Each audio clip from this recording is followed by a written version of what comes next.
POD, or Pod, as I call them. I don't. No. XFM 104.9. It's the Ricky Gervais Show. With Steve Merchant? Yeah. So Dermot O'Diddley. Yes. Through weeks and weeks in a row, he doesn't even turn up, and now suddenly he's all over breakfast. I noticed, yeah, he's standing in for the breakfast show. Why weren't we asked to do that? Well, we Quite were. upsetting. Were we? Yeah. I didn't know about this. Yeah, but I don't want to get up that early, do I? Sure. I feel a bit hungover today, actually. Do you? Yeah. What's happening? What, were you partying last night, were you? Well, not partying, we just went out for a couple of drinks, and had a meal, and then went to the Borderline, and saw about, I'll tell you about that, it's good. You saw a band? That's the first time in years, isn't it? It is, yeah. Yeah, because, do you know John Sim? The actor? Not really. He's in this band, right, called Magic Alex. And it was really good. They're sort of like a friendly Oasis. They got, it's quite mank sort of feel, but it's really good. Good songs and everything. Is he the singer? Yeah, no, he's the guitarist. Nice, cool. But it was full of actors, because of that. And I felt quite tall. That's ludicrous, because you're a very short man. Well, I am. I'm sort of, I was average, but now I'm not, I don't think. 5'8", that's right. But there, I was like it was like Lilliput. So I just gotta hang out at actors do. Yeah. This is the reason, because actors are often quite handsome people, but yet they're always quite obnoxious. We are. No, I mean, they're normally quite obnoxious, Rick. Again, you're a good example of that. And yet, I think it must be the small man complex. That's what makes them so obnoxious and so kind of desperate for attention. Didn't realise it before. Steady on. Because of course I tower above everyone. You do, don't you? I'm, for people who don't know, who are listening, I'm 6'7" tall. That's high. Yeah. That's and for people who've never seen him, he doesn't hold it well. It's not like he's a sort of handsome athlete, is it, Carl? He's a bit of a, what do you call him? Carl, don't answer. No. Don't get drawn into that. You know the game he's playing. No. Do you know yesterday when you were in the office? Yeah. You did a little move, and it reminded me of Blakey. Oh, I hate you, Gervais. Oh, I hate you, Pilkington. That's his stance. Yeah, but even he held it a little bit better, didn't he? Because he was a man, he had a big coat and everything, and a peak cap. But, yeah. I can't believe, I've not suffered enough from being freakishly tall. Now, till my best buddies, live on radio, are just... It's not just height, though, is it? It's the posture and the face and everything. But it's got your places, hasn't it? No? What do you mean it's got me places? I think people give you a bit more of a chance in your career and stuff, 'cause it's like... Well, yeah, stacking shelves. Because I can reach the high level. Muse, Plug-in Baby, on XFM 104.9. Rick, Gervais, go on. Well, yeah, but I know you guys are laughing about the height thing, and for those that have only just tuned in, I am 6'7" tall, which is tall, and that's big, and I pride myself on it in a way. I've worked hard, I've not smoked, I ate well, Yeah. It's an accomplishment, but obviously I didn't have much involvement in it. I just am, and it's a curse because mainly the problem is that you can't get stuff, you can't get clothes, you can't get shoes. Yeah. He's size 14 feet. Yeah, but it is genuine, and I don't know. I mean, it costs a lot to buy a pair of size 14 shoes, and if you were genuinely poor, I don't know how you'd afford to be tall, because the clothing costs more, everything costs more. I've seen this in comics, that you'd actually go to school in a barrel. Wearing a barrel. With just braces, it'd just be a barrel, and you'd have sort of flip-flops, and you'd take a mule with you. They all had a mule, didn't they, the poor people? People always think you'll be in a pub or something, and people just think they can talk to you about it. They just think, hey, you lanky, it's just because it's like they... But that really annoys you, doesn't it? Well, it annoys me because it's like they think I should be proud of it. Well, exactly, but they don't think that this is not a disadvantage, this is not a disability, is it? You're taller than most people. It might get disability. No, if you were 8'3", it'd be slightly debilitating, you would, but... Debilitating? What? Debilitating? Yeah. No, you're a medical man, aren't you, eh? But, no, the point is, it's a debilitating because when you go on public transport, like if you're on a coach... yeah. The only place I can sit on a coach is that seat... On the driver's lap? Either on the driver's lap or that seat at the very end. Yeah.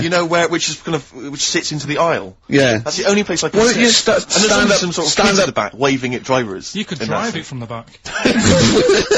Here he comes, watch it. Were you a tall baby?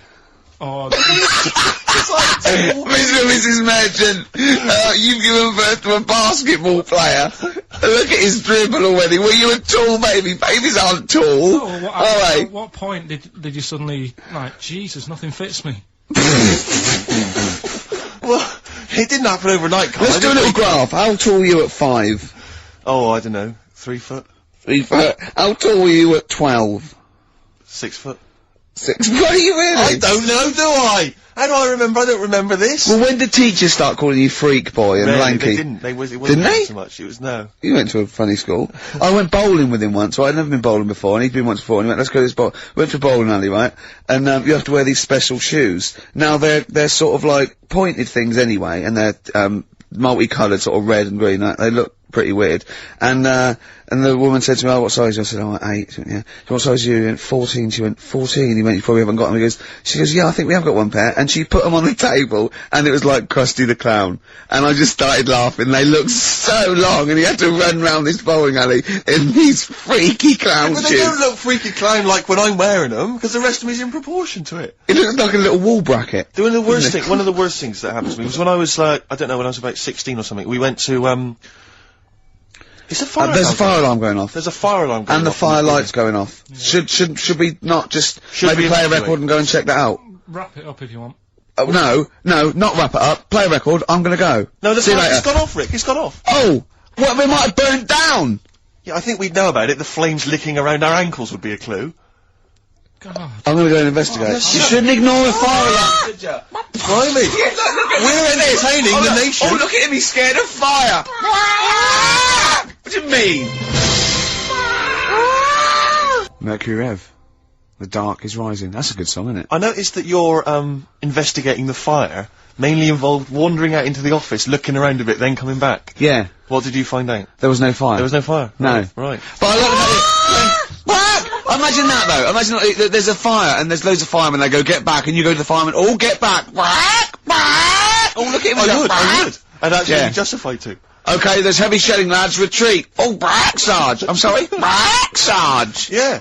There was a fire alarm. I'd never seen it before. A fire thing going off. There was a fire alarm going. I thought, oh, let's at least have a look if there's a fire. That's all I thought. See, there's some official coming in now to tell us we should have been running out. There's no fire. Well, you can't just stop entertaining, you know, the people of London just because there's a fire. This isn't the Titanic. Well, true. I don't have to carry on playing. I don't know, it feels like a bit of a sinking ship, really. Right. Nice one. Nice one. I don't know who I was slagging off then. Probably me. Yeah, I think so. Yeah. Listen, let me just tell you briefly, this is another example of how people can just exploit you and make fun of you when you're tall. Yeah. I was quite tall. I've always been like about 6'7" for quite a while now. And when I was about 16, I went to a big New Year's celebration in Bristol, where I come from. And everyone kind of congregates in this big sort of part of town, and there's sort of people dancing around, like in Trafalgar Square. And I was there, and somehow I just picked up a balloon somewhere along the line, one of those kind of helium sort of balloons, and I was holding that, sort of dancing around. And these two girls came up to me, and I was thinking, yeah, okay, you know, it's New Year's Eve, brilliant, you know, that's my kind of party. Yeah. And they came out, they went, hey. Once a year. And they said, you gonna be here for long? And I went, well, maybe. And they said, it's just that we've arranged to meet back at you in about an hour. I went, what do you mean? I went, well, it's just because we can see you wherever you are. Don't worry, you can move around and stuff. We'll see you with the balloon. Just arranged to meet some friends. I love that. A landmark. So, like, pilots use that. Oh, we're just coming in. There's, when we see Steve Merchant, we'll be descending to Bristol Temple Mead. What's really funny is New Year's Eve, Trafalgar Square, you got a huge column, but they use Steve as like the meeting point. Steve's got a huge column. Brilliant, Rick. Well done. Award-winning comedy from Ricky Gervais. Happy Monday. Took you back, didn't it? Happy Mondays there. Manx scene there. Carl's like really getting down. Oh, yeah. Oh, come on. Got any Veras? Oh, come on, Mel. Did it take you back, did it? Yeah. How old are you? 29. 29. So you were just going into, out of your teens? I'm a Virgo. No. What? No.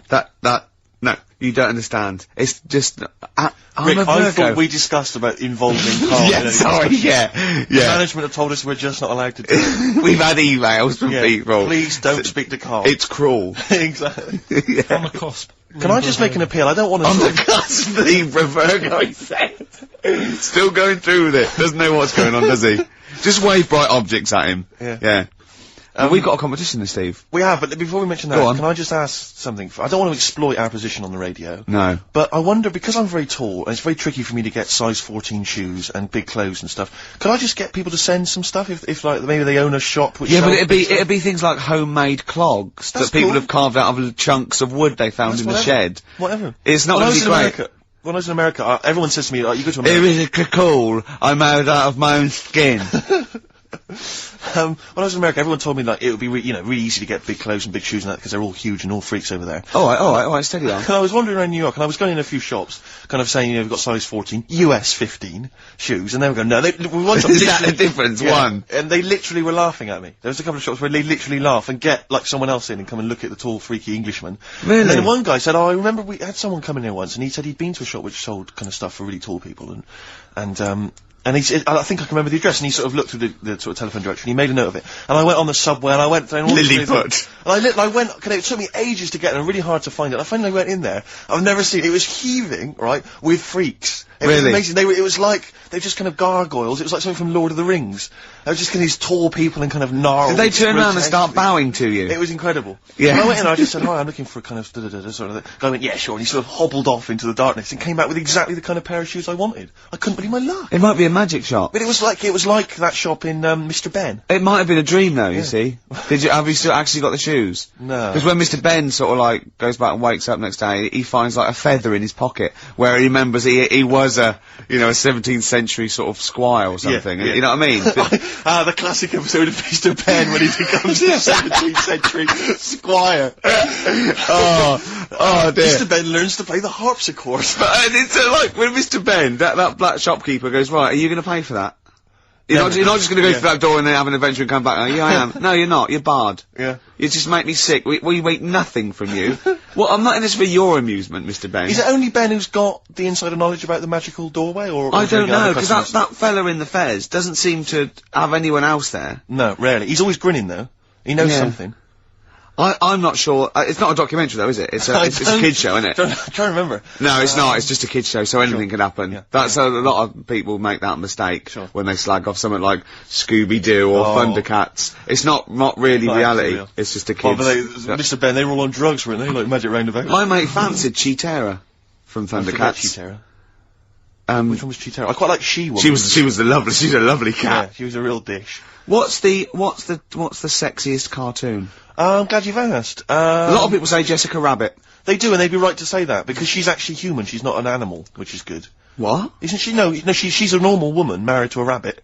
No, she's not. Jessica Rabbit. Is that what she got a surname, Rabbit? But she's not actually a rabbit. She's married Roger Rabbit. But she's not actually a rabbit, she's a glamorous woman. Is she? Yeah. I've never seen it. No, yeah, this is the weird thing about it. That's weird though, isn't it? It is weird, the idea of a rabbit having sex with a beautiful woman. That is the weirdest thing about it. How does that make you feel? Annoyed, if I'm honest. Yeah. But I bought some bunny ears just after I saw the film. Oh, hip-hop. You got your hip-hop track? Yeah, good. No, this album was rated by a lot of people last year.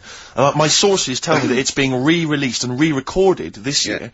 Anyway, Nerd are the outfit. They're better known as the Neptunes, who are kind of sort of hip-hop R&B producers. I think this track may have featured on a giveaway CD. It did. The NME. It did. Anyway, it's dynamite. It's from the album In Search Of by Nerd, and it's Bobby James. Play it. Nerd from the album In Search Of, and that's Bobby James. Brilliant. It's great. It's really big. It reminds me a little bit of Warren G. That chorus. Sure. Yeah. And apparently the album, it was on kind of limited release, so it's quite tricky to get hold of, but as I say, I think they're re-releasing it. Well, you should tape off the radio, because we're doing lots of features. Yeah, no, I'll maybe play that again in the future, just tape it off. I'll tell you what, I'll play the whole album over the course of the next couple of weeks. Yeah, and we'll just I mean, we're going to have us talking, we just go now, and we can't actually say, we can't advocate you tape it off the radio, because that's breaking. No, or maybe I'll just do some bootlegs of the catalog and just sell them Camden Market for £4. Exactly, fine. Yeah, something like that.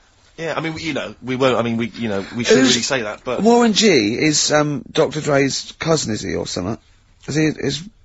Warren G, I think, is his cousin, yeah. But I know he's got a famous brother as well, and I think it's something like Nate Dogg. It could well be Nate Dogg.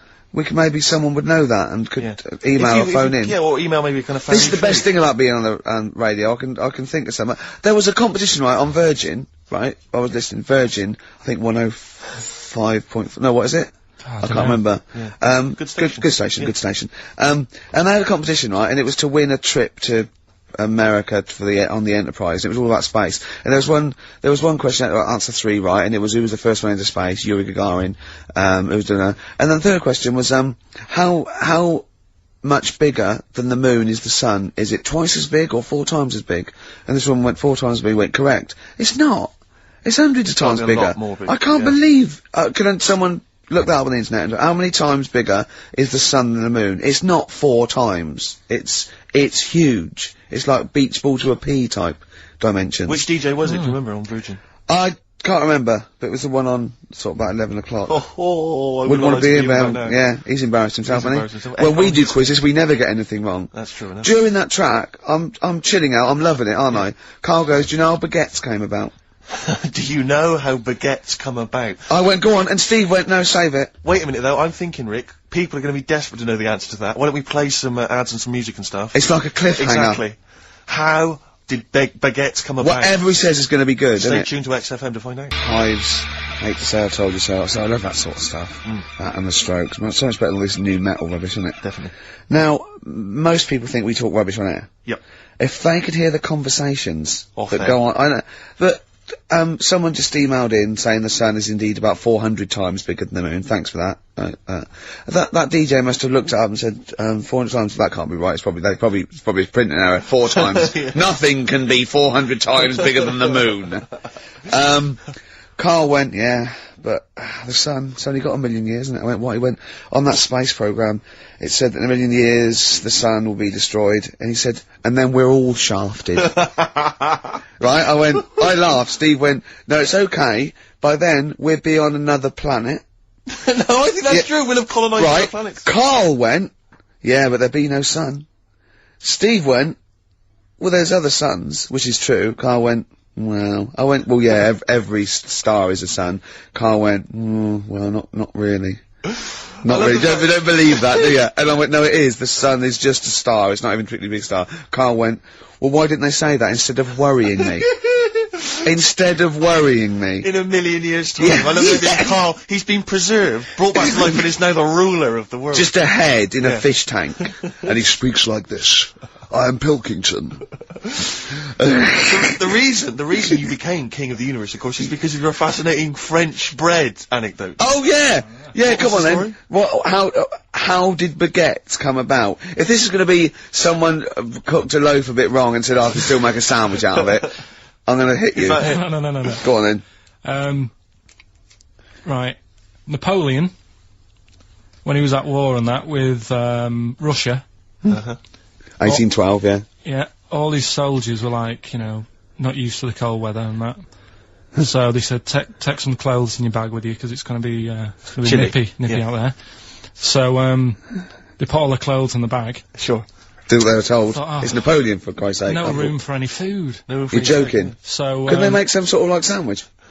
no, it wouldn't fit because of all the clothes. You had to take extra gear. Sure. for them. So anyway, he said, I can see where know. this is going. I'll be honest. Is there a baguette-shaped gap left in their holdall? They thought, let's make some bread that you can fit down your trouser leg. What? That's not true. No, it's not. I Carl. read it in Euston train station. I was waiting to go back to Manchester. Where did you read What, these? scrawled on the wall in graffiti? Yeah. Do you know the Was it also meet me here for cock fun at 12 o'clock? The upper crust sandwich shop, Euston station. It's on the wall. What do you mean it's on the wall? Do you know how it says like sail on at Dixon's, whatever? Yeah. Next to that, there was like a bit of information. Once you've read the stuff on Dixon's, Baguette information. there was a big thing about the history of the baguette. I read it and I thought, No, we got to make a sandwich we can spit down our trouser leg. But how can you march and fight with a huge piece of bread down your train? Although it would be intimidating. You see them coming, you go, sacre bleu, look at the size of them. They're big fellas. Well, Blimey. I can't help but feel that could be a practical joke at your expense. yeah. didn't do that. Well, the Earl of Do you ever Sandwich... question anything you read? If it's printed up, is that, Yeah. like, fact for you then? Well, it's not funny. I mean, if they were trying to be funny, it's like, it's not, is it? So it's Have information. you heard us? Things sometimes want to be funny when they're not. That's exactly what happened with the sandwich. The Earl of Sandwich wanted something he could fit down his pants. And it was those triangle cut sandwiches wrapped in cling film were perfect. You might be right. You might be right. I am. Because the Cornish pasty, so they could drop it down the mines, isn't it? Is it? They wrapped it up they wrapped up like meat and vegetables in pastry, and they sort of crimped it, and it was like and they dropped it down the mine, so, yeah, that's how that came about. And bagels were originally made so that people could play hoopla, but then eat afterwards. I don't know if you're aware of that. That is true, Carl. Well, anyway. Call my bluff. Is that all true? Yeah. They're all true. They're all true. Really? Tell your kids that when you have them. Yeah. You know, if they're still alive in 1 million years. Well, it might be true. Can someone confirm, that baguette fact, that it was so Napoleon could stick it down Not his him. trousers? Not him, his soldiers. His men. Yeah. Fascinating information. Fascinating bread information, Carl. Radiohead. Yeah, now this is my song for the lovers. It's a beautiful track. It's Let Down, off OK Computer. It's one of my favourite Radiohead tracks. It's lovely. Right, set the tape going now, if you want to tape these songs. Avalanches, Frontier, Psychiatrist. Absolutely. Well, we've had lots of emails. People, obviously, we inflamed and provoked about the Cornish pasty. I've got a couple of amendments to that. The crusty bit, you know, is actually as a handle, because obviously the miners had dirty hands, and they'd eat all the stuff in the pasty, and they'd be left with this sort of crust, and they could throw that away. Also, someone told us that at one end was a apple, so you have a little sweet as well. Little dessert. So, there you go. You noticed how, like, over the years we've been doing this, you know, way back when we started XFM, no one ever contributes when we ask about the music, when we ask about hip-hop, or their, you know, opinions on that, anything important. But start talking about pasties. Yeah. We've had about 5 phone calls. Yeah. And someone phoned up to confirm. They used to work for Upper Crust. And, basically, Carl got all excited. So it is true. She went, well, I don't know if it's true. I've read the same sign you did, Carl. Interestingly, there's an email here that says, which basically offers a history of the baguette. And, talks about after the revolution, the government decreed that all of France must eat the same bread. And it was up to the bakers to bake this bread of equality. And then Napoleon kind of, made sure it was a particular, he kind of set in. Obviously on the bread you can eat anything you find in the garden. Frogs, snails, bits of horse, but squid. the interesting thing is, Rick, that there's no mention of sticking it down your trousers whilst going to war. The French have tried to keep that secret for over 100 years, It was Steve. only the upper crust people. Nearly 200 years, that is a top secret. Somehow Euston Station upper crust got hold of a document, left behind in an old sea chest, possibly Napoleon's, could have been Josephine's. Unfortunately, jotted it down. He's kicking himself now. Oh, Secretary, I cannot believe I left a note. If he talked like that. He did. He did that, yeah, he talked English, but in a very funny French accent. Do you remember, there was one thing that, talking about funny French accents, you remember Allo Allo? Yeah. Remember, it was on about 5 o'clock in the afternoon, but they still meant, because it was a funny Frenchman, it was that English guy who was posing as a French police officer. It's very complicated plot. He would often walk by, and I remember there was one where he said, I was pissing by the door when I heard a shit. Oh yeah. Now that's passing by the door. I'm allowed to say passing that. by the door when I heard a shot. That's what he's saying. I'm allowed to say that at 2 o'clock because I'm just saying I'm talking in a French accent. Yeah. I was pissing by the door when I heard a shit. Yeah. That's fine. Yeah. Because I'm speaking French, Carl. Do you know what I mean? That's the rule. Do you know why people tink the glasses before they have a drink? Why they tink? The verb to tink. I do know that, Carl. Is it about poison? It is. Here we are. What, would it make a different noise? Oh. Brilliant. Go on, explain Why? it. You explain it, Steve. No, don't Steve, you explain it, Carl. Go on, I've started so I'll finish. Come on, Carl, explain why they tink the glasses. Ages ago. Yeah. Only people with money had drinking or something. That's like one of my film reviews. Years ago. Welcome to History Now. Now, ages ago, only people with money had drinking or something. Keep going, Carl. Keep going. Like spirit and stuff, so they'd, it's like businessmen with money. It's easy for you to say. This is getting to be cruel, isn't it? This is amazing. Yeah, go on. Why did you open your mouth, Carl? What were you hoping was the best that could happen? Because you were trying to make me look stupid before with the planet, so Whereas you know! Yeah, go on, no, come on. Businessmen with money have got to drink and ching. Okay, so then, with all the drink... So they'd nip round to have a chat about whatever they're earning money with. And they'd say, right, do you want a drink then? And they'd go, oh yeah, that'd be alright. Yeah. So, rather than like, just pouring it out of a bottle into a glass and saying, there you go, it could be going, hang on a minute. It could be poisoning me ear and trying to like, nick me business idea. Yeah. So what they'd do, it sort of pour a bit of his drink into the other person's glass and you get that tink noise. And that's like, cheers, you know. No, Carl, I just have a slight amendment there. I think what it was you're absolutely right that they would then test each other's drinks to show that it wasn't poison. But over the years, that was reduced to just chinking the glasses by way of saying, let's not actually bother going through the whole rigmarole. They just did the chinking of the glasses. Yeah, that's good. Whew. It was exhausting though, wasn't it? I know. Was it worth it, do you think? Well, I like that, because people carry that with them now. When they do that, they'll think, oh, that bloke's definitely not trying to poison me. Yeah. So the horrible thing is that now, when I do the glasses, I can laugh and go, they don't know I've poisoned them. Exactly. You should always do the pouring back and forth. It's a shortcut, it's a slippery slope. You know, just be careful. Ash, there's a star. One of my bands of 2001, Ash. Was it? Yeah, they've come through. I didn't like them at first. Thought, you know, a bit too lo-fi, but I think they've worked at it. They do good songs, they're good performers, and I think they're probably thoroughly nice chaps. Sure. Alright?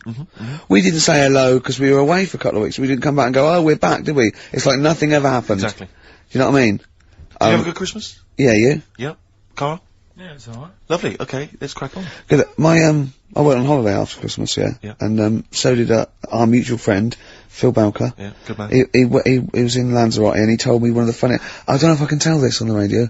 I'll have to say the C word, I'll just go, it's in a sentence, so I just go, you, see, when it comes, and you'll know that they're saying the terrible word. Just, you know, didn't want to ruin the anecdote. Anyway, they're walking along one evening in Lanzarote, and there's lots of Brits there, apparently, and Phil overhears, a sort of married couple arguing. They're having to go home a bit early. And she's saying to him, she went, for Christ's sake, every time we come out drinking, you always shit yourself. Right? Wow. Always, not once. So he's going, I've told you, he said, it's not the drink, it's the weather. She went, the weather. You'll be blaming the food next, you see. I don't think they should have got married. Wow. Or when did you think the shooting itself started? Must have been after the marriage, because if they, you know, you're courting, and they go, went out with, Derek again, did you last night? Yeah, how was it? The evening was lovely, the meal was nice, but he shot himself. Again. That's 5 dates, 5 different heaps of shit. But I think I can change him. I think I can change him, yeah. It must have happened after the marrying. Or he just might have think, oh god, or he's got to that age where I think, look, I'll just empty it when I get home. Yeah. I'm not gonna keep going up and going to the toilet, you know. It's the ice that does it. Yeah, Carl is right, I think. It is the ice. What do you mean? People forget, you know, they say, oh, don't drink the water when you're on holiday, and they don't. They drink, you know, they buy Evian and stuff. Oh, I see. They forget about the ice. The ice cubes, you're right, in a bar. Made from tap water. And that can do it, can it? Yeah. But what she said every time you're drinking, didn't she? I assume that she wasn't drinking ice then. Yeah. What, I mean, why is it just happening to Let's him? be honest, everyone that goes on holiday doesn't end up crapping themselves. Yeah, they usually make it to a toilet. He does it every time he drinks, doesn't he? Yeah, well, apparently. Just don't let him carry the baguettes. He's good, isn't he? Oh, Carl comes out with He does now and again, High doesn't five, he? Carl, that was sweet, man. Yeah, Sweet. nice one. Yeah, respect you. Right, we've got another feature now. Yes, this is a feature which we introduced before Christmas, and it was so popular, we brought it into 2002 as well. And it's We've called... carried it over with us. It's an interesting thing. And I don't think we'll ever run out of features for I it. don't think so. Go on, then what's the feature called, Steve? It's rather brilliantly called A Song That I Like. Yeah. And in it, let me explain. Go on. What I do is, in it, I play a song. What, that you like, or? That I like. Oh, right, Yeah. so you just pick a few, let me go, I'm going to explain this. All the songs, right, there are, Carl, Steve likes some of them, he doesn't like others. Exactly. But, for this particular feature, the only songs that'll be in this section will be the ones that he likes. If you think you're going to hear songs that I don't like, you're wrong. Let me clear that out straight away. 'Cause Yeah. it's songs that I like. What song have you chosen to play? Thank you very much for asking. I have chosen, and it's something I've only been introduced to recently, but I did enjoy it, and it seemed, you know, just felt contemporary. It's, Patti Smith and the classic Gloria. Oh, fantastic. Play it, Carl. Gloria by Patti Smith. Did you enjoy that? Yeah, I love it. It's lovely to hear that again. I've always been one of my favourite tracks. And as Carl pointed out, sounds remarkably like, who did you mention? PJ Harvey. Oh yeah, well, yeah, everyone knew that. She was obviously very influenced by her. That's fine, that's fine. That's alright, that's allowed. That's cool. I like PJ Harvey too. Exactly. There's enough room for 2. You're absolutely right. Oh, here we are then. Let's just take a moment to think about what we've done, you know. Yeah, well, it's been good. It's, we've enjoyed it's ourselves an so hour and 20 minutes. We've talked about, shit in yourself. We talked about pasties. We've done pasties, A number of pastries, actually. We never got the, we should go in a competition who's the tastiest cartoon ever. Well, actually, I threw someone up did She-Terror, I threw up, Jessica Rabbit. I've had some people contribute here on Go the on. email. We've got someone here, Dom, has emailed us. He's told us that, for him, Daphne from Scooby-Doo. Yeah, Always popular choice. And obviously this is one I've never quite understood, Wilma from the Flintstones. I've actually always felt that Wilma, I don't know, I just thought she was a bit... No, not a bit Wilma, humble. Betty, surely. Yeah, Betty. Well, this is what I mean, Wilma, I mean, yeah, Betty, surely, but Wilma. No, No, I mean, it's she's a quite mistake. homely. But Becky, yeah. Come on, Steve, you wouldn't say no to Wilma. No, I suppose not. If it was on... I'd be worried about Fred, if he found out. Well, I'd hate to do it, you I know. don't want to do it to Fred, he's a good guy. He is, isn't he? He's a bit of a jump. Whereas Barney, to be honest, I don't think he deserves Betty. Do they both work in the quarry? Because, I mean, let's be honest, Fred, not a smart man. I mean, he obviously didn't come out of rock school with anything other than a couple of basic O-levels. I know, but he's a hard-working, sound sort of But guy. they got a big house, they got like a TV, they got that bird thing. Yeah. They I mean, be honest, if I was Fred, I would be a little bit disappointed that my kid does nothing, whereas Barney's can lift up sort of tall buildings. Sure. Bam bam. He's a very strong, you know. I mean, interestingly, Fred loves his job. He's always yabba dabba doing at the end of the day. He does He yabba spent the whole dabba. day lifting rocks from one place to another. I'll tell you what, I wouldn't take that from that cat though.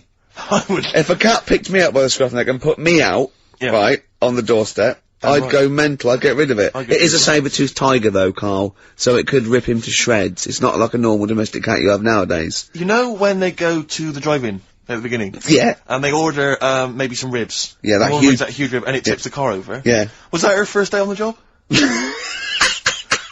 Because it's never been ordered before. Yeah, either it's that, she'd have realised. Yeah, we're out of pig. We've got brontosaurus rib. Exactly. And he goes, won't that knock the car over? No, it won't. I don't know. Rick, can I tell you now? That was an accident waiting to happen. It was really, wasn't it? Yeah. And it did. Oh dear. Mind you, I went to Texas once, and I had some ribs, and it was like the Flintstones. It was huge, and not only did it look too much like an animal that I couldn't actually eat it.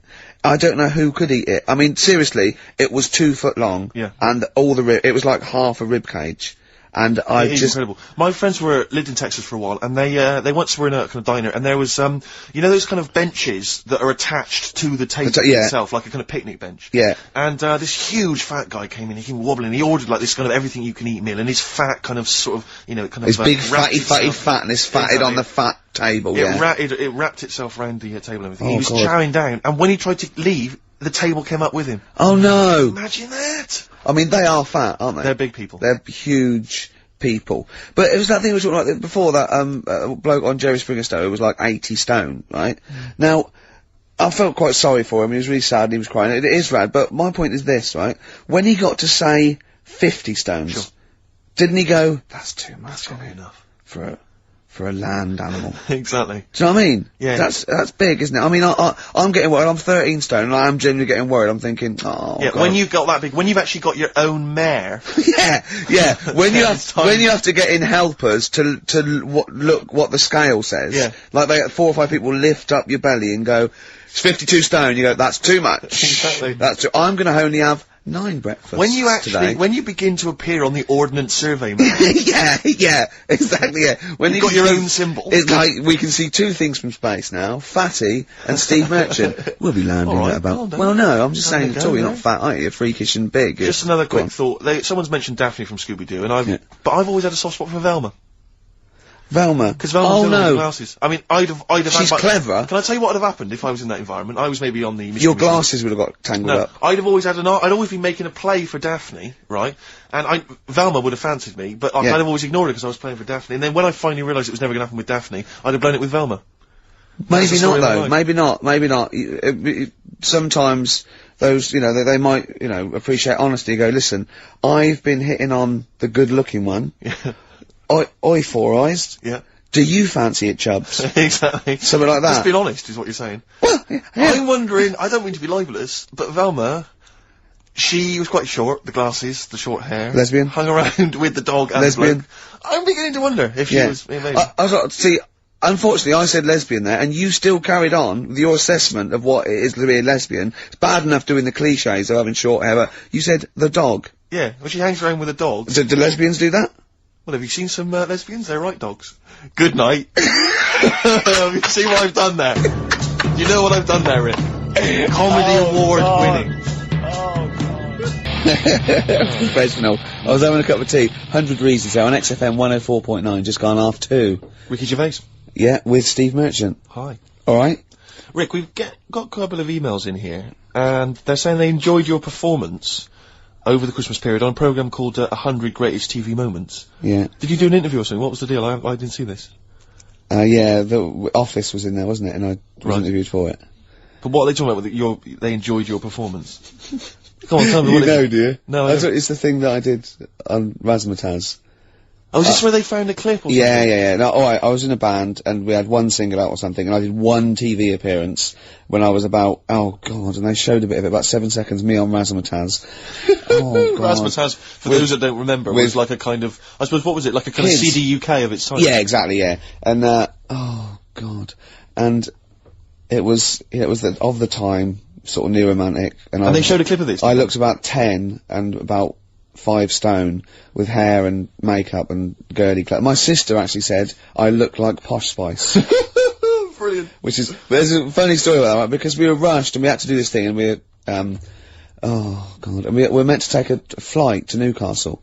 And Where were you travelling from, London? yeah, but we got there and we didn't have tickets, we were told to be there, but the A&R man overslept. Right, for the record company, overslept, and it was terrible, and we were fretting, and eventually it was too late to get the plane, we missed the plane, we had to get a train, and it was really cutting it fine, they were back and forth, they're going, yeah, if they come now, we can still do it, we're going to miss it, and this was like a big promotional thing, and we got there, and they went, oh, god, right, and I had this sort of like jumpsuit I was wearing that I'd cut off, put that on backwards. A jumpsuit? Yeah, Brilliant. I know, Is this what was bad. on the clip? Yeah, I had that on back to front, and there was no time, and I think I even mimed wrong at one point, and it was awful. But the funny story is this, that when we were there, we didn't have our tickets. This was at the airport? We bumped into Bucks Fizz. the guys and girls from Bucks Fizz and their manager, so there's like 5 of them, right? And there's 2 of us, and they had 5 tickets. And Bucks Fizz tried to smuggle us through. And so they went through the things, right? And they went, tickets please. And he just waved 5 tickets that he had, like that, goes, this is us, right? And they went, well, can I have a look at them? And they went, there's only 5 here. And they just looked at us and went, sorry lads, we tried. We were nearly smuggled through. By Bobby. Carol. They couldn't even with their powers, they were at the height of their powers. That was like make-believe time. They'd already done making your mind up. I thought if anyone can get us through customs check, it was the Fizz. But even the Fizz what I like could though, not get that us through. reassures me, I have to say, about kind of airplane travel. You Yeah. know, in these kind of troubled times, it's Yeah. nice to know that What's even that? someone like Bucks Fizz Yeah. couldn't get, smuggle someone through. That's good, because even, the top security man went, hold on, there's 5 in the Fizz, there's 5 tickets, those 2 lads are not going through. Exactly. Yeah, that makes you more secure about air Definitely. travel now. Well, it's lovely if I'm in America, and I see 5-star, Yeah, yeah. trying to get through customs. With 2 other lads. Exactly. I think, wait a minute, what's going on there? Yeah. Wait a minute, security guy stopped him, it's fine. It's fine, We yeah. know there's only 5 in 5-star. Oh. It's lovely to know that. Yeah. I love the fact, and did you know the Fizz previously? Was Of this your course first not. run-in with the Fizz? No, they were doing the Taz, same as us, they were doing the old Raz, same And as us. did you recognise the Fizz and go, oh my god, that's the Fizz, let's try and sneak in with them, or did they recognise you? How did it work? They wouldn't have recognised us. Exactly, that's what I'm thinking. I love the audacity of going up to Bucks Fizz and saying, try and smuggle us in. You try and break aviation law for us. Now, yeah, now it's time to make your mind up. We're going to the land of make-believe. I did that and they laughed, they went, Yeah. brilliant. Yeah. We'll get you through, lads. Yeah. Just stay tight. I was actually on top of Bobby's shoulders in a long coat. Lovely. Yeah, but Bill... Well, seriously though, I don't understand what their plan was to see. like they would have gone, yep, through. It's the Fizz, let them through. Yeah. Yeah. Don't bother checking the It's like, wasn't even answering, we couldn't even get to Newcastle. Do you Getting think a it was plane to wearing your Newcastle? jumpsuit backwards that sort of gave it away? Well, no, but see, I didn't have it on then. I was just in civvies. I just had jeans and a t-shirt then. I didn't even have my hair gelled. I was just Wow. like cash. I then. saw it, I thought it looked alright. Did you? Did you? Well, I mean, for Then in a you. tight jumpsuit. nice Yeah. cheekbones. Brilliant. Yeah. Yeah. I had some cheekbones. Yeah. That was the. If anyone else saw it, or maybe they taped it and let's- they've got let's a leave clip, it now. because I'd love to see it. I missed it. Well, I'll get you one. It's If like you Duran have Duran. it, put it. I'll tell you what. Why not create a website, and put that clip on there on a constant loop, and then send the address in, and I'll give it out, and people can check it out for themselves. Yeah, Like, brilliant. Is that okay? Yeah. Cool. I'll have to lose weight now. Yeah. That film. Oh, now we come to the feature. We're carrying this over 2002 because it was such a great success. Everyone's talking about it. Do you remember I stopped my film reviews because I'm only doing films I like, and I've done all the films I like. That's where other film reviewers fail. Sure. Because they review substandard films. Exactly. My average is still 9.5 out of 10. Yeah. And no one's beaten that. Not Barry Norman, not Jonathan Ross. No one's got an average of 9.5 out of 10 That's for the true. films they reviewed. So I'm keeping it there. I don't want to drop my standards. However, that film sounds good. This is where I pick a classic track from a film that I might not have seen, right? But I like the song, I might go and see the film. This is, Almost Famous. The film was Almost Famous. I Not a haven't great seen film. it. I haven't seen it, right? But a song, now don't panic, listen without prejudice, this is Elton John, but it's when he was good, okay? When he was a bright, funky, young Brit glam star. Wonderful song, wonderful tune, wonderful lyrics. It's Tiny Dancer. Love Burns, Black Rebel Motorcycle Club there, Steve. What's about it? That's it, isn't it? We've had some laughs, haven't we? We've learned as well. We've been educated as ever. Yeah, past ears, all that. We've got baguette information. We've had features such as That Film Sounds Good. Exactly. Song A for song the that I Lovers. like. Song for the Lovers. Song for the Ladies. Song for the Ladies coming up very shortly. Rick, I was lucky enough this week to go to a exclusive press preview of Britney Spears' forthcoming movie, Crisscross, or Yeah. Crossroads. Crossroads, I think it's called. Yeah. It's not related to the popular TV show. Right. Rick, I'm assuming you'd love me to do a little review of it now. I can't, because it's No, I embargoed until March. I can only talk about it in March. No, I otherwise wouldn't, the no. press people will go crazy. No, I wouldn't want you to. Well, no, I imagine you want to know all about Crossroads. Not really. Because I cannot tell you anything. Well, don't then, I mean, just... Well, I you got- can ask me questions, you can pump me for information, I cannot tell you anything about it until March. I would pump you for no reason ever. No, but Rick, Certainly not for information. Carl, doesn't matter what you ask me about Britney Spears' Crossroads, I cannot tell you anything about it. Alright. Okay? Okay. But seriously, if you want to know the plot or what I think of it, I cannot discuss it. Okay? And if the listeners want to email in questions, they can, I cannot reply until March. So, hang on for that. I've seen the film already, I've already seen the film myself, in advance of everyone else. I Yeah. can't tell anyone about it Right. until March. That's the kind of I'll exclusive. tell you what though, Go on. maybe I'll review it in March. No, you can't, Why? because you haven't seen it, and I have. Yeah. But if you want to ask me a question now about it. Well, that's you in March. Yeah, Not but if very you wanted bothered. to know now, you couldn't know. I wouldn't be able to tell you. Right. Song for the Lovers. Yeah. Ladies, Anyway, sorry. song for the ladies this week. I was lucky enough to get given as a Christmas gift the Rolling Stones complete singles collection. Good And present. Good well, present. it's an absolute joy. And I'd forgotten how brilliant Wild Horses Oh, great is track. from the Stones. So I thought I'd play that this week for the ladies. Let's leave them with that. Jagger and Richards at their best. Beautiful. Watts is in on it. If I know Wattsy. I mean, cannot- Wyman was still there those days. See you next time. Bye. XFM 104.9, kicking off there with the Dandy Warhol Steve. Sure. Ricky Gervais Show with With me, Steve. Steve Merchant. Well, then So I always was let gonna me say that. Well, I thought you would. What? Well, it's 5:15, isn't it? Already an error has occurred. Yeah, It's a shame, because yeah. it could have been slick. But Steve, we've got some great music. We've got some I've great been on a bit of a soul tip this week, Are to you be honest. really? Yeah, I was a bit Right. of a folky last week, but you know, you got stuff from like early Bowie, some Stevie Wonder, Sure. a little bit of Groove Armada. We've got the classics. We've got Coldplay. We got Blur. We got Ash. Sure, We haven't planned anything for the show. I haven't Got planned nothing, any- have you? You're No, just reading the list a of songs list there. of songs that I Thinking might that play. will fill up some time. Oh, no. Anything interesting happen to you over the week? Nope. No, I just swore off air, and Yeah. Carl went, never swear in an on-air studio. I love it when Carl tries to sound like he's professional and understands the business. Yeah. You don't fool us, Carl. Yeah. Eh? Yeah. Oh, I Oh. wish I could buy like a Carl, you know, like those Garfields you can stick on a car window. Oh, yeah. I reckon we should be able to get a car like that we could send out as a gift to people. That'd be lovely, wouldn't Just it? this little face pressed up against the glass, like a window licker. Yeah, like you'd have to lick his face to stick it Yeah, there. that'd be a joy. Oh, bless him.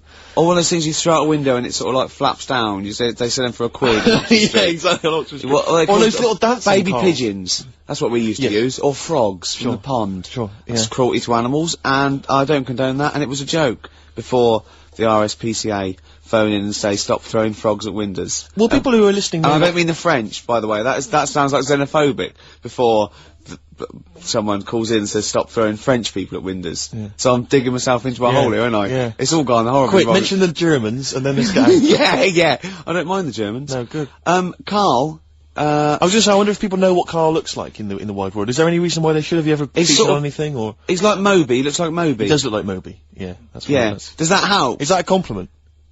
Sort of a Moby who's Mank. had a bit of a tough paper round when he was younger. Yeah, He that's look right. a bit more knackered than Moby. Yeah, I think so, yeah. Yeah. See, I think Moby's great. He's one of those people that every opens his mouth, I sort of, I'd love to be mates with him. He talks sense, he's interesting, he's lovely. I don't like his records.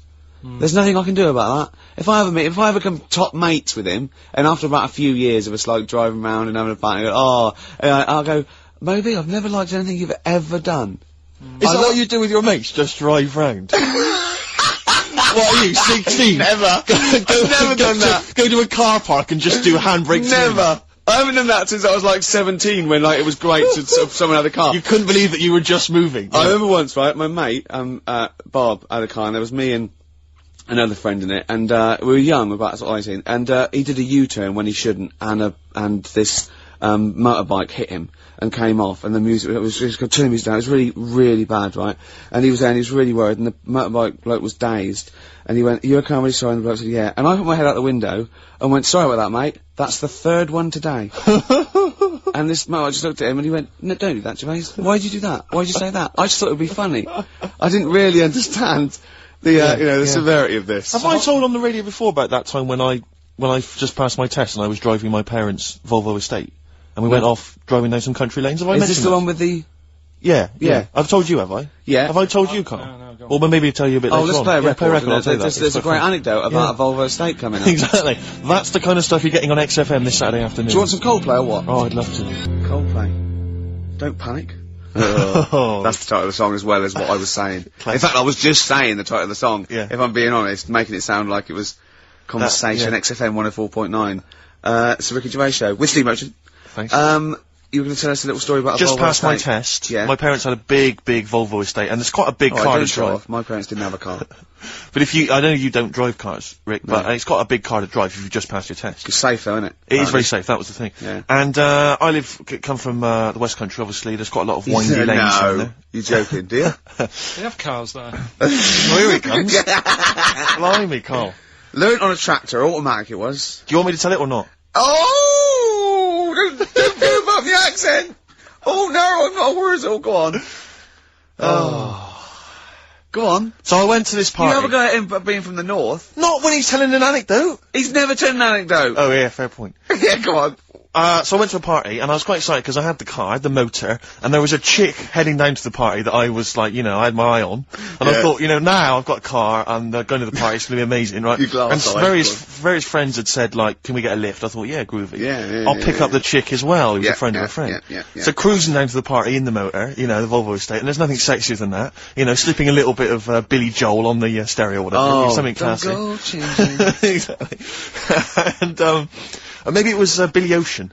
I was quite a Billy. Maybe it was Get Out of My Dreams, Get Into My Car. Ideally. Yeah. So I get to the party, and inevitably it was one of those house parties where the chick that I had my eye on, she kind of was chatting to other guys, and she wasn't really paying attention to me, and I was sort of... Trying hard to get, was she again? Same old story. Oh, they make me They know laugh. how to tease, don't they, the ladies? Laugh. Who are they kidding? So I'd follow her like a dog, from room to room. Yeah. And watch her Quite while... literally, sometimes he was barking. Yeah.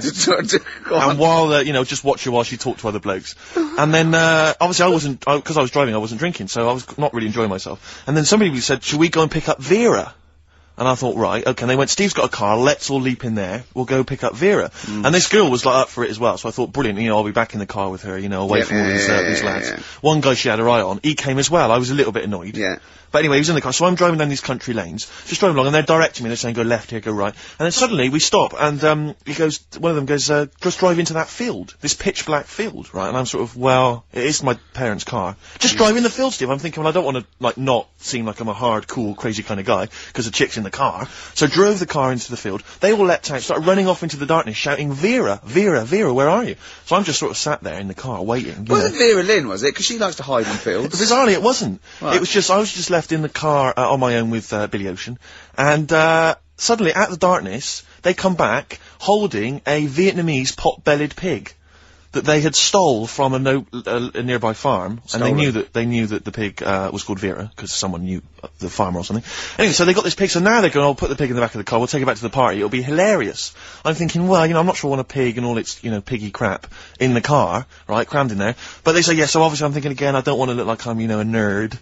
You know, I'm terrified of that, Rick, ever happening. Yeah. So, So you go, hey, bring the pig into the car. Exactly. I'm no nerd. Exactly. Yeah, go on. So now we drive off again. I've got this pig kind of screeching in the back of the car. And, they say, stop again, let's do some cow tipping. And they do that old thing, you know, about the fact because cows sleep standing up, don't they? So you can push a cow over and stuff. Yeah. So they're having a wild time, hilarious. So this time, now we get to a sort of dead end in the road. And, they say, well, turn around, let's go back to the party. And I'm thinking, fine. Try and do a 3-point turn in this very narrow country lane, right? Get the Volvo estate wedged horizontally across the road. Can't get it out, just can't seem to sort it out. I don't know what, I'm panicking because there's a pig in the car, right? And, local disgruntled farmers, right? People drunk, partying, probably off their head on some kind of weed, Rick. Was it loads of blokes with, like, pitchforks and flaming torches Exactly. going, burn him. He's playing with our pig. Exactly that. And so that, do you know, I was so terrified that all I could think was they're gonna have to send a helicopter to lower a magnet onto the top of the car to lift the car up and put it the right way round. You used to read a lot of comics, didn't you? Yeah. Yeah. So, do you know what I started doing? What? Crying. Did you really? Yeah. Why? So started crying, just very slightly, started getting upset. And the other guy that the girl fancied, he had to get into the driving seat and sort it out for me by slowly edging forward and that's backwards. the worst bit of the whole story. Yeah, edging slowly back and forwards. He just sorted it out, just slowly worked the car back round, and then we were off. You're just gently weeping. Just gently weeping in the back. The bloke had just taken the bird that you saw from a distance. Exactly. That was basically your wife in your head by then. Oh, yes. Wasn't it? I can't We were believe it. happily married with a pig for a child. Don't joke, that could happen. I know. The pigs come, if you like. Sorry? What did you say? What did you say? What did you say? When you do what, Carl? What? What did you say? No, what did you say? Because I don't want to have to go to the radio authority again. What did you say then? Just remember. We are going out live, Carl. Yeah, remember Tom Binns, right? What did you say? What I'm saying is, why were they shouting Vera? Because pigs don't come to the name, do they? Hey? I don't know the ins and outs of pig, you know, how to lure a pig into your trap. Can I just tell you some very, very interesting things about pigs? Please do. Right. One, everyone knows they have a corkscrew-shaped penis, right? Yeah, A corkscrew-shaped penis. Yeah, That's the tail, isn't it? Two, they can't look up. They can't put their head back and look up, right? Three, they can have a 30-minute orgasm. Yeah. Rick, is it only pigs that have got a corkscrew-shaped penis? No, and landlords. Okay. Very handy. Right. Here's one for you. Go on. Like insect facts and stuff. Go on. If a man was a flea... You could jump over St Paul's Cathedral. No. What? Wrong. It's gone up now. It's... the big wheel. The big wheel. The Millennium Wheel. Now. It's gone up now. Play a record. You're the best. Ash, there's a star on XFM 104.9. Now, Steve. Yes. Karl text messaged me in the week, very excited, because he just watched a programme that proved me and you were stupid. Remember we sort of championed the anti-supernatural? Yes. Sceptical view. We're just absolutely sceptical about things like that. We're atheists, we don't believe in ghosts, anything like that, anything supernatural. We're followers of James Randi, a genius of our times, but Karl saw something that proved us wrong. I'd like Karl to tell you what this proof was, what he saw it on, and look at him. Go on then. It was on Wednesday night. Yeah. I was watching... you see, the problem is I didn't get the full story, so you could pick holes out of it. Sure. Unlike your usual investigations into the supernatural. Which are It was called, can I just say what the programme was called? Mr. Exorcist. Oh, brilliant. So... Sounds like an academic work to me. The bit that I caught, I just flicked it over, sort of seeing what's on the telly, and I thought, oh, Exorcist, I've seen it, but there's nothing else, and I watched it, and then I realised it wasn't the same thing. Yeah. I thought, oh, I'll have a bit of this. And there was an old woman and a daughter, and as far as I was aware, the bit I picked up on, they were saying, oh, you know, it's dreadful, and unless you've been through it, you know, you've had ghosts in your house and that, you really don't know what it's like. Yeah, sure. And the main thing that seemed to be getting them down was the fact that the budgie was getting stressed. The budgie was getting stressed? Because animals can sense the other side, Oh, can't okay. they? Can they? Yeah. Okay. So, And how was that manifesting itself? You don't know. What was the budgie doing? I think it just wasn't happy. Right. Did it explain that to people, or No, how did it express that? budgies are known for being chirpy, aren't they? I see, and it wasn't chirpy. It normally swings on its little perch and that. And Just depressed because it was possessed. It was just sat around in its pajamas. So No. Come on, So Steve. then- Come on, Steve. You're making this a mockery. So the budgie was depressed because he could sense the ghost. yeah, and then this yeah. this Mr. Exorcist came round. Was that his name? Yeah, Okay. Was he a priest or something? yeah, he might have been. Yeah. Like I picked Did he up did he have like a black coat with a little white collar? That's usually the. He had his coat on, so you couldn't tell. No, sure. Okay. But so he came round and he sort of did his thing, and then Was he trying to exorcise the budgie? No, the ghost. house. Right. The I house, see. It yeah. wasn't that the budgie had a demon or Clearing the anything. house No. out. Okay. No, this So- wasn't a possession, was it? This was a straightforward. It wasn't a poltergeist or anything. It was just a. Well, a haunted house. Yeah, but Sure. that's the thing he was saying. He was saying you can have like your ghouls and that aren't that bad, that aren't going to cause you any problems. Yeah, But obviously the budgie, they've got weak hearts and that, haven't they? And Sure. I don't know So he go on. so anyway, basically he sorted it out, did whatever he did, and the next shot you see is like the budgie making a noise and swinging It's the happy ice again. over the moon again, and the old woman was like happy because she was. She couldn't believe it. stressed. Yeah. And that's Does the priest didn't come in and go, well, you should feed that bird. Give it a bit of millet. It was happy. He goes, right. No, See you it's- later. No. It was a. So it's- budgies are. My mum's got a budgie, and they're fairly happy all the time, aren't they? So it's got to be something very odd. Right. You never see a budgie sitting down going, I feel like topping myself, to be honest. Yeah. Do you know what I mean? Though? No. Do you know you can have like a moody dog? You can see a dog when it's unhappy if it's walking down the street. You can have a moody canary, can't you? And what they do is they often tell the police what you've been doing. They're known for that. Mm.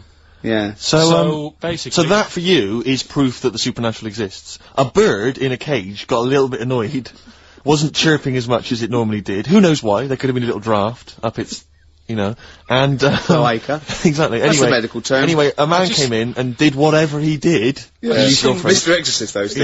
Yeah. This wasn't any bloke off the street. This was Mr. Exorcist. Yeah. Yeah. So. And for you, that's the proof that there is. just because like if it was a person, you go, they're playing up for the camera. Yeah, a budgie could possibly act like that, Steve. Yeah, I see what you mean. You're saying a budgie would not be it wouldn't be trying to become famous. Or just No, want to get on the telly. not like Lassie. No, sure. It was sure. basically a show-off. Yeah, or Champion the Wonder Horse. Yeah. What do you think? I think I've changed my tune, Rick. I don't know about you. I have, and I think we should play a record. I'd love to get Mr. Exorcist in.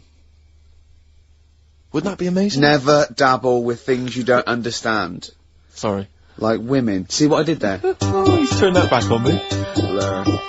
Boys and girls. Girls and boys, embarrassed yourself. Blur. Girls and boys there, Steve, on XFM 104.9. So, it's not so bad, really, because we didn't plan anything, No. We proved the supernatural. We were wrong about that. Well, just one other question. Was there anything else in this woman's house that led her to believe that there were ghosts, or was it just the fact that, Tweety, or whatever his name was, wasn't chirping? You see, this is the problem. I was watching UK Style. I was watching something on that. What were you watching on that? It was, it's not changing rooms. It's like that, but cheaper. Quite seriously, right? You might be the most interesting man in the world. I'm fascinated by it. I'd like to follow you. I'd like to have a hidden camera on you. I can ask you any question. I'd like to have you in a cupboard in my flat. So I just think about it. I wonder what Karl thinks of that. And I'd just throw something at you, and you know what I mean? Yeah, because that's what my dad did. Just kept me in the cupboard. Do you know what I mean, though? Yeah. I wonder what Karl would You're think never about stuck this. for a conversation point if Carl's around. That's No, what's genius about it. he's always got an opinion. He's got an opinion about everything. Yeah. It's But I love the fact he was watching UK Style without a shadow of irony. Yeah. Nothing. No, He's that's just what like, that's what I like about him. Exactly, that's what's I wouldn't brilliant. like it if he was trying to be No, he's not. kitsch Yeah. and stuff. I like it because he's down the line, straightforward, no nonsense. Yeah. This is what I like. You know what I mean? He's going to be sort of like Jeffrey Boycott, Dickie Bird when he's about like 60 or 70. He's going to get on a bus and go to the driver somewhere. You need an haircut. You look like a scruffy get. You know what I mean? He's going to be a great old bloke that Genius. he doesn't get chinned in the pub. Yeah. Right, people protect him, because he's like 70 or something. But it's great. You're looking forward. You're actually in that nod. That nod went. I can't wait to be 70. Yeah. Wasn't it? Can I make a suggestion that we just get people, they can email in just questions or comments they'd like to hear from Karl. Maybe they just want to know his opinion on the Afghanistan situation. Yeah, like, or you know, like last night's Coronation Street, whatever. Yeah, like they do, in the NME or imagine that coming up to the election, they go, Billy says Labour. Yeah. Ooh, I think Karl. the Sun has White Van Man. Each day right. they interview a guy who drives a white van, see his opinions on various topics. Karl is very much our White Man Van. White Man Van. Yeah. So any query you have, I think most of our listeners are, any to be honest. opinion that you would like to hear voiced from the K-Man, ricky.gervais@xfm.co.uk, or you can phone in, I forget what the number is. Oh, matter, 700 800 1234. Sweet. Now, it's time for our first regular feature of the day. That film sounds good. That film sounds good. I stopped the film reviews because I've done all the films that are 9 or 10 out of 10. I don't want to drop my standards. Absolutely. This is a feature where it's a soundtrack of a film where I like the single from it and might make me want to see the film, might have seen the film. Today is our first request. Right, interesting. This is for Martin, who wants to hear Live in the City by Stevie Wonder, and it's from Jungle Fever. Let's hear it. Well, I love the song It's and I an love the absolute film. classic. Living for the City. Genius. Stevie Wonder.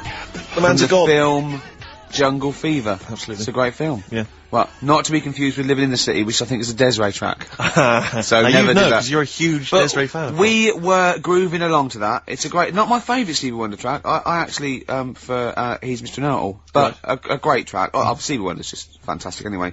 And during that, we just had heads down, we just like, just enjoying the moment. We said turn it up, didn't we? We liked it. Karl, just halfway through, just looking at me, he's got a driving licence. Yep.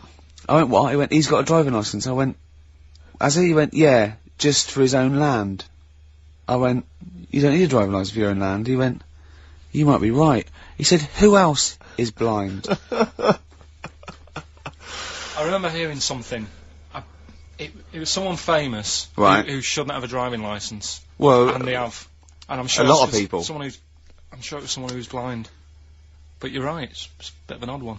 isn't it? No, but don't forget, this hasn't just happened, this is in your head. So you can't say that and go, isn't that weird? How did that happen? It's in your head, don't forget at the moment. There is no proof There's of no this. proof of that. You can't say something and then go, isn't that strange? You said it. Oh. Do you know what I mean? We didn't just see something happen out the window. Yeah, you see what I'm saying? What's in your head and what happened and all that? What are you thinking?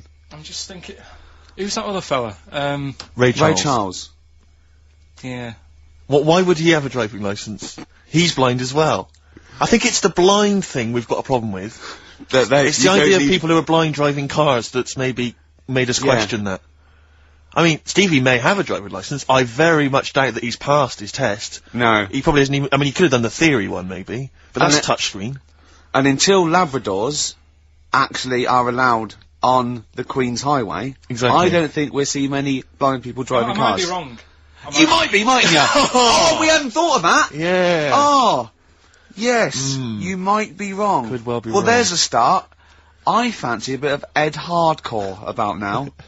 Well, Rick, you've embarrassed yourself because his name's Harcourt. Yeah. Yeah. Just play the song, Carl. Just mop up this ugly mess. Still to come, those are our other features, of course, including Hip Hop Hooray! Black Rebel Motorcycle Club and Love Burns, XFM 104.9. I'm Ricky Gervais. My name's Steve Merchant. Carl, what's your name? I press the buttons.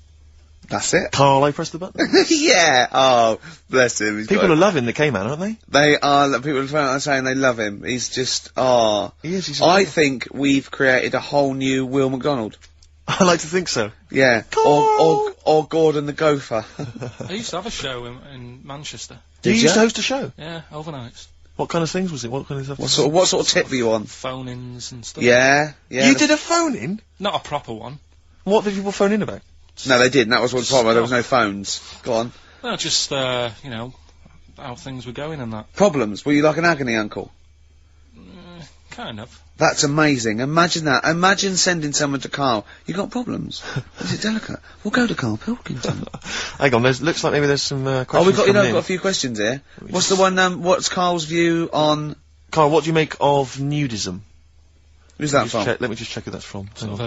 there's a time and a place for it. That's from, it's very difficult to tell. That's on great, you this see. thing. There's a time and a place for it. That is just brilliant. That is Dickie Bird. That's that sort of northern, confident soundbite Wasn't it nudism? Time and a place for it. There's a time and a Would place you for do it. it, Steve? Would I do nudism? Yeah. He's not allowed. Not again.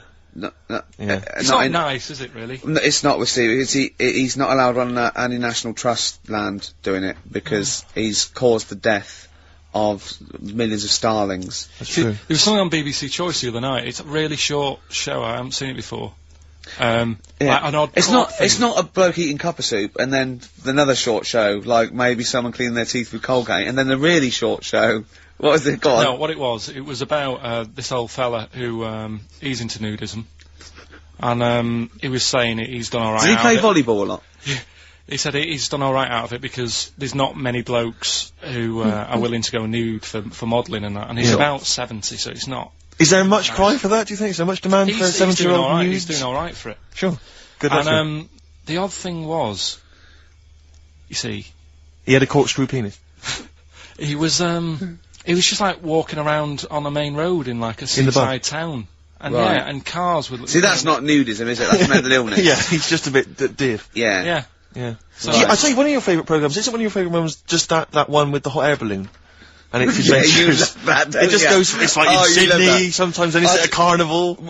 His favourite programme when he was little, he used to watch it for hours, was that little girl by a blackboard with two toys. Yeah. He used to love You that, didn't enjoyed you? that, didn't you? right, listen. Here's something else I learnt in the week, and we can use this if you want to give away the Incubus tickets. Go on. There's a Oh, I program. must have, there's some tickets to give away later. I'll tell you what it is later. Go on, Carl. Who? I don't know. We'll save it. It's a surprise. Go on, Carl. Oh, have I ruined it? No, go on. Crack on, mate, crack on. Yeah. There was a program about the body. Sure. And what is it, right? Barbie doll. Why couldn't that be real? Yes. Play a record, Carl. I do know the answer, actually, I have to say. What do you Yeah, mean, why really? couldn't it be real? If the Barbie doll was like a real person, Right. it wouldn't work out. I don't understand the question! If you do, this is what worries me. I don't understand the Don't question. say- Why do you understand it? Because Why it's one of those facts which I've heard in the past, but so therefore, because I know the answer, the question makes sense. But unless you know the answer, the question makes no sense. Well, of course it does. That's what's brilliant. Is it worth using for the tickets, do you think? Is it that good? It's not a real question, Carl. I don't No, think it it is. can really. It can't be a real Why? question. Well, because it's like one of those things about, a man went into a field and died. Why? You have to ask a question, you go, because his parents didn't know, but, well, I've got a million explanations. Okay, she'd be hollow. Do you know what I mean? No, he's right, actually. It is too vague. Why don't you give the answer and then you'll understand what your question meant? What was the answer? She'd have to walk around on all fours because. No, physically, the proportions of Barbie Yeah. could Yeah. not be replicated on a real human woman, because she just couldn't have those dimensions. Yeah, we know. Yeah. But that you know what I mean? Yeah. Same goes for Fred Flintstone. Do you know what I mean? His head's half his body. It's a cartoon. Right.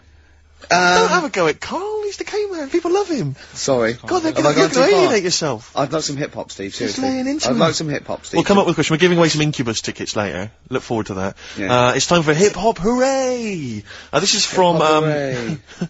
Whoa, hey, Yeah. whoa. Hey, this is from De La Soul's 2000 album, not the current one. Artificial Intelligence, Yeah. Mosaic Thump. Yeah. lot They've of changed a bit, haven't They have, and a lot of people have dismissed De La Soul, but there's still some tracks you can dig out. Not that as are good. jazzy, but this is a soul tip to this This show, is a isn't wonderful track. This is With Me. Play it, Carl. it? Alive. POD or pod, Absolutely. as I call them. Yep. On XFM 104.9, a bit of rock. Who are you? I'm Ricky Gervais. Steve Merchant here. Yeah. Carl over there. Now listen, there's a bit of rock there. Yep. Takes us into a competition. We Okay. got Incubus tickets to give away. Incubus, you say? Now, I like Incubus. Okay. I mean, for what they are, but, I'm a bit worried about all this crossover, this new metal, and these people coming out that are a bit like Pearl Jam and a bit all this sort of. I'm not too sure about it. I'm still not convinced, but Incubus have got a bit of style about them. The competition we just ran there, the phone in, ask Kyle and thing. People were phoning up. One person said, "What do you think about new metal?" Carl just quick as fast went, "I hate it." Exactly. And he threw a question right back at them and went, "Do you listen to that in the morning?" She went, "Yeah." He went, "Wow, you see, in the morning I like Ash. In the evening, I might listen to I think he said Magic FM. Yeah. Yeah. But I love the fact that he is now, we've put him on a pedestal. He's happy with his own opinions. Before he was like, don't know. And now he wants to tell the world. He'll be down Hyde Park Corner tomorrow, won't he? And they're going, right, who wants to know what I think about, I don't know, At 2 o'clock, I will listen to the Human League. Today at 4:13 I had 1 apple and listened to Primal Scream. Yeah. Thank you.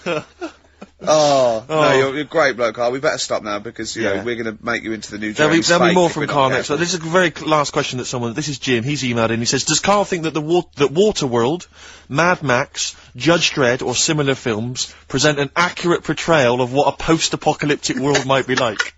How do you imagine what the world will be, Carl, when the bomb is gone? So I've got no comment.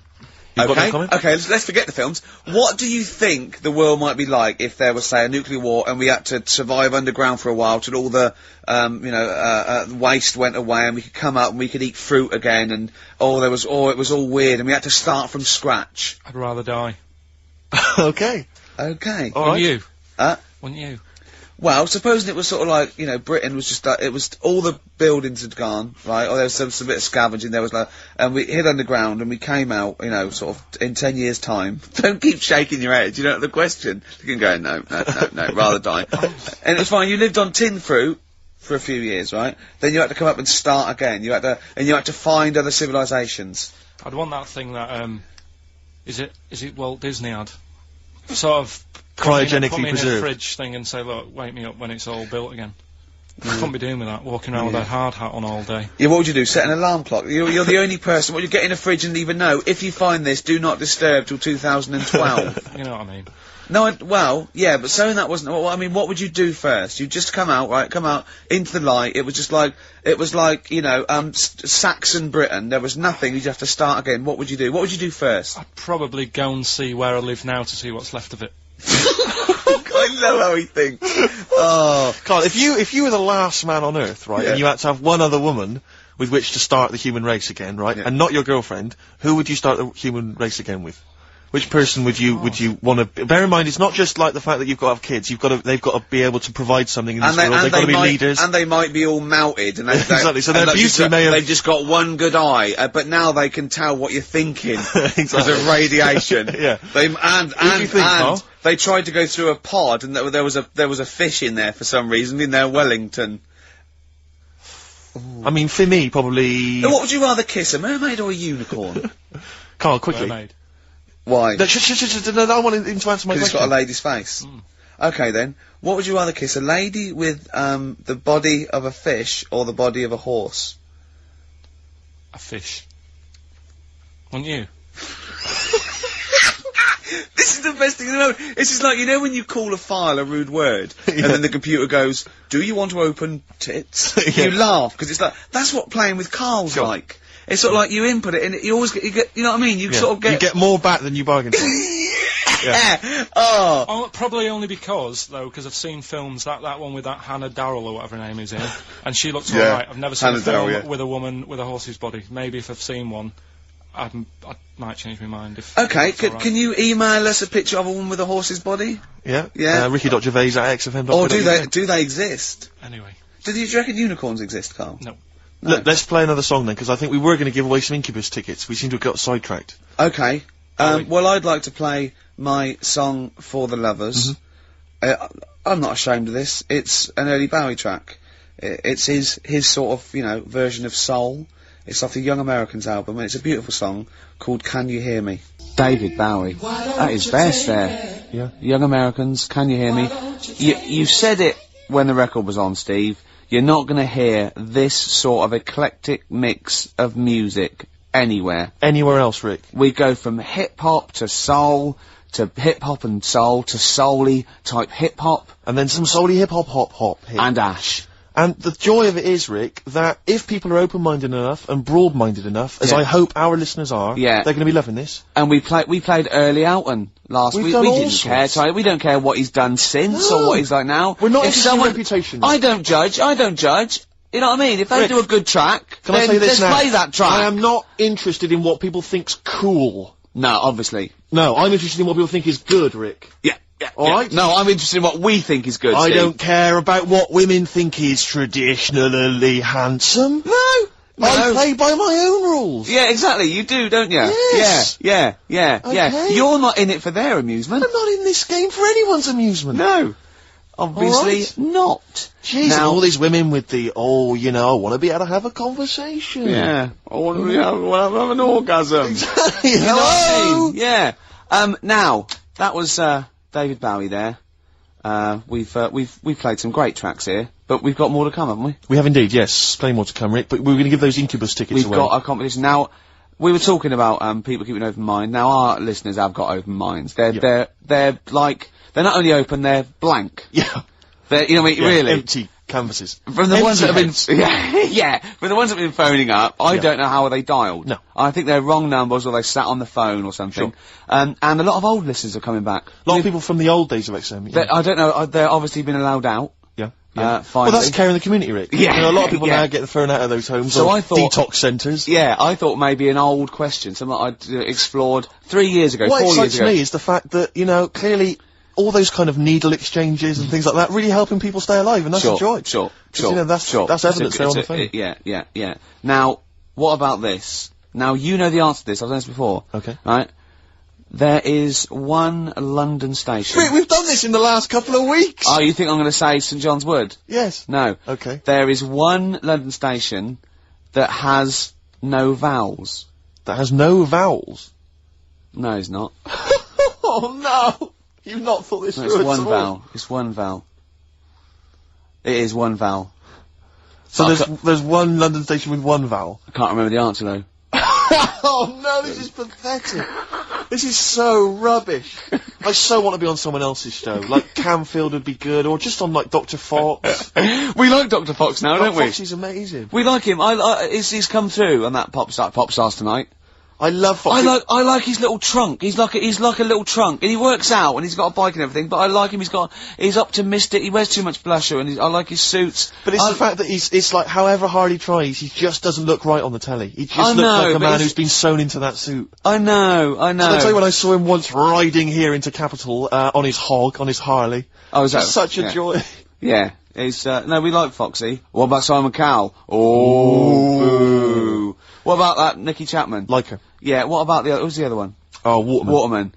Up and down, He's Waterman. a bit of a knob. Wow, come on, you can say that, but he's sold millions of records. None of this talking... So's our price. None of this talking is disguising the fact that we've still not managed to give those Incubus tickets away. Okay, Any what other about this? What about this? You've got nothing, have you? No. Running on empty. Yeah. Play a record. Hives there on XFM 104.9. Right, we've got a competition question. Steve's come up with it at the last minute. This is just to check if you are a regular listener of the show. Yeah, we would like to reward loyalty. Exactly, absolutely. So, last week on the show, Ricky described a story that happened to him, back in the 80s when he was making his TV appearance on Razzmatazz with his band, and he had to fly out, was it to Newcastle? Yeah. And he tried to get on a plane, and a pop act of the 80s tried to help Ricky sneak aboard an aeroplane. But failed. But they failed to do it. At the height of their powers. And they were at the height of their powers. What was the name of that outfit? Should we put them on the line? Absolutely, let's hear it. There's the people there already. This is to win Incubus tickets. Please do not be mental. Don't be mental or swear or say anything libelous or nasty. Yeah. Just be nice. You won't win if you're not. Go on. Hello? Hi, who's that? Oh, I've got my headphones on, haven't I? Put your headphones on, Rick. I'll just keep her talking. Oh, no. Hey, how's it going? Hello? Okay, hello. Hi. Hi there. What's your name? Lindsay. Lindsay. Where are you calling from? Clapham Junction. And do you know the answer? I do. Okay. Is it Bucks Fizz? It was indeed Bucks Fizz. It was the Fizz. It was indeed the Fizz. Well Do done. you like Incubus? Yeah. Right. Right. Oh, yeah, you see, if I was interrogating you, I'd go, you hesitated. Yeah. There's so many people phoning up who are desperate for these Incubus tickets. Please don't make They this are given to rightfully, you. no, to be fair, they're rightfully yours. Right, I tell you what, I'll have a T-shirt if you give them the tickets. Okay, is that just any old T-shirt, or No. Can we send her a T-shirt? Carl's nodding. we Right, think we can send you a T-shirt? Right, we'll get you a T-shirt. How are you going to do that then, Carl? Because you've got to take her name and everything now. You keep talking a minute. Yeah. This is pathetic. This is wouldn't amazing, happen isn't with Dr. Fox. He'd have it all Foxy planned. wouldn't do this. Can I say as well, there's a bank, there's a train station with one vowel. Yeah, but there's loads, aren't there? He hasn't thought it through. Bo as well, there's many. Listen, Carl, take a note of her number. It can't have been that.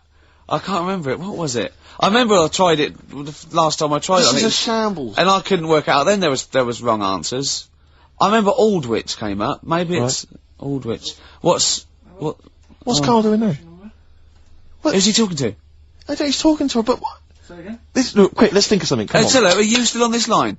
No, he's picked up the phone now. So what am I doing? We're giving away, we're letting people behind the curtain. Let's keep up this veneer of professionalism. This is so rubbish. Come on, no, It's don't draw attention to it. Okay, alright. Let's just talk and make Steve, what are you doing tonight? Looking forward to Pop Stars? I'm looking forward to a lot. Who do you want to win? I'm glad you've asked, Rick. I'd love to see Darius have a bit of success, but I don't think it's going to happen.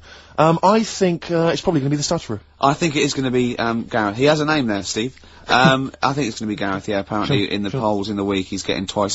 We're back, don't we? Okay. Alright, Carl, so she's getting a t-shirt, is she? Lovely. Right, who's that on the line? Next contestant.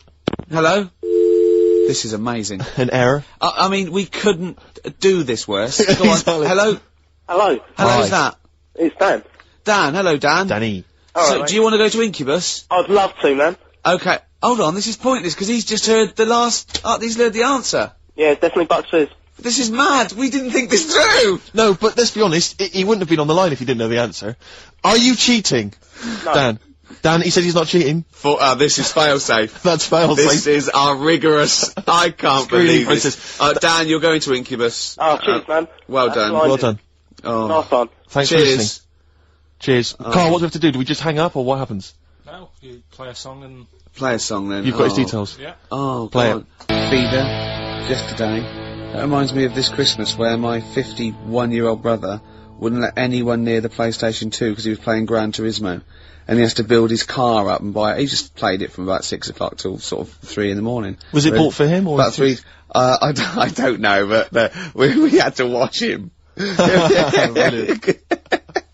Why that song particularly?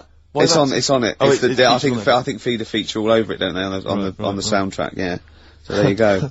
Yeah. I was on the tube the other day, Rick. So I was just coming into Finchley Road. Yeah. And I was on the train. I know you don't travel on the tube anymore because No. you're too famous. But I never did. No, fair enough. It's not that I don't really recognise. It's just that it's beneath me. Fair enough. And they're on the tube in each carriage on these newer ones. There are kind of these flaps that are normally locked closed, and there was one of them that's swinging open. And inside there were various buttons like on, off, self-destruct, whatever. Yeah, but yeah. seriously, like doors operating. Train quicker. Exactly. And you were thinking, like, you don't want some, kind of oik, sort No. of fiddling around, pressing buttons and stuff. It could be quite dangerous. Yeah. So I got off of Finchley Road. I thought, I'll be a good commuter. I'll mention this to the staff, and they'll probably, they'll thank me for it. And if it's an attractive young staff member, I mean, they never are on the tube. Have you ever seen an attractive member of staff at a tube station? Oh, come on, steady They on. are such freaks. I No, mean, I know so- that's the pot They're kettle all black. they're thing, all but from Devon, apparently. they're grotesque people, really. All right, steady on. And so anyway, I went up to this guy. I thought The uniforms don't out though, do they? They don't, it's pretty grim. And so I went up to this guy, I said to him, excuse me, I was just on a train there, and there's a flap open, I could see all these buttons and things. He went, right. I was like, yeah, well, I just think, it might be, wandering hands, a small child or something. Yeah. Right. Small Yeah. child. He went, what carriage was it? I said, well, I don't really know what carriage it was. I just, maybe at the next stop someone should come and check. He went, well, how are they going to check if they don't know what carriage it's in?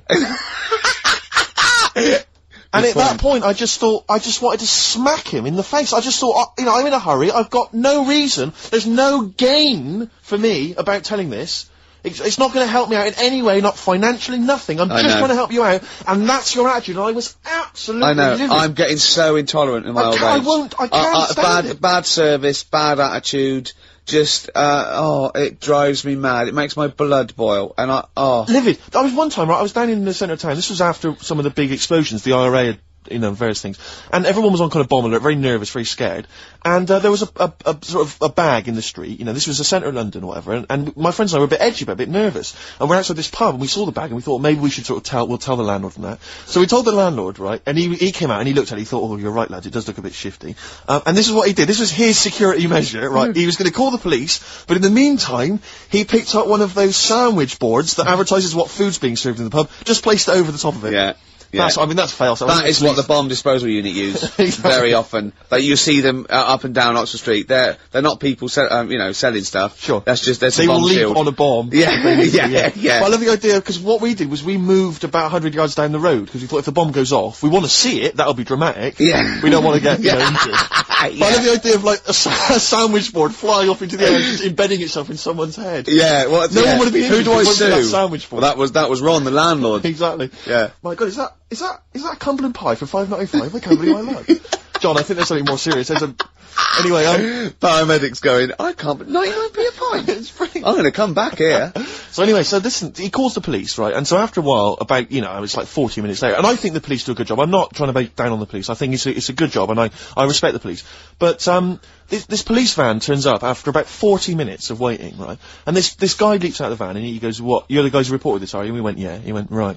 And he looked at the bag, and he picked it up, he unzipped it, and there was just some rubbish in there. He just threw it at us. He went, "There's your bomb for you," and threw it at us to teach us a lesson, and then got in the van and drove off. And it was like, what lesson are you teaching us about being a good citizen? You presumably reported him, did you? Well, of course we're not. What's going to happen? It's not. Do you know what I think? I think he thought it was a bomb. Right. And he was trying to blow you up to teach you a lesson. Well, possibly. That's bad. That is really bad. It just winds me right up, stuff like that. Once, right, me and Bill, we had it was like 1983, and we had like extensions and cut off t-shirts and jeans and sexy. Like makeup. Oh, no, and we were just eating chips on a corner, right? And it was a Saturday, so I assume it was like football patrol, about 12 police, and they sort of slowed down, looked at us, and he wound the window down, and the bloke driving shouted, "You look like a couple of prats." Bill turned to me and went, "Is that an offence?" And I remember wanting to laugh at the joke, but thinking, that's annoying. Yeah, of course. That isn't. They were right. Well, yeah, but they were right. It's not really a police issue, I don't think. Someone called into HQ that morning. Guys, if you see anyone looks a bit, the flashing police. We've heard there's a bit of a to-do. Apparently a couple of prats are walking round. Yeah. We need someone to go on fashion police patrol. Send in Lawrence Llewellyn Bowen. Oh dear. But, we respect the police. Yeah, absolutely. I'm not having to go. It's just those few that give them a bad name, really. Yeah, exactly. High five for it. Hey, I think the boys in blue do a good job. They do, and do the firemen. Yeah, especially the firemen. I remember once, this is really embarrassing, this is the arrogance of youth, right? In a hall of residence, every time someone did toast, the fire alarms went off. I remember once it was like 2 in the morning, and we all had to go outside, and it was just toast set off things, but it was linked, and about 8 fire engines turned up, and they were all coming in, right, and I said, "Oh, this is so embarrassing, why am I telling this?" Go on. I just went, "There's enough of you." God! And the fireman said, he just went, "Shut your mouth, mate." Yeah. And I thought, oh God, he's right. It's one of those things you remember 10 years later. Yeah, that's a horrible thing. I know, but I want you to publicly apologise to the fire brigade. I'm so sorry. I'm so sorry. Because I never did stuff like that. Oh, that is twatish. I was too busy saying, "Can I try on your helmet?" Oh dear. Oh, we better play another song, play haven't we? Oh, this is a great track. This is Groove Armada. It's from the album Goodbye Country, Hello Nightclub. It's the opening track. It's called Sun Toucher. I think you'll like this, Steve. Oh, I'm looking forward to it. Groove Armada there, and Sun Toucher. Do you like that? I didn't mind it, actually. I didn't realise you were a Groove Armada dance music fan. Well, no, Jane played that music. I hadn't heard that before, but I loved it immediately. It's great. It's like a soundtrack mixed with a little bit of sure. hip hop, and it's all like a big mix. Like a big melting pot. Yeah. Yeah. I just wish that's what the world was, really. So where do we could so just, everyone could live in harmony. I wish it was an onion. Oh, if only the world were a great big onion. Yeah. Oh, well, maybe one day. Well, this is nearly the end of the show. Absolutely. It's been Ricky Gervais on XFM 104.9 with Karl. And, it's been a great show, and, there's been some laughter, there's been some tears, there's been some jokes, there's been some political satire. I'd like to think so. But, above all, there's been some chat with friends. And there's been some bloody great music, let's not forget that. I don't think we need to swear at this time. It's late juncture. Yeah, because you make yourself look a cock, and me look a twat. And Karl look like a complete... Song for ladies. rarely do you get a chance to play on a radio station Nearly 7 said minutes. wanker. 7 minutes worth of Led Zeppelin. But screw it, I thought, Hey. you know, it's the end of the show, we don't give a damn, it's an Be amazing careful song. with the language. Screw damn and bloody. Do not a sermon make. Rick, it's a beautiful song. If you're not a Zeppelin fan, stick with it. It's not roaring rock as you'd expect. The Rain song from Houses of the Holy. See you next time. See you later. Hives there on XFM 104.9. I'm Ricky Gervais. Steve Merchant. It's with you. Oh yeah. Yeah. Sentences and all It's that. just using the Well, you traditional pointed, English but you language. put me off. You pointed to yourself, and I just said Steve Merchant. You know what we do that every week. You introduce me. You Yeah. say with me and I go Steve Merchant. No, yeah. So no, it's a catchphrase that everyone's waiting to hear it. No, but usually I go Ricky Gervais and you go with Steve Merchant. But this time you pointed to you, so I said it. But I didn't say it. It caught me off guard, so I didn't use the sentence. Oh, I don't like the way you sit, right? I've read medically that if you're slouching like that, can you try and describe how you're sat? But you've got the kind of have you ever seen that picture of when John Lennon was off his head on Smack recording Let It Be, and he was lying on the floor at Abbey Road? That's basically what Ricky looks like now. chest pains, I'm scared. It's not good for you, that. Look at you can't breathe properly in the diaphragm, so you're gonna speak badly. Listen, I was trying to speak medical stuff there. I was trying to run into trouble. Anyway, Rick, what are the words to Wham Rap? No, what are the words to I don't remember Wham Rap. What the hell's got into you? Hey, sucker. No, there's nothing you can do. Brilliant. I look forward to a forthcoming revival of your music career. Yeah. Rick, I had some devastating news last night. Go on. You know when I left you, I was off to buy a PlayStation 2? Yeah. I was totally in the mood for it. Or a PS2, as he said. Yeah. Which confused him, Grandad. Anyway, so, I think I went in like, some electrical stop on, Oxford Street. Yeah. And, The thing I'll just say, the thing about Steve is, I wouldn't say he's mean. He hates that. He's careful, right? And he will spend days to get £1 off. Rick, 2.5 hours I walked round last night. I swear to God, I was walking to different shops, right? I went from Oxford Street to Piccadilly Circus, back again, along the length of Oxford Street, back again, all over the place, right? I realised I basically couldn't get a better deal than about 240 quid, right? For a console and a game. So I ended up in Virgin Megastore, I bought a, Auto Grand Theft 3 or whatever, and a PlayStation and a memory card or whatever. So I shoot off, and I'm walking off, and I'm going to the tube, and I walk all the way to HMV, on, opposite Bond Street, and I just popped in there because I'd forgotten to get something, and I went downstairs, and I was walking past the, PlayStations, and it went, if you buy a PlayStation 2, you can get Grand Theft Auto 3 with £20 off. Oh. I was absolutely devastated. What did you do? I crumbled. I didn't know what to do. I was thinking of taking it back to Virgin Megastore, going, it's faulty. Well, how can it be faulty? You haven't even got it home yet. Oh, I can tell. No, I didn't mean to buy this, though. What did you buy? Keyboard. Exactly. So the problem is, when I get it back and I wire it up and that, all I can see is the cars are racing around the track. All I'm thinking is, it's like one of those cartoons when a really hungry bloke could just see his mate as like a big chicken. All I could see on the TV was just a big £20 note just floating. It was an absolute night. I'm just devastated by it. 20 quid, I could have bought like another cheap game for that. We went to did I tell you this? Rick, would you give me £20 and then I'll shut up about it? yeah, we went to the casino once, a group of us, and I lost about 100 quid, and, it was a, great, it was someone's birthday, I think it was Jane's birthday, and Steve, after 3 hours of gambling, had lost the £20 he got out to play with, right? I was going, you're really gutted, aren't you? He just went, have you any idea how much cheese I could get for £20? Yeah. Cold meats. Yeah. For £20, and there it is again last night. £20. I'm robbed of £20. Literally, they've taken it from my hand. Yeah. The HMV people. I they've can't believe taken it. that and they've. I'm gonna hissed try it and away. think of some things to cheer you up. Should we play some songs? Avalanche is there. Frontier Psychiatrist. I never enjoy any record where I think I or a 4-year-old could have made it. Do you know what I mean? It's just like, it's cheating. It's musical cheating. Yeah, I'm not a big fan of that one. We won't play that again then. Alright? Okay. That's done. Yeah. Alright? Nice. Shake on it. Yeah. Lovely. XFM 104.9. Kiss on it. Kiss on it, touch on it. Carl came in this morning and he said he was soaking wet because obviously it's miserable out. And actually, if you're thinking of leaving the house today and thus missing the show, do not leave because it's miserable out. It's like a weather report as well. We play music, we've got chat, we have little jokes, don't we? But Carl came and it's raining. He said he was soaking wet. Yeah. I said to him, Rick would want you to do it. I want you to do it. Yeah. Just take your clothes off. Pop them over there. But do you know what? And he wouldn't. And he said I was going to do it, but I knew you'd say that. But when you left us in the kitchen when he was making coffee, he went, yeah, Steve said if you're wet, take your trousers off. And I thought, hold on, Ricky's not here. What's he up to? Little thoughts. No, Yeah. I was talking on behalf of Rick. I phoned him up. I said, he's wet. What should I suggest? Well, I said, well, I was in his ear. He had an earpiece, and I was going, tell him it's bad for him. Yeah. And I could hear him go, it's bad for you. And you go, well, no, I go, no, tell him it could. Rheumatism. Yeah. It could lead to rheumatism. Take him off. Carl, speak. No one's heard your voice today. Come on, Carl. He doesn't want to. No, I know he doesn't. We won't talk to you much, but Go on. it's just nice to say hello to you. Yeah. Right. I think people quite like They tune to in, know they you're like to hear here. you. Yeah. We've had some fan mail from I like his little face, his little Moby. I drew a picture of him in the week, just doodling, and he got really insulted. Did he? Why did you get insulted? It wasn't very good. I looked like Ian Canfield, like. Oh, what's an insult? Yeah. Ladies love Canfield. Yeah. I mean, they're weird kind of heavy metal ladies. but- Yeah. The ones that drink blood. Yeah. Yeah, they love Canfield. I thought of you look like today, but I think you might find it insulting as well. It's just meant to be affectionate.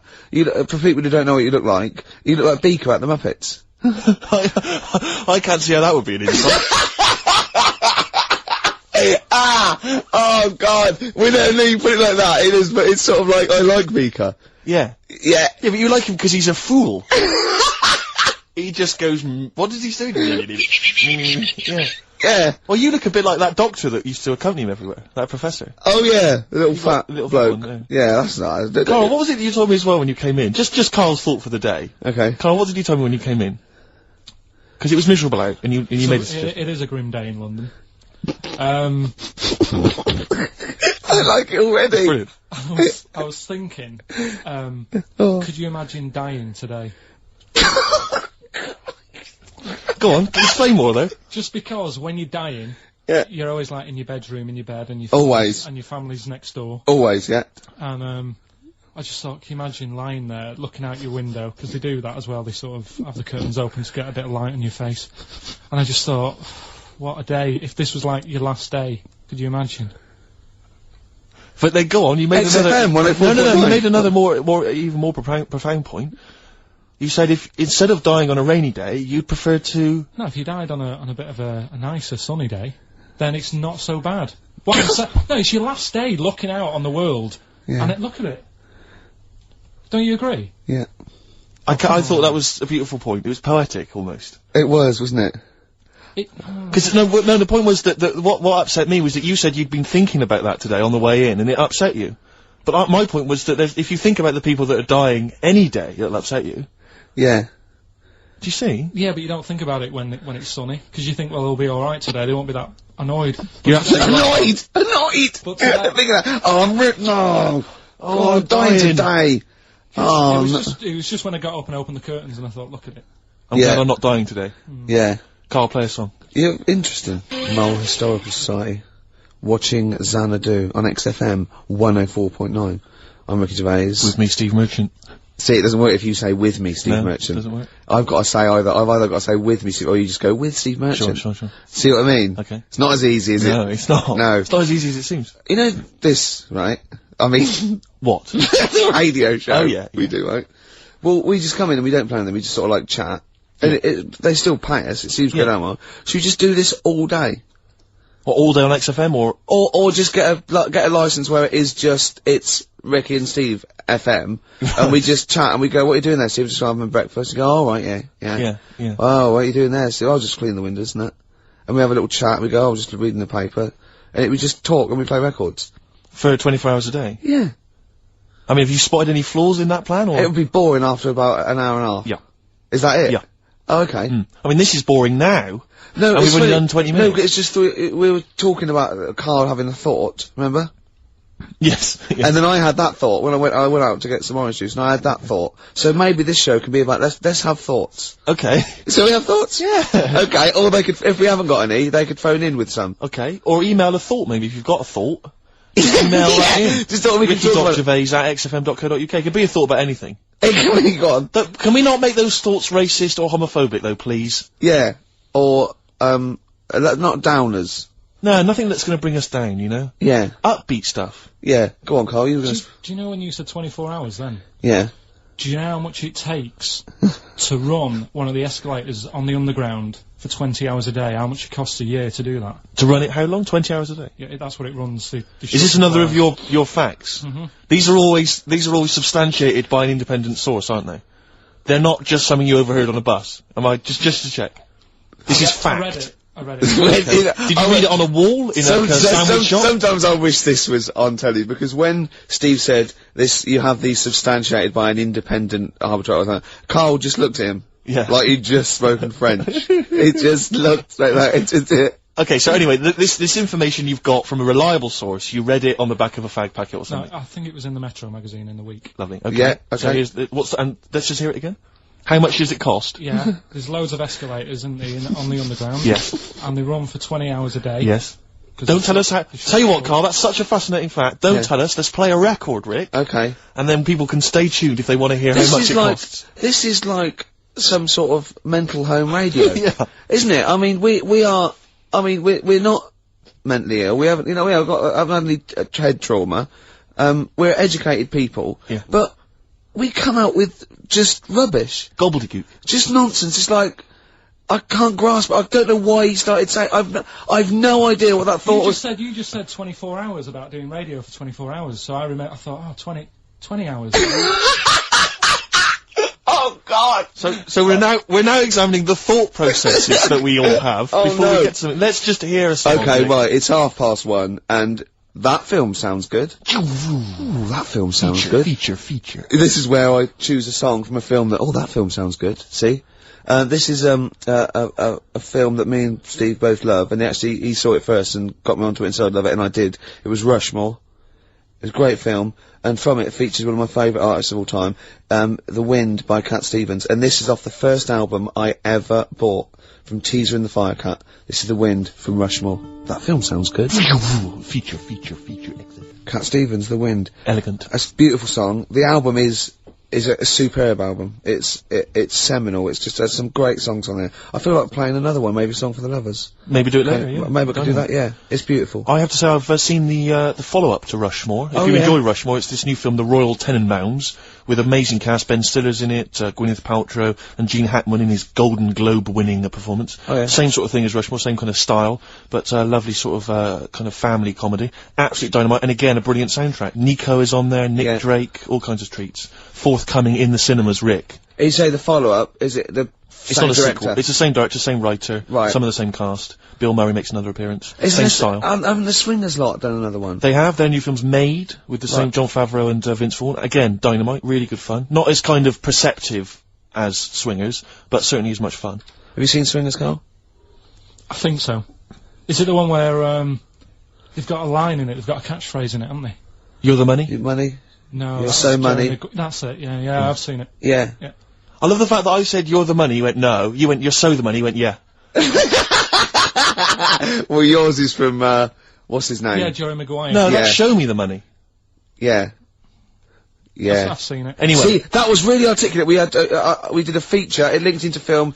Steve Love Films did a little, off the cuff review. Then it went into gobbledygook again. Yeah. That, I can't even say it. You couldn't even say the word gobbledygook. It's, yeah. Anyway, listen, you had an interesting fact you were going to give us, Carl. I don't think we can leave people waiting for this any longer. No. Right. How much does it cost to run one escalator? That's just one Yeah. on a London Underground.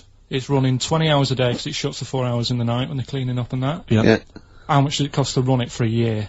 £12. £60,000. The trouble with these facts is, I've got nothing to compare it against.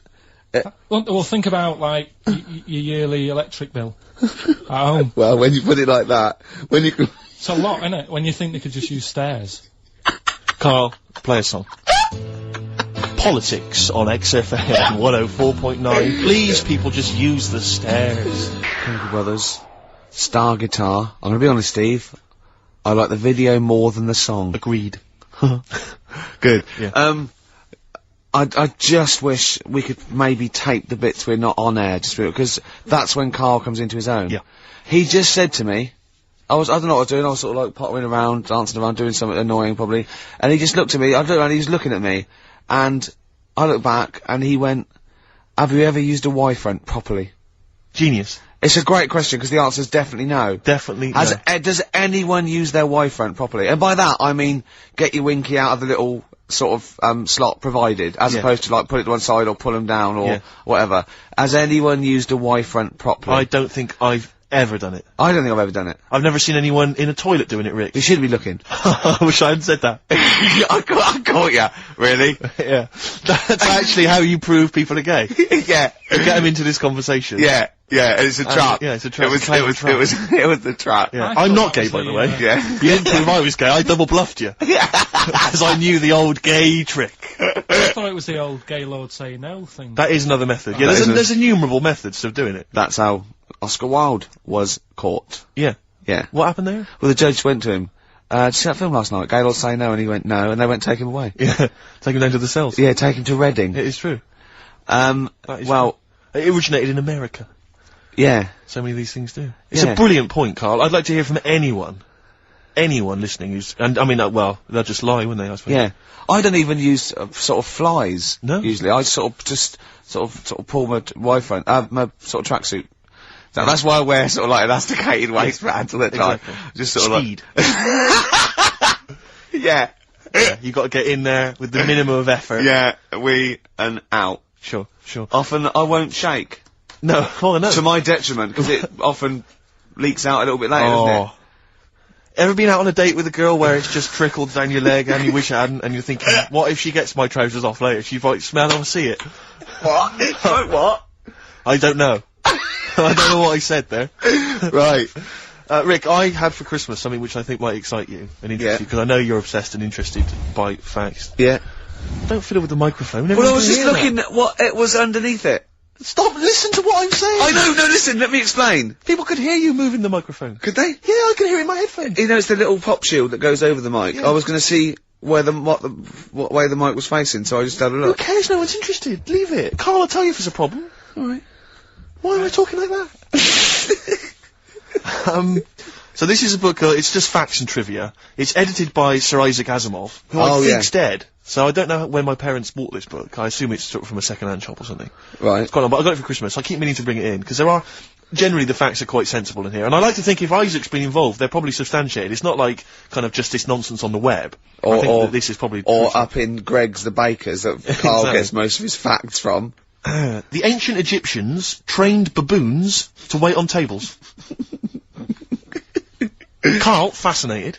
Brilliant. That's fantastic. But what my point about that is, why did they stop? Yeah. It's a genius idea. Was Would you it- not want to go to a restaurant where they had baboons serving? No, I'll tell you what Depends on happened. few. It might have been like the Planet of the Apes, and they sort of rebelled. One of them could talk. One of them could take his order. And one day went, do you want fries with that? And the bloke got really annoyed and said to answer him back. And then there was some sort of rebellion. Right. Yeah. The Planet of the Apes isn't true, is it?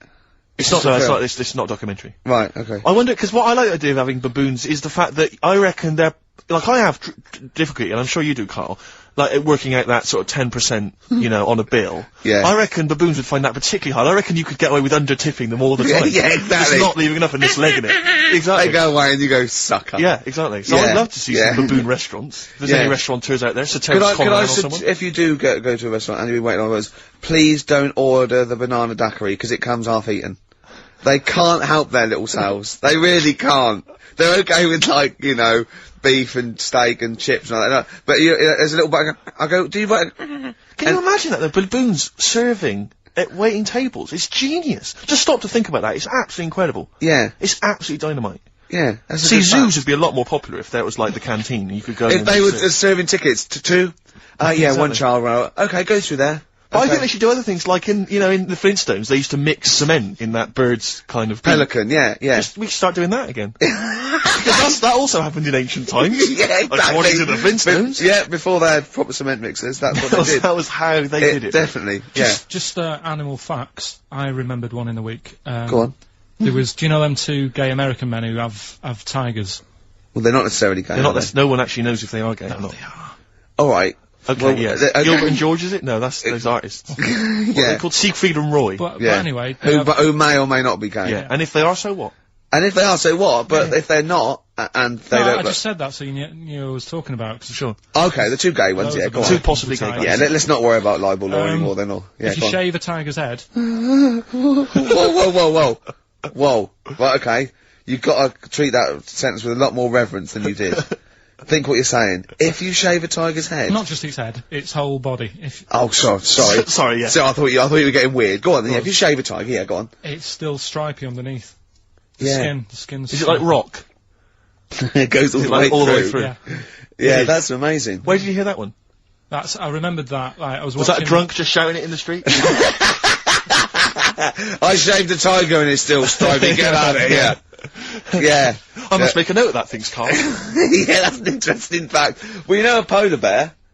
Polar bear's skin is actually black, and its fur is transparent, not white, and it gives the illusion. So it gets all the radiation possible from the sun, but it's still camouflaged. I didn't understand that, Rick. Sorry, you lost me. If its skin's black, a polar and bear's its skin is and its black. fur is translucent, And its fur is translucent. so why is it white when we see Well, it? it just because the light hits it, and The sun reflects off yeah, and it makes it look white. Yeah, if you look at each individual hair, it's actually translucent. So at There's night hair. it would be black. Well, everything is. Is it? Yeah.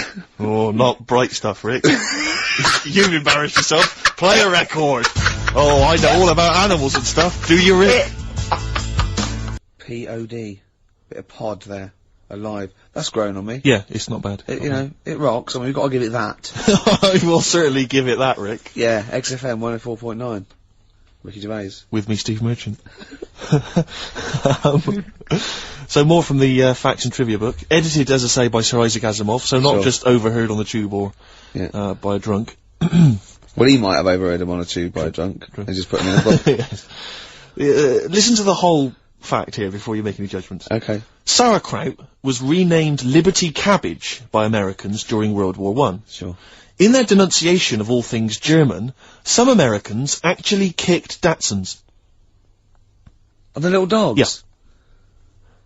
Little German dogs, just give them a kicking. Because they were German. Or they were derived from Germany. I don't know if they got to like a small sort of French village and just said, bring out your Dachshunds. Why, what are you going to do to them? Nothing. Give them a little bit of food or something. You're not going to kick them, are you? Got No, some milk. 'cause I've heard about you Americans. No, just bring out a little sausage dog. You say it aggressively. You said that aggressively, like. Well, no, bring out the little sausage dog. Okay. Well, you're not going to hurt it though. Of course I'm not. If you hurt it now, it's like it's against the Geneva Convention. And I'm not going everything. to kick it. Well, I didn't even bring up kicking. I didn't even mention kicking. So why have you done that? I That's don't know. well, I haven't got a Datsun. Oh, Sacre bleu. yeah. Sorry. That thing down my trousers is just a baguette. Yeah. Do you remember that, Carl? Do you remember that? Dynamite fact. A dynamite Baguettes fact. were invented by Napoleon so he could carry them down his leg. We just find there's one more here that I thought might. I know that there's a lot of those kind of amusing laws and stuff, antiquated laws and that on the web Yeah. and things. But again, it's Asimov. I'm thinking it's Yeah. true. City Ordinance number 352 in Pacific Grove, California, makes it a misdemeanor to kill or threaten a butterfly. Threaten! Yeah, you can't even threaten a butterfly. So it goes, Don't even look at it aggressively. yeah, butterfly comes down, I go, what are you looking at? I go, nothing. Yeah. And he goes, Judge! What? Yeah. Bloke looking at me with a net. I wasn't doing anything, You know what, I'm fishing. But see, the thing about that is, a lot of the kind of, sort of the wilder butterflies from the wrong side of the tracks, they're just going to take advantage of it. They're going to cruise around, they're going to be playing loud music, Yeah. abusing old people. Yeah. They're untouchable. And they're gonna go, have you got a problem with that? Exactly, you go, And no, you're gonna go, no, no, it's fine, go about your business. no, Butterflies there, Rick, in California, running amok. yeah, Should repeat it. yeah. No then, there's another one that I think you'll be a fan of. It might take me a while to find it, maybe we should play a track. Oh wow, that takes us nicely. That's a lovely link. That thing about you said about playing a track. Keep going. This is Song for the Lovers, and I've chosen a great track here, by Lloyd Cole, oft forgotten, but a great singer-songwriter, and this is one of his, best songs, I think. In fact, I think Sandy Shaw covered it in the mid-80s when she had a little bit of that resurgence. It's, Are You Ready to Be Heartbroken? And it's, Song for the Lovers, lovely tune. Enjoy. Are You Ready to Be Heartbroken? Actually, Lloyd Cole with his Commotions. That was done with, and, I love it. Beautiful. Cheers. Facts and trivia, the last one, Rick. Go on. This is a sobering lesson for us all. Go on. At the Pan American Exposition in Buffalo in 1901, Yeah. President William McKinley received a line of citizens, shaking hands with each. In the line was a man with a handkerchief covering one hand. Neither of the two Secret Service men guarding the president was curious enough to take a look at what might be under the handkerchief in the hand of the man. Leon Golzgoz, an anarchist. What he had was a loaded revolver, and when the president thrust his right hand out for the shake, Zolgozd fired twice. McKinley died a week later. So, what he did there, it was outwit the might of presumably the FBI or the Secret Service by covering the gun with a handkerchief. Clever. That's brilliant. It's absolute genius. Just think how they had to explain that. And they go, how did he get close enough and shoot the president? And they go, we didn't see the gun. Why? Covered it with a hanky, did he? Oh, well, you're not to blame then. Exactly, we can't compete with that sort of, you know, didn't you think to look under the hanky? No. Well, probably just thought it was a hand. Of course, because that's what the hand would be. Did you not think he was probably holding a gun or something? Didn't do that. We didn't train. We didn't do hiding it with a hanky, did we? Alright, if you didn't do it, then it's not your fault. Don't worry about it. But he lived, did he, for a week?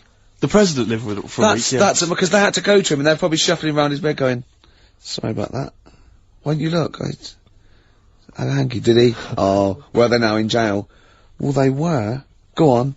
Well, when we went into the jail to give him some bread and water, he had a hanky over his hand. Right, yeah. We thought nothing of it. Sure. And a gun? Yeah. It's a gun and he got out. See? Do you remember the gun? Yeah. That's terrible, isn't It's pathetic. No one's used that method since. Because it was effective there, but you don't hear about that now. No. People using all kinds of elaborate methods to assassinate people, poisoning their wine. Yeah. I think that was Rasputin. As I recall, they put some poison into his wine. Well, I didn't study it in history class. That's my memory of it. But if only they listened to Karl last week, chink the glasses. Always chink the That glasses. shows that they used to test it, didn't they? Pour a little bit from yours into mine. That means I'm not poisoning you. Yeah. But if you're thinking of murdering someone, you know, Just a dignitary. with a gun. Yeah, but let's Pop say a hanky over it. Just think about that. Just pop a hanky over Oh, I don't know. Pop it inside an oven glove. And just wear that as you go to shake their hands. Or sooty. Or one of those big gladiator-style pointing foam hands they used to have on gladiators. Yeah. That'd be genius. Yeah. I'm just using this because I love the president. No gun in there, is there? No. It's just a big finger. Check if you want. Yeah. Well, no, we won't then if you said check. Right? That's Oh, do you know, unlucky. have I ever told you my method, Karl, my genius method of assassinating someone? This is brilliant. This is the ultimate crime. Oh, Is this the Ice Cube one? Have I told it to you before? No, but I know that. What's Is the that Ice one? Cube one? When you, shoot an ice bullet. you get someone round. Rick, don't say it, don't reveal it, because it's my story to tell. Oh, Blabbing there's it out. two. I know two of them. Well, listen, let me tell you it and see if this is the one, right? This is genius. Right, you rent a room across the street from the person you want to kill, right? And then when their window's open one day, right, what you've done is you've made an arrow from ice. Okay, and then what you do is you train like to become a brilliant marksman with a bow and arrow. It's an old one. It is brilliant. But this is why it's classic. And then you shoot them with the arrow. It goes across the street into their heart, kills them instantly. But what's brilliant is the arrow, the murder weapon. It then melts, dries out. There's no murder weapon, and then you can take apart the bow. and that's fine. Another one, Steve, They did is that to on stab them, then take it out and walk away. No, Same, because no murder weapon. No, but there's but you got to get into the building. This is the point. You're across the street. Right. You know, the only thing that could get What you is about if an someone arrow- saw you shooting an arrow out What the about window. an arrow on a string? Arrow on a string? What are you talking about? No, not an arrow on a string, because that's not going to work. What if the string broke as you were trying to loot? Good point, good point. No, Rick, No, the ice arrow is the only way. The ice arrow is the only perfect method of assassination. That was on Columbo. Was it? But there's another one. Do you know, like I was saying about the The murder weapon's irrelevant, Steve. What? The fact that it's a murder weapon, that is irrelevant. No, because there are fingerprints on it and stuff. You're having a laugh, Rick. I defy you to win. There's no fingerprints on a bullet when it goes through your head at 12,000 they can miles an trace hour. it to the same gun, can't they? They can figure that out. Throw the gun away! No, but they'll find the gun. They always find the gun. Burn I've it. seen No, you can't burn a gun. Rick, my point is... Melt it. No, the point is his fingerprints and stuff. Well, no, wipe it. Ricky, never Wear try and kill gloves. someone. Wear gloves. They'll catch up with you. They'll always catch up Will with you. they? Oh, I won't then. The ice arrow is the only way. No, The ice arrow I is bet that was the only- one case that Columbo didn't solve. That's one of them. The other one is, do you know I was saying the other week about the drinks and you chink your glasses and stuff? Yeah. A way around that, put the poison in the ice cube, you quickly have a swig before it's melted, Before it's and they'll melted. go, that's alright, I can drink that, it's not dangerous. Just say, oh, hang on, I'll show you some pictures or something. Let the ice cube melt, the poison goes in the drink, you say, oh, knock that back. Yeah. You look thirsty, they'll have it, they'll die. Genius. That is good. Carl, you and I, man, we're like criminal masterminds. Yeah. All What right? happens when they find the poison in the body and go, well, he was at Carl's house drinking, it might have been... you'd have legged it. Oh, yeah. He'd have been off with his missus and like £30,000 or whatever it was, Yeah. wouldn't it? Yeah. So that's perfect as well, is That it? is the perfect crime. So Rick. it's hold on. Are all perfect crimes to do with ice? Pretty much. Roots, manoeuvre, witness. We were talking earlier about people who use Americanisms like Yeah. they've used it all their life, and it's our pet hate, isn't it? Really, Oh. like just people who say, "I was DJ," I look, you know, risk of sounding a little bit, you know, butt licky. Butt licky. What's that? Never heard that. Butt. Don't say butt. Yeah. Well, I heard someone say he was on my ass. Oh, He was on my ass. yeah. I've never. What? I'll tell you what almost annoys me almost as much as that. There was a guy I used to know who'd pretend, and this guy was like, he'd never done anything wrong in his life. He had no street cred whatsoever. And I was driving along with him once, back from somewhere, and a police car just pulled out and was just following us along the road, because police cars sometimes do. Not following us, just happened to be driving in the Yeah. same direction. And he went, "Hey, up the pigs, watch it."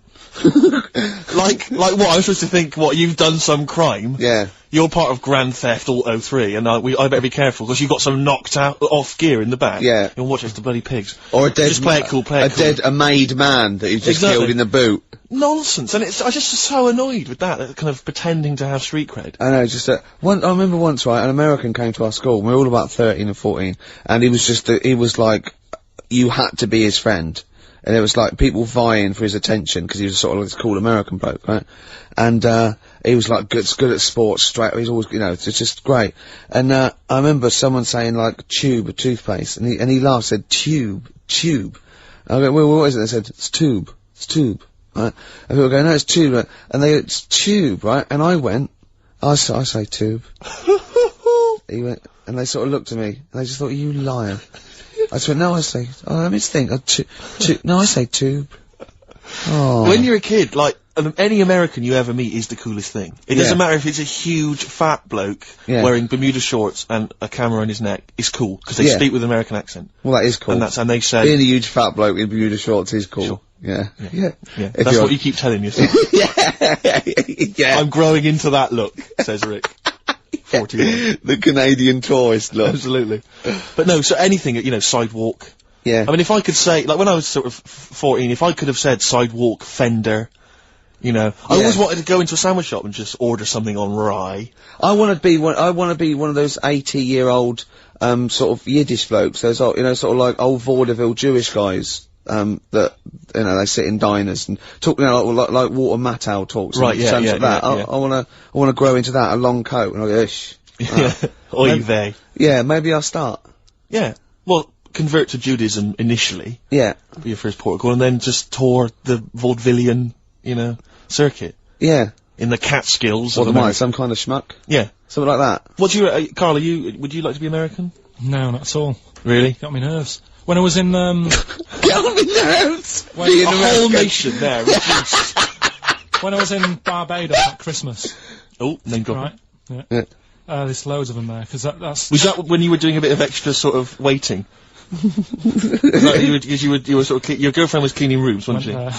Went there for Christmas, and there's loads of them there, because that's like really close to America. That's like Blackpool is to Manchester type. It's thing. exactly like that. Yep. So I think that's the analogy a lot of Americans use. so But I think they call it the tropical Blackpool. but they were going on. That's only all the brochures, I'm sure. Right. Yeah. And serious now, but Yeah, we were going serious. on about the September 11th thing. Yeah. But they call it the, of course, this is American. Of course, Brilliant. the 9/11. The 9/11. That's what they call it. Really? Oh, that's awful. That is, so it's like people who say 24/7. Yeah. Well, I'm working Americans my say ass that. off 24/7. Well, Americans that say that. Well, they're allowed though. Oh, Americans are. Yeah. I'm talking about an English person who might say it. Yeah. Fool. Yeah, no, that's terrible. Yeah. Do that American accent again? Yeah, of course, the 9/11. Where are you from? What? Can we Which part of America is that? That's how they sounded in Barbados. Sure. Sure. But Can you Carl, do any other impression? but Carl doesn't, I very much doubt that Carl likes newfangled countries like America. Yeah. He doesn't like London. No, true. So he's not gonna Have you been like, to America? Yeah. Did you enjoy it? Went to Florida. No, they got me again. Got on your nerves? Yeah. Went for some food. Yeah. And it was the last few days. I didn't take much money with me, and we were in Florida, and we were hungry, and we went for some steak, and we had our dinner and that, and I think it's their equivalent to the Angus Steakhouse. Yeah. Right. And sat down, had the steak, and that's huge, big portions. But anyway, we didn't have much money left, and we had like another 2 days left, so we didn't have much money for a tip. Do you know over there they expect it? Yeah, a big tip, yeah. So we left what we could, and I don't know what it was. It might have only been the equivalent to 60 pence. Yeah. But he didn't have to do that much. We didn't have loads of courses because we didn't have much money. So he brought us like the main course and I don't know, a couple of Diet Cokes. And anyway, left them the 60p. Yeah. On the way out, and he comes running over. Excuse me, sir, you can have this back. Because it wasn't enough. I mean, Yeah. it's outrageous. What did you say? I said, all right then. 'Cause I didn't have- well, I needed it. I mean, I thought it was nice to leave them something, but obviously it wasn't enough, so he got us a couple of more. Is it good fun with you on holiday? I mean, do you enjoy yourself? Yeah. Do people go with you on holiday? I get bored after about 4 days. You surprise me. And then what do you expect out of a holiday, Carl? What do you go Sort for? of soak up some of the culture. Yeah. You liar. You liar. What did you learn about Barbados while you were there? A lot of crabs on the beach. I just imagine him sitting there with his knotted hanky on his head. I like that. Not bad. Bit of Gary Newman there. That's Richard X and Sugar Babes. Are Freaks Electric. Is that one of those things where they've taken one song and they've laid it over the top of the other? Yeah. Brilliant. It's good, no? No, it's good. I like that. Good. Yeah, it's great. Classy. Yeah, well, we're nearly done, aren't We we? are almost finished, which is a A shame. couple of great tracks. We've had a few maybe- laughs. Maybe we've had a few laughs, haven't we? Yeah, exactly. I've perked up. Yeah, you have. Yeah, You've no, lost it I- here a bit though. You feel a bit. It sounds like you're a bit down again. Well, it's, that's just 2 hours work in Okay. one long stretch. Yeah. I reckon we could do a 3-hour show now. No. No? No. Skin of the teeth sort of Yeah, just... we barely got away with this. Really? This is beginning to fall apart now. It is, isn't it? Yeah. Oh. But yeah, it's we've been had a good fun, time. though. We've had a few laughs, as I say. I just think of Carl on the beach. He said he started winding the crabs up because he got bored. He started throwing sand at them. It's like a child's experiment. When you were in California, you weren't aggravating butterflies, were you? Because that's a misdemeanor. Scary though, the weather's really freaky. Where In California. is it? Yeah. In the day it's dead nice. Come 6 o'clock it goes black. And then the rain comes down. It's freaky. Is that every single day, Carl, or was that just the week you were there? Every day, I was there for about a week, it happened every day. So as far as you're concerned, that happens all year round? Yeah, good thing. So what you're saying is if people are booking a holiday, they should be conscious of this, because it will always happen. Californian tour. That's I think fact. it does. I think it does. But why did you start throwing sand at crabs, by the way? Just because you get bored on the beach, you sat there, you look around, and then I saw these crabs, and I was watching the way they move around, and Yeah. what they Funny, do, innit? sort of to. That annoy you the way they moved? No, I mean it works for them, Good of you. but it was just what I was weighing up is they Yeah. were quite close to the sea, so I Sure. was watching the sea come. They like it close to sea, don't they? yeah, Yeah. but they don't like it too close. No. So like the sea was coming close to them, they'd run towards me. Yeah. So as the sea came in to them, I was chucking sand the other way, and it was like, ooh, They didn't know what to do. they didn't know where to go. Really? Oh, yeah. How long did that keep you occupied for? The last 3 days I was there. maybe. Have you ever seen, I don't know if I've described this before, do you remember a classic Paul Daniels episode where Paul is having tea with some baboons, I think? Chimps, full circle. And he's got a little box, and inside the box is a mirror. And he gives it to the chimp, and it looks in the box, and it's confused by its own reflection. It can't figure it out. So it's looking behind the box, trying to figure out, is there another monkey behind it? Yeah. Goes on like that. It's dazed and confused. It was there for weeks, just staring into it. I imagine you're a bit like that on the beach with the Yeah, crabs. that's great. I think that's my analogy. Paul Paul Daniels chimps. Yeah. I kept a crab once for a week. When we went to Bognor, it was me, my mum, and my nan in a... Oh, party time.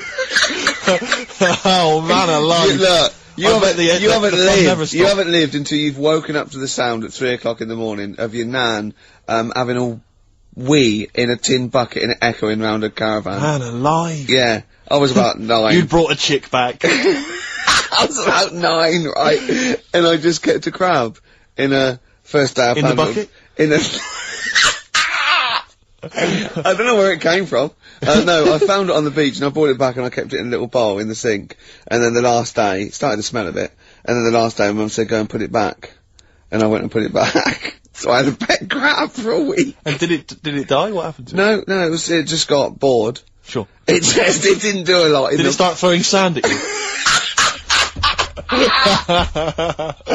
Oh. Listen, I think we better play some music because we've got a few songs to squeeze in. I just wanted to play a track. I was watching MTV the other day and I was a bit confused. Yeah, so was I. I like that. Because, I saw a video for the Electric Soft Parade's Silent to the Dark. Yeah. But it was called Silent to the Dark 2. But it was the same song. It sounds like they've redone it. The video is different to the old video. I was very confused. Hopefully someone will phone in and solve it for me. Anyway, this is the original Silent to the Dark. Still a good track. Let's hear it, Carl. Silent to the Dark, the debut single by the Electric Soft Parade. I like that. Yeah. Very good. Very good choice there. Apparently discovered by XFM. Is that right, Carl? Yeah, sent a tape into Claire Sturgis. You see? Big time now.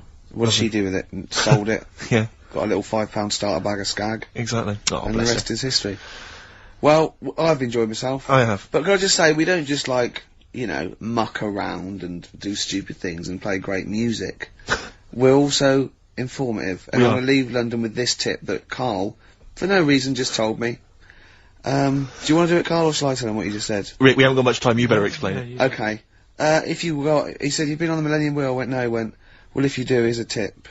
Go when there's lots of disabled people on there. And I was up for it. I went, why? He went, you get more for your money. Because they have to keep stopping and letting them off. You get an extra 6 minutes. Alright? Good, solid advice if you're So ready do to that go there then. today or tomorrow. Yeah. Thanks. Song for the ladies, Rick. I'll leave you with Lamb Chop. A lot of people aren't a fan of Lamb Chop for some reason. They don't like the way he sings, but this is a beautiful song. That's the reason. Up with people. See ya. Bye. White Stripes, fell in love with a girl, XFM 104.9, 1:05 of a Saturday, that's what DJs say. Of a Saturday, yeah. Yeah, Of yeah. a Saturday. Fast approaching. Yeah, time fast approaching 1:10. What do you mean it's fast approaching? What's it speeding up, is it? Time's speeding up as it gets towards 2:10. Shut up. Ricky Gervais, obviously. With him, Steve Merchant. Yeah, and Karl Let's Pilkington. not forget Karl P, the K-man. He's growing on people People now. love him, people love him. was thinking, oh god, he's too much. Now they're going, they love him. Like, same as you. I mean, they still think you talk a little bit too much, but I mean, they love Karl. But, I shouldn't say that because it'll rock your confidence. Exactly. Yeah. Yeah. No, I am a man of nerves. Sorry, I'm sidetracked, Rick, because I'm looking on the internet here, on the website for XFM. Yeah. Because I was, well, partly bored, but also I was looking on the other day. That's 'cause nothing I said though, was it? No, Right. no. And, there were some people, commenting on the show. Yeah. And one person on there, I'm trying to find it, I don't want to misquote them, but Yeah. basically, as far as I remember, they said that, we knew even less about the music than the DJs that are on in the week. Right. I think that is scientifically impossible. Yeah. So they've embarrassed themselves. Exactly. I think it's impossible. You can't know less than the people that are on I in the don't week. think so. It's just, I mean, it's like, it's not going to multiply 0. You just Yeah. end up with 0. It doesn't make sense. I checked with Steve Taylor, the man with the knowledge. He should know. But be later. I don't think that's really annoying. It's so annoying because I'll tell you this, we are passionate about the music and we do know what we're talking about. Yeah. Just because we don't read the back of the CD box No, like I'm their surgical playing the income. list we're given with the 9 CDs that are on the playlist every month. There's a piece of paper here. The guy's looking at me like he's thinking, oh no, we're having a go. You've given away the magic of radio. You get pieces of paper here, and they've got little bits of details. So, for instance, White Stripes, this is the next single off White Blood Cells, February 2002. Now, it sounds like we know about the music. We Yeah. read that off a piece of paper. Exactly. Whereas, when we say about music and we're wrong, at least it's 'cause we didn't know. Exactly. See? Alright? Don't criticise us. Look at the All-Stars. The old. So, can I just, I don't want to criticise there, Go but on. if I was listening and I'd enjoyed that track and I wanted to know what it was, I wouldn't have understood what you just said. Really? Could you just say that again? Low Fidelity All-Stars. Yeah, low fidelity, because you went low fidelity, wasn't it? I was doing I was doing me DJ. Talk, No, it's wasn't I? just you didn't know Lazy. your mouth wide I enough. can't as be usual. bothered. No, sure. It takes too. Look at listen to him crinchling his little crinchling. Crinch, you're not crinchling. You're again, not are you? crinchling your Jaffa cakes, are you? It wasn't going out on air. No one knew. I bet you're one of those people in cinemas that think you're being really quiet eating a bag of crisps, aren't you? Do you go to cinemas? I haven't been for a bit, actually. What Tell do me- you do, Carl? Carl! What's an entertaining evening for you? Yeah. What would you do to occupy your time? Might Your hobbies, for instance. get a video out. from prime time. Right. What? Would you enjoy that, or would it just be a chore for you? No, I think things like that. You really hate doing that. That's when you really switch off and you forget all your problems and stuff. Why, you haven't got any You problems? haven't got any problems, Carl. You don't know that. I put on a face when I'm with you.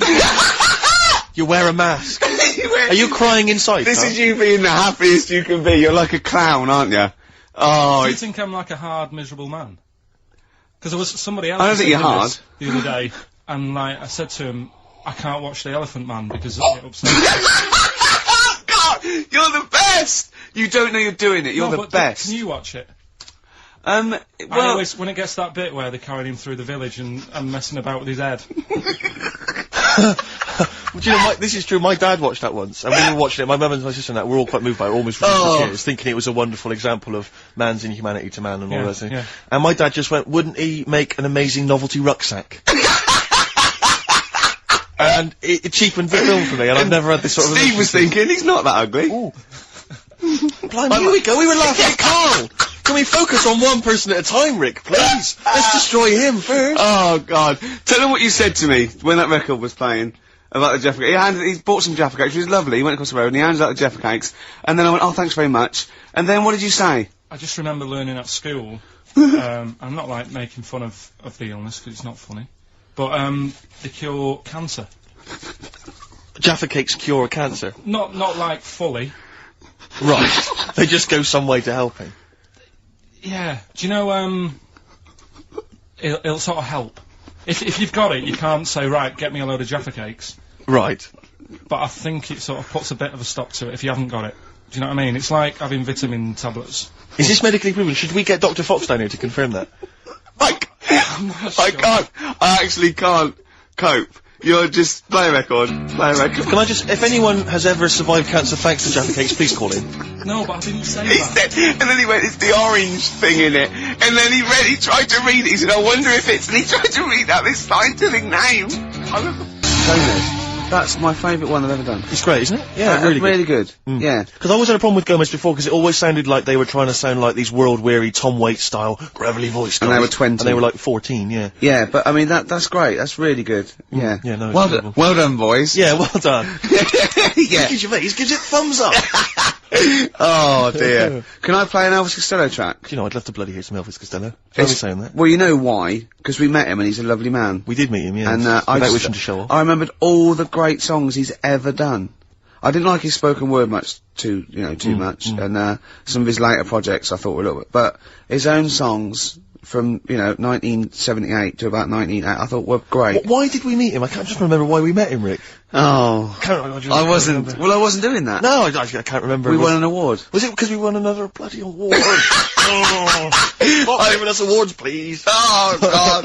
Not enough dear. room in my house. Oh dear, we've only got two. Yeah, we just and we got haven't two. got one of those. The one was the BBC, so he's got a lot of room in his house. And I've got the other one. He let me have it, so he's got no award in his house at all. Can I You can borrow it. Can I don't know if I don't know who you're talking to. Someone. I spoke to Richard Wilson from One Foot in the Grave. I spoke to him. Yeah, but he's a lovely bloke. He's a Yeah. really nice guy. But he said to me, could I do a cameo in the office for £40,000? And I went, could like Ricky do like an amusing pratfall or something? And then you just come in as a cleaner and go, I don't believe it. And he looked at me like, why have you said that? Why have you brought that up? I felt so guilty. Oh no! I so wanted to apologise. But why is I'm it this? sorry. We know it's wrong to I do don't that. know why I said it. We I don't know. why I said it. Do we think no? It's different for me. Exactly. 'Cause we're in the business. I'll do a new twist on. Yeah. I don't believe it, and he'll go. That's the best. I don't believe it twist I've ever heard. I don't know what I was thinking. Why did you? You didn't tell me that. I know. I felt ashamed. I felt really ashamed. No. I was a little bit drunk. I wasn't thinking straight. Oh, It was so no. embarrassing. I was talking to a friend of mine who said, who was it? I can't remember who was it. He said that he was watching it was a sports cast, which it may have been, Formula 1 racing or something like that. And he was, and there was a commentator, and the commentators have got to keep talking all the time. Yeah. And he was going, and there's the team there's, oh, good to see so-and-so's girlfriend in the audience. And he said he saw, and it cut to Richard Wilson in the audience, and he went, and the bloke went, and there's One Foot in the Grave. I love that. He knew he had to say it there, but he couldn't just name all the characters. Oh, that's fantastic. And there's One Foot in the Grave. Oh dear. That'd be brilliant. And there's The Office. I don't. Brilliant. What, you're putting us alongside One Foot in the Grave, thing that's been going like 10 years and one of those, what, you're putting us alongside, it beat us, Steve, get over it. It beat us in the Comedy Awards. No, I was just saying that you're an identifiable face if you're at a Formula 1 event. You know. Okay. Old. Grumpy. 1 Foot in the Grave. Yeah, 1 foot in the grave, exactly. Yeah. Anyway, Carl, any thoughts before we move on anything we've said so far? Elvis Costello. Well, I'd like to play, Red Shoes. Are we ready Yeah, for... not yet. I'm just saying. What? Do you know who his dad is? Declan McManus. No, I don't know his real name. Declan McManus. He was a big band leader in the 50s or something, wasn't he? No, he was in the Our White's Lemonade ad. Oh! Was he? Oh no, it's so much, there's so much to do with that. Good, so we're catering there to the audience listening who are 50 and above. Well, I don't, and I'm the target audience. I'm a secret lemonade drinker. Oh. Our White's Lemonade. You must remember that. Never heard that. Oh, those chimps that drink tea. Oh. Once, right, in school, we had a French dictionary, and you know, ice cold coke on the back of my throat, singing hello summertime, it's the real thing. Remember that? No! Oh, you know. We translated that into French. Is that the end of that story? Yeah! That's the end of the story. But I know it in French. Do it. But it doesn't make sense. We just literally did the word. Go on, let me hear it. I can't believe you remember this. Tres fois, coke, sur le derrière, à mon gauche, chante bonjour, estival jump, celebrate. That's the only French you know, isn't it? It's not even French. We just did it word for word. It doesn't make any sense. Can you say another word of French? Can you quote Le plume de Shakespeare? ma tante. Can you That's my aunt's quote pen. anything else? Is there anything else you can quote other than that? Is there anything else you learned at school that you can remember word for word? No? Nothing. Le chat est sur le mur. I don't just mean French, I mean anything. English, maybe a bit of poetry that you can remember? Of course I can, yeah. Go on, quote a bit of poetry for me. Like what? Whatever you remember. Light through on the window breaks. It is the east and Juliet is the sun. The rise for sun and kill the envious moon. It was already sick as well. Anyway. What do you Doesn't want? really count. What? Shakespeare doesn't count? No, because that's the way everyone knows that one. I'll go and what then? What should I know? The Wind Hover by Gerald Manley Hopkins. Oh, you can't do that one. I caught this morning's morning minion, Kingdom of Daylight, still thinking of Drawn Falcon and his riding of the high. Hold on, no. We haven't done Carl yet. Wait a minute, K-Man. Anything you can remember from school that you learned, that you had to maybe, memorise? French. Not necessarily French, you could be... Anything you can remember. This can be anything you remember from school, apart from the orange stuff stops cancer. Yeah.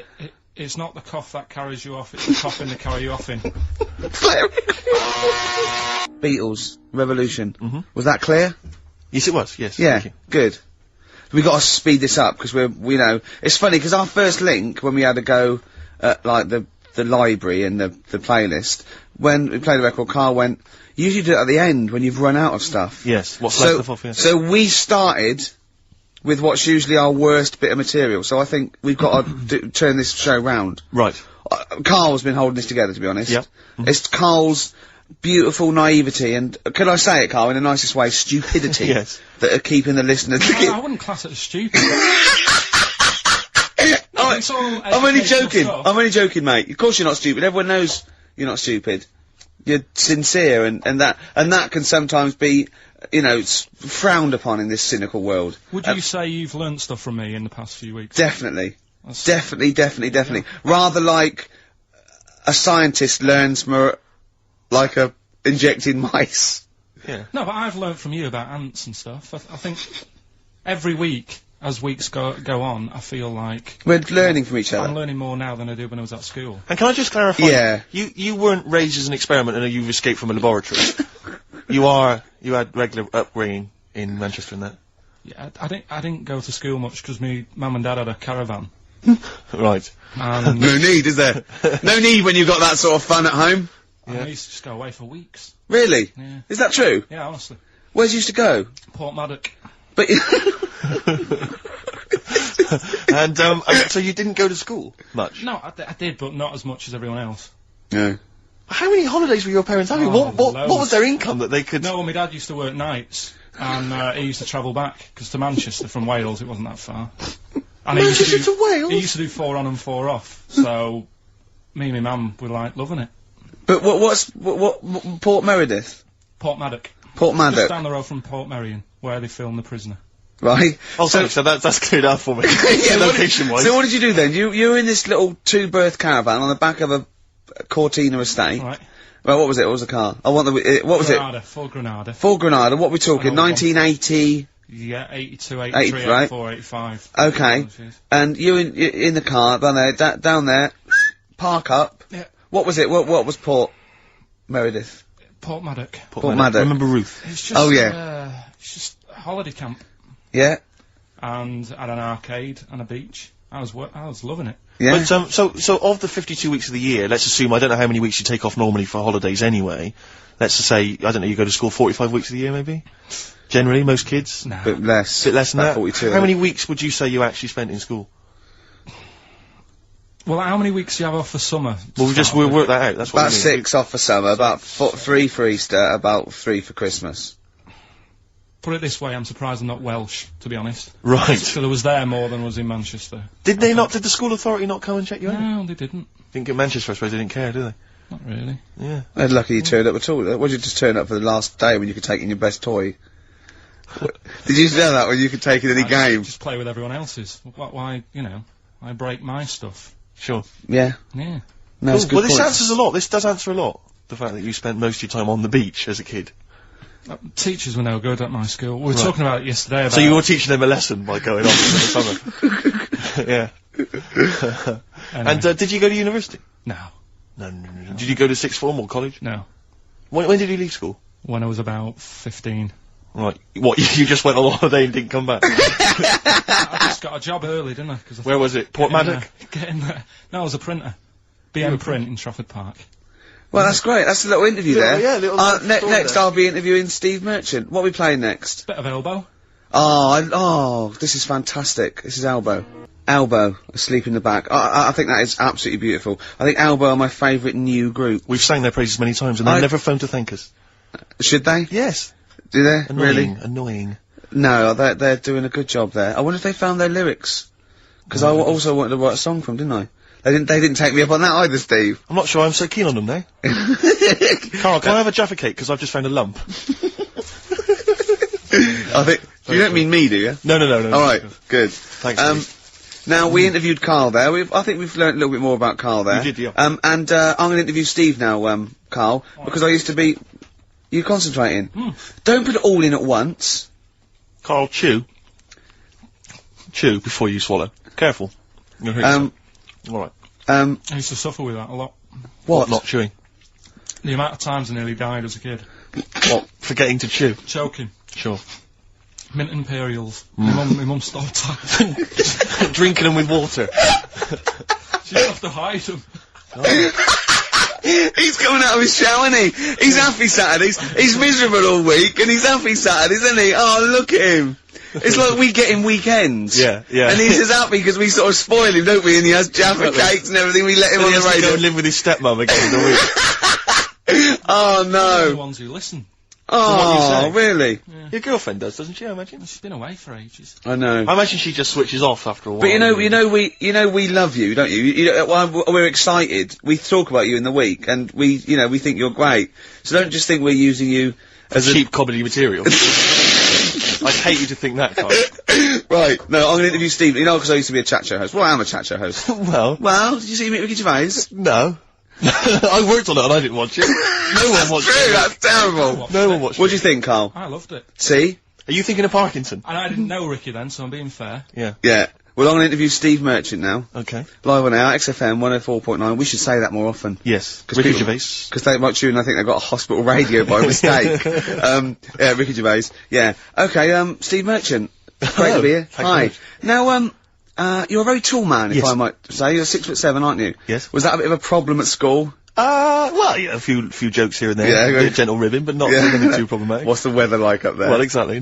Skinny, all that sort of. Oh, you're lanky. Yeah, Oh dear. And, that, what about the glasses?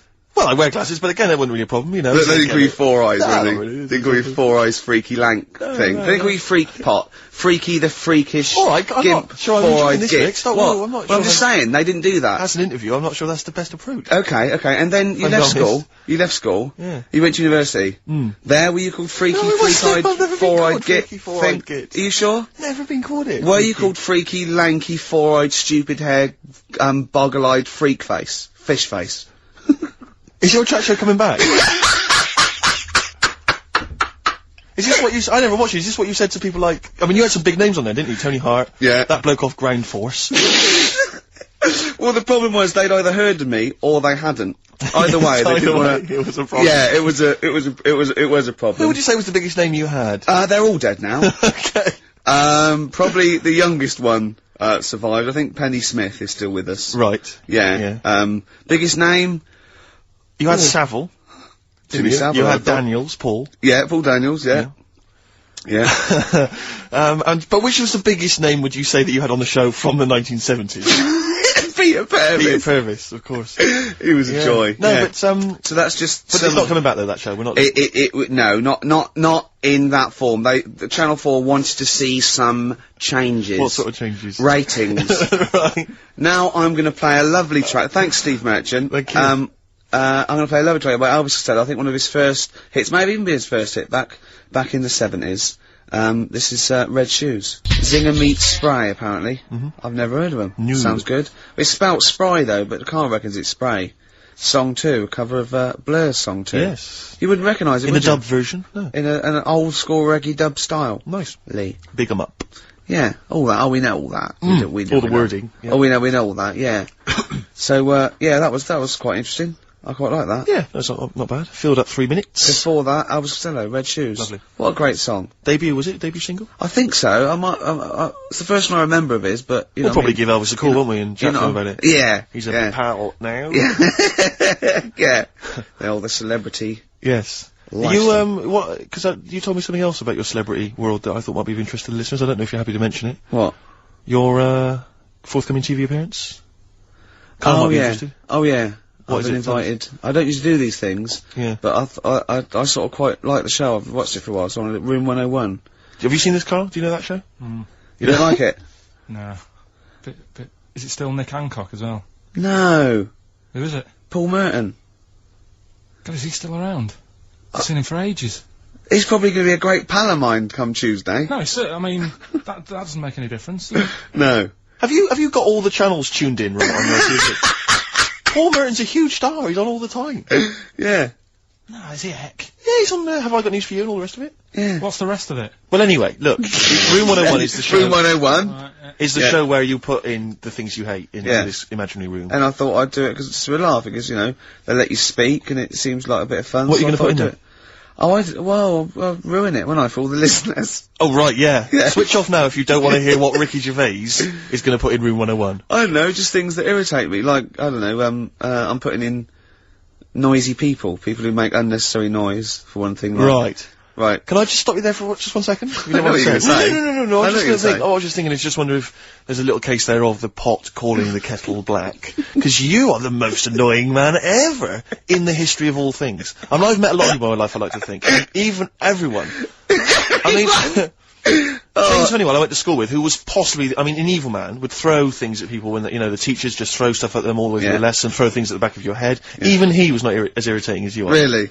Just the fact that you're just crunching up a plastic spoon now. Well, as we what's talk good is annoying. that? It's annoying.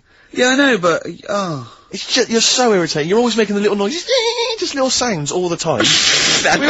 we were working yesterday, right? And I was typing this, and he had an elastic band between his teeth, right? I don't know how he how he just seems to end up with an elastic band between his teeth, right? And he was flicking it, so it was making a noise, boom, boom, boom, boom. What were you saying? You were just going, the rain on Spain falls mainly on the plain. The rain in Spain stays mainly on the plain. Just kept doing that, right, repetitively. Yeah. I eventually, I said, what are you doing? What are you up to? He went, oh, sorry. Tried to wrap the elastic band round his face, right, it flipped up, hit him in the nose. Right, he screamed, because that hurt, obviously, it came quite tight. Then he said to me, if I can flip this elastic band and hit your glasses, right, not your face, but if I can hit your glasses, can I flip the elastic band at you? I went, well, how am I going to find out if you can you might hit my face? He went, well, why don't you cover up the skin on your face, your nose and everything, with some paper? Which he did! Yeah, just to keep you happy. Yeah. And then he flicked it at me, so I grabbed it, flicked it at him. He ran off screaming, swearing at me. Oh, don't throw it at me! I was saying, don't be childish. Retaliation is childish. I did it first, so... Pathetic, endlessly. Just this kind of... No, but you know, that you agree with me on that people who just, like, I can't stand noisy eaters, people who go...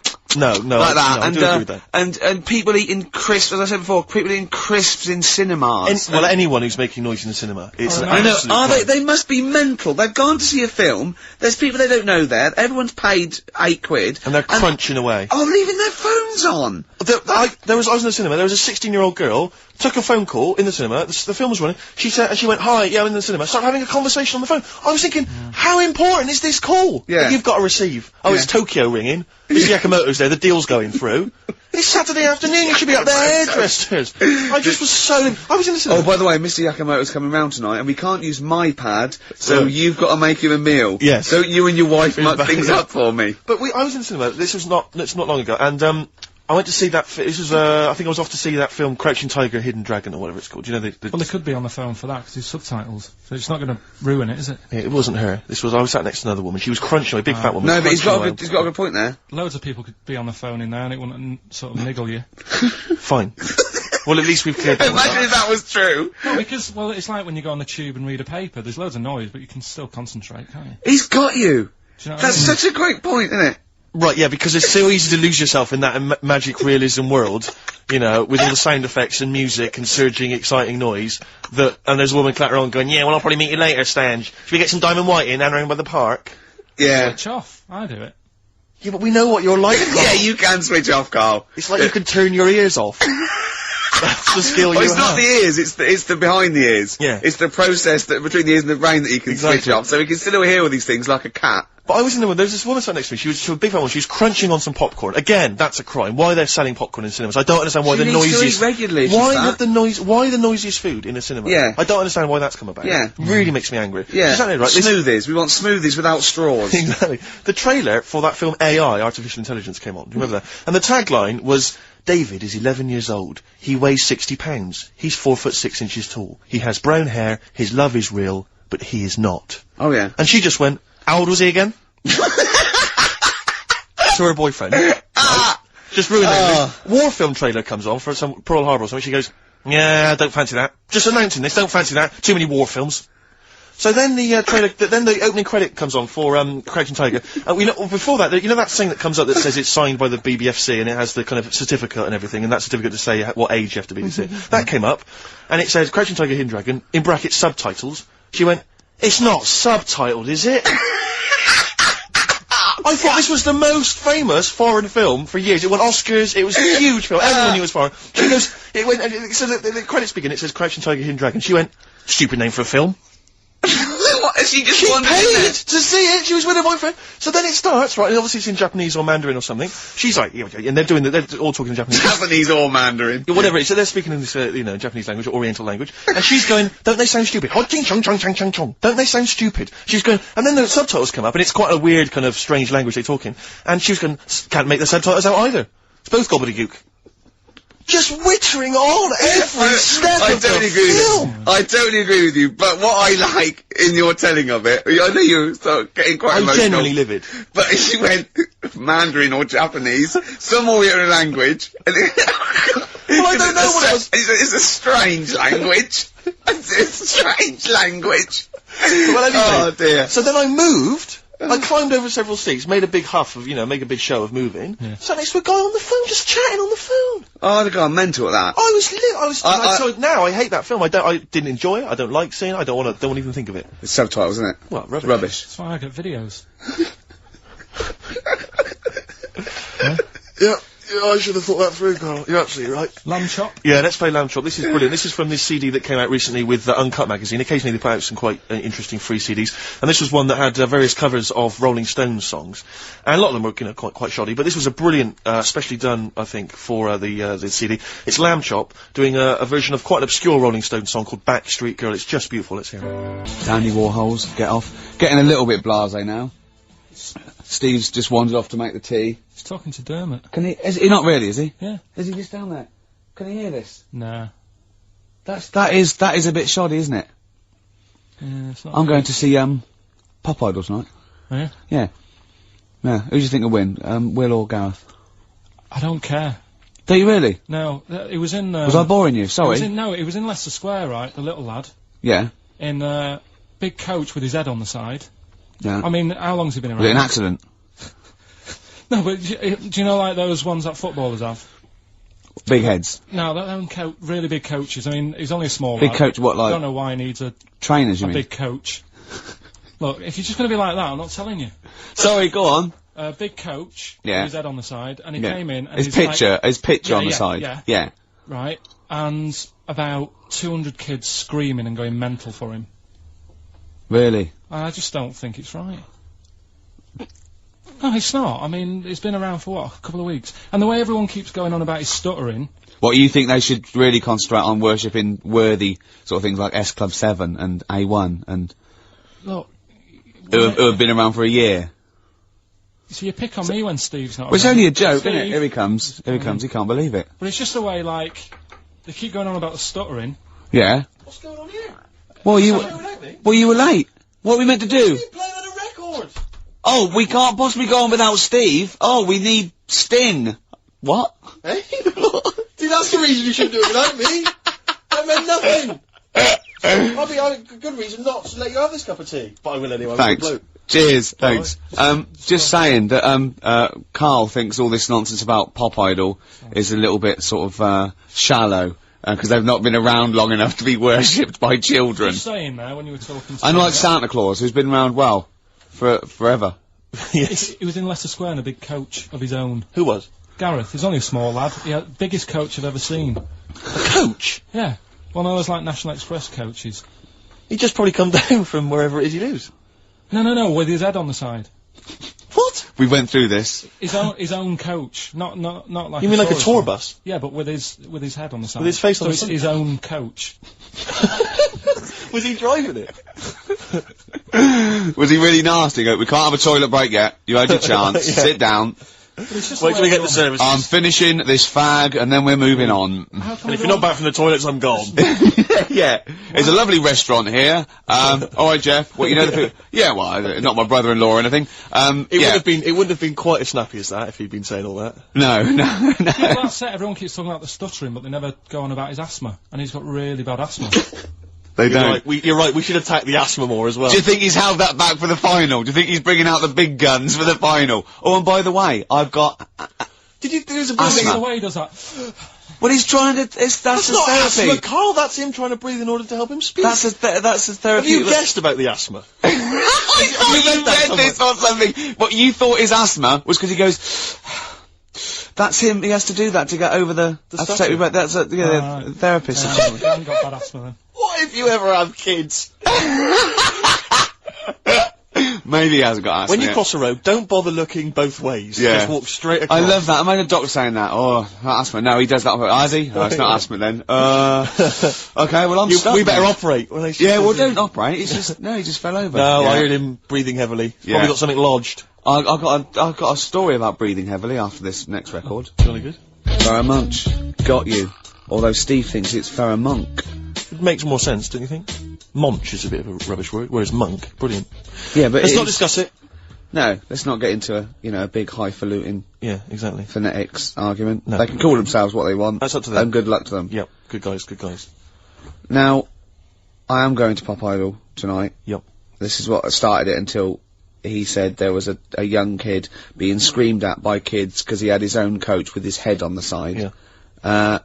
You did sort of like... I don't know why you're going there, Rick, because you know who's going to win. It's going to No, be Gareth, and there's no... not necessarily. Yes, it is, Rick. Oh, it is. No. There's don't even fool yourself trying to drum up some excitement. Well, look, wait, you see, they both got about the same vote, and Darius has got like 1.5 million. Now, I don't think the Darius vote was sort of like the Gareth sort of floating voters. Because he's a cute kid and everything, and he Do you sort of wanna like make a looks like wager? a pop idol, and but he's not as good a musician. And I think maybe when people went for Darius, they were a bit kitsch, but I think they might. Do you want to make a wager? Oh, I bet Gareth will win. Exactly. You see? You may as well stay home, Rick. You just want to go to meet PJ and Duncan.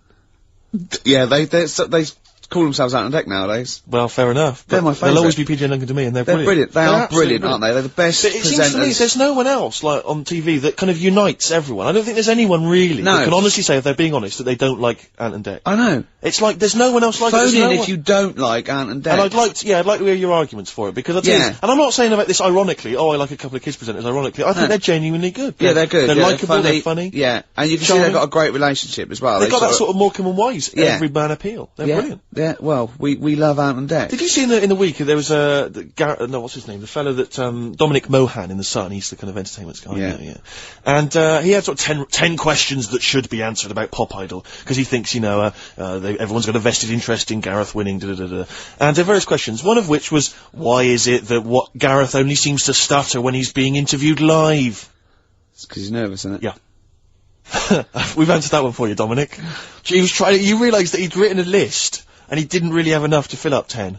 Although you were nasty about his stutter. You said it annoys you. No, I'm not arguing that the stutter annoys me. His query was he thought that he was affecting the stutter in How order can to you win be the sympathy annoyed vote. at someone stuttering though? Really annoys me because it's just embarrassing. It's cringeworthy. See, the thing is this: I know people say, it shouldn't be an issue, right? We're talking about a pop idol. Now, everyone accepts the fact that he's got to be a good-looking guy to be a pop idol. We all accept that, and I'm saying I also want him to be able to speak properly to be my pop idol. I'm not saying that there's anything wrong with having a stutter. But I'm not saying there's anything wrong with being ugly. That is true. But There is this true the that criteria. if there's a body fascism. Yeah, there should also be a vocal fascism. Yeah, but there's not a trauma if you don't look like a pop star. There is a trauma in society if you can't speak normally. So it's What do a you mean much a trauma? bigger issue. His trauma? Well, yeah, of course it is. But it's not. I'm not arguing about what we think, because a lot of people think that a lot of people get abuse if they're ugly. I mean, I'm guessing.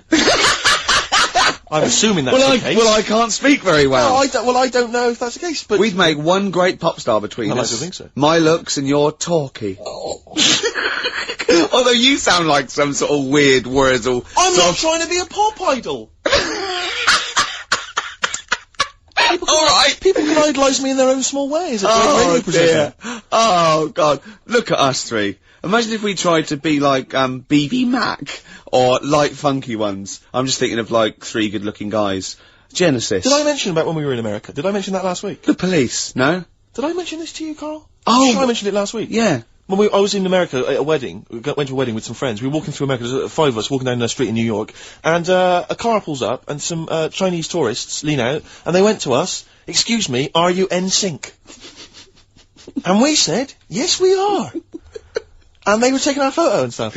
Just think of Steve at the back, sort of like 2 foot taller than Which the member others. of NSYNC is 2 foot taller than all the rest? Don't Chinese people like tall people or something? Right, play record. No, seriously. No, because it's... I don't think you know what you're talking about, Yeah. Carl. We're likely to get in dangerous territory. Yeah. Don't Chinese people like tall people? There's something... I'm sure. Do you know, like I was saying... Phone in if you're Chinese and you like Carl, tall people. what worries me is that when they did Chinese lessons, you were down the beach in Wales. In Ruth Maddock. Paul Maddock. Paul Maddock. Oh. Do you want to play Lou Reed? Oh, this is Song for the Lovers. It's a beautiful track. It's Satellite Love. It's classic. It's gorgeous. It's Lou Reed. Rick, can I dedicate this to someone? Go on then. Carl, you shouldn't have pressed the button. Well, he's doing his job. You No. shouldn't have said, "Can I dedicate this to We've someone?" had a letter. Yeah. Sophie wants to dedicate a song to her boyfriend Peter. They're firm fans of the show. Let's right. play Satellite of Love for them by Yeah. Lou Reed. Beautiful. Song. Song for the Lovers. Don't ruin it this time, Carl. Oh, brilliant. How to ruin a song by Ricky Gervais. Do you want to explain what you were doing? I was just, singing along to the backing vocal. You're not just singing along. Doing it like a Well, mental. just give us a blast. Well, I haven't got my headphones on. I've got to do it in time, haven't I, now? Because wait, was it? Is it finished? It's finished, man. And it was just going, when Bowie goes, Satellite, I was going, ah, like that. Yeah. But in room 101, you're going to put irritating people. I know, but it's something nice what making. Are you going to climb down that little thing and climb in yourself? It's sort of, yeah, maybe. You know they have sort of a visual representation of the thing that irritates them. They always have that, like Shakespeare, there would be a bust of Shakespeare's head. Just a picture of you. Yeah. Ideally. Oh dear. Bowie in the background, Satellite Love, Song for the Lovers. I I should have like I love the sung idea. along on air. I love the idea of you when that came out. You know, sort of 17, got a girl back to your place. You know, just making out with her. Just that record's on in the background. You just go, ow. I'm gonna have to shoot off now, Rick. Ow. Just send me to it. I'll enjoy myself. Ow. I'll finish myself off. Ow. Oh dear. Oh, you can't do that. Oh, we've cheapened that song. Oh. You've ruined that song forever for me. No, I haven't. But see, the thing about Lou Reed is, because Perfect Day, just a genius song, but we can never play it now, can we, because of that BBC ad? No, because I'll tell you what's her name coming in at the end, M People. Yeah. That thing she does with her Absolutely love voice. that song. There's a couple of songs that have kind of, like I always remember, And who's that one that goes, it's such a perfect day! yeah, some Who's kind of that? opera ponce. Yeah. Yeah. Oh. Yeah. Yeah, that's the song. Any other songs ruined because of their association with things? That song, First Time, which was on the Coke ad. First time, first love, ruined now, 'cause that was on Coke. Wasn't that Fallen on Blondes? Oh, that was Robin Givens, wasn't Robin it? Givens, yeah. What was didn't Fallen on Blondes do something like that? No, not I just keep seeing Fallen on Blondes in the playlist. I think Four Non Blondes they ruined their own career by writing songs. Yeah. It's becoming a feature. Yeah, we should play Fallen on Blondes one week. Rick, I was going to say something to you before we got sidetracked. What were we talking about, Carl? Oh, we were talking about, We nearly lost it then a bit, but I think we pulled it back. It's okay, no, we had a fascinating fact that we were going to Oh yeah, if everyone in China, Carl. This is true, Carl. Right, Carl, listen to wake this. up and listen. Listen, if everyone in China jumped, it wouldn't be hard to coordinate. They did hands across America. They did up yours, the laws, right? We can coordinate this. We can get the sun involved or something, right? Everyone, 1.2 billion or something, jumped up and down at the same time.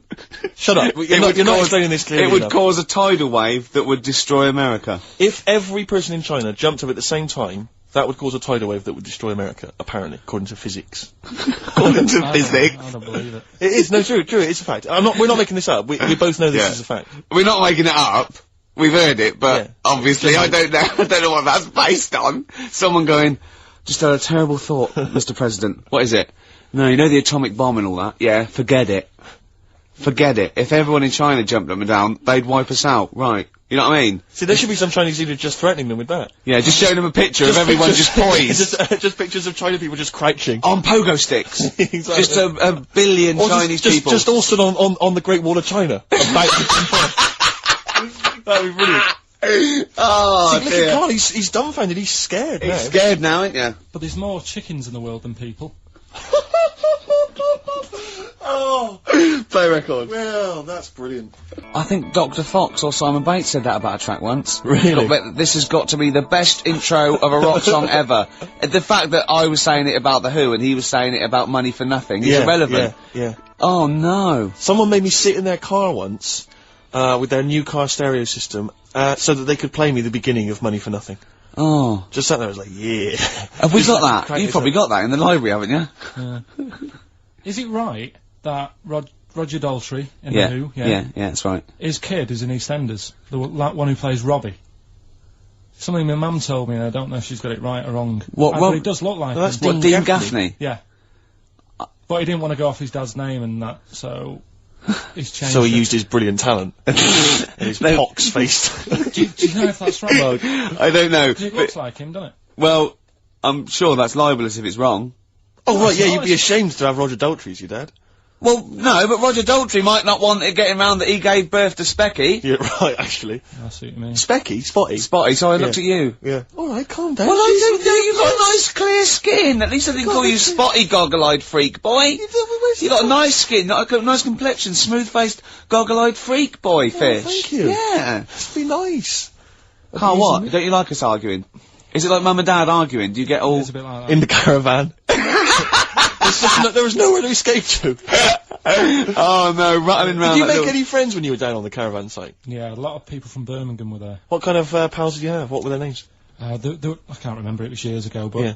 they all had rich parents. Right. Like, they had, like, their own car to drive around the campsite on and all that. Right. Yeah, So I used their to own think about that. fence. So I'd have a With... go. And, Oh. but they were mates and you saw them every year, did you? Or every 3 weeks when you went down there?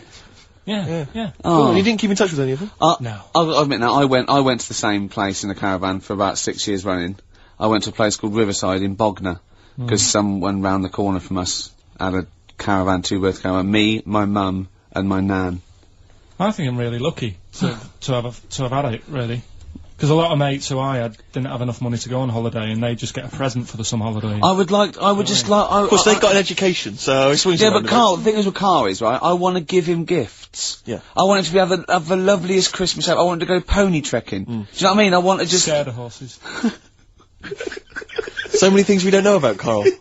Fell off one out of fate, and the woman didn't know what to do. She couldn't handle the horse. It was running off. I was hanging underneath, getting a kick in the head. No, Really? Now, hang on, what age were you? 'Cause this could explain a lot. I was about 6. That makes a lot of sense. I think we've got to the bottom of it here. Oh no, got kicked in the head by a horse, lived in a caravan, and had to live in Wales half the time. Oh. Then no wonder this is your favourite time of the week. Do you look forward to this all week, these 2 hours? It's alright. What would make you truly happy, Carl? Do you mind me just asking that? What would make you truly happy in life? I was thinking about it in the week and I don't know. You don't know? There's nothing that you particularly want that you feel like once I've got that... Well, the easy answer there is money, innit? But I don't No, know. it's not I true. don't know if it's true. No, you just need enough money. Do you feel spiritually satisfied? Yeah. Yeah? I'd say Carl, so. have you embraced the good word of the Lord? What do you mean? Well, Jesus Christ, our Lord and Saviour. We're having a meeting tomorrow. It's in the church hall, and we'd like you to come along. I went to a church. Rick, I've got to say once. this. I got this housemate who I don't know that well, and I've been living with him for about two months or something, right? Yeah. And he was in the kitchen, he was washing up, and I just turned to him, right, and he doesn't know me that well because we sort of talk to each other now, but we don't know. I just turned to him, I went, Matt, have you got to know the good word of the Lord?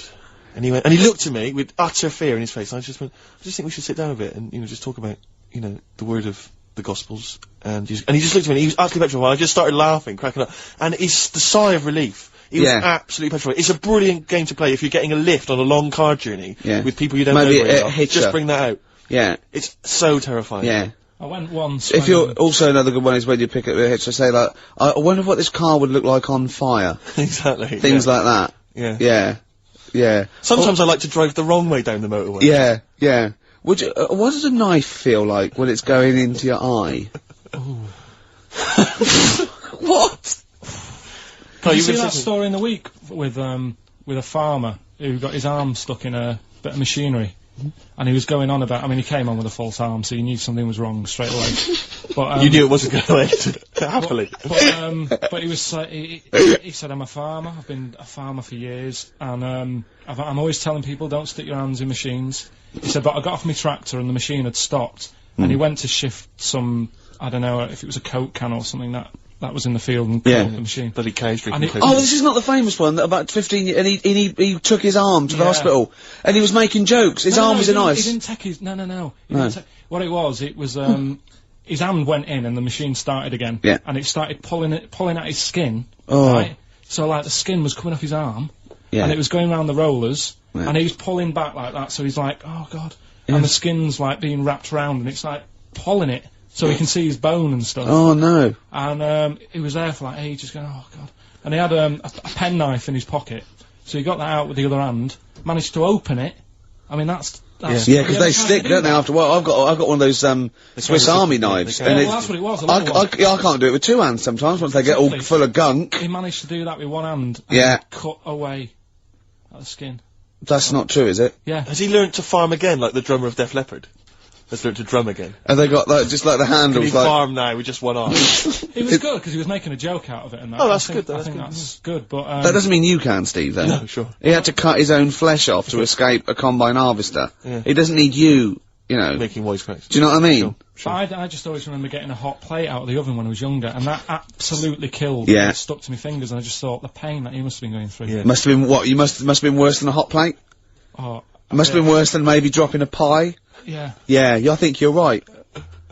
That's nearly it. That is pretty much it. XFM 104.9. Fast approaching 3 o'clock. It is indeed. Is that pretty much it, Carl? Is this our last link? I'd wrap it up. Yeah?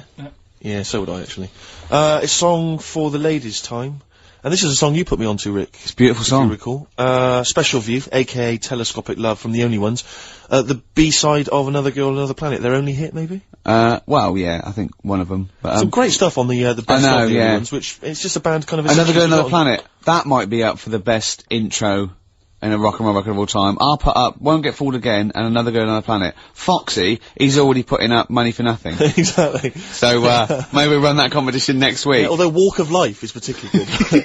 Here comes Johnny singing oldies, goldies, bebopalula, baby, here I... Oh, genius. Oh, nonsense. Walk of Life. Okay, so this is a special view from the Only Ones, a song for the ladies, and that's it. See you next Goodbye. Athlete and Westside on XFM 104.9, sunny day, 2007. It's going so well, wasn't it? Yeah. Going so well, but Ricky then, Gervais. once again, the English language tripped you up. The mouth with the tongue lips. Exactly. Was all over the brain and talk. The brain and talk through the throat. Oh, dear. Oh, language is his tool. So, Greg, I think we should do some introductions, because I think it seems to me every week we kind of... Everyone knows who you are, because you're, you know, the face of the moment. But they forget who, you know, me and the K-Man are.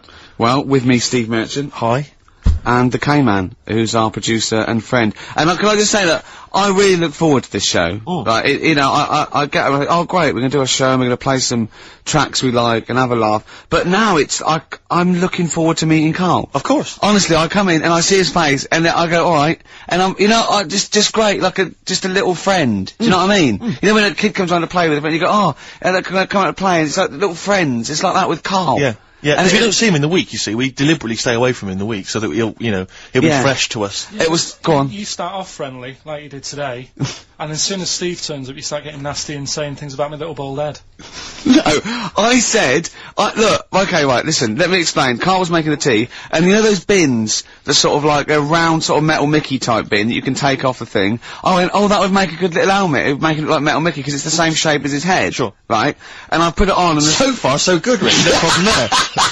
That's just two mates having a laugh. Right. You're putting a bin on another man's head. Right, it's right. So I put it on, and the swing bit, through gravity and the angle, swung and hit him in the nose. Sure. Right? He went, ow! And I went, I said something like, it's alright. Yeah, of course, because you were being amused. Yeah, I said, it's alright, don't worry. Yeah. And he went, no, I've just washed my hair. Yeah.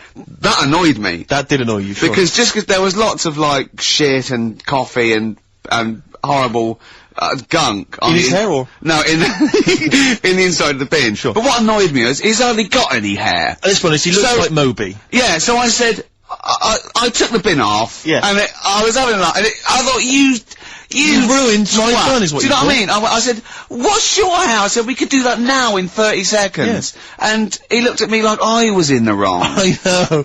Rick, that annoys me about I him. know. That does annoy me about him. But otherwise, he's like childlike. Yeah, You know, in so he's many other great. ways. He doesn't understand that he's hurting your emotions and your feelings. Yeah, Rick.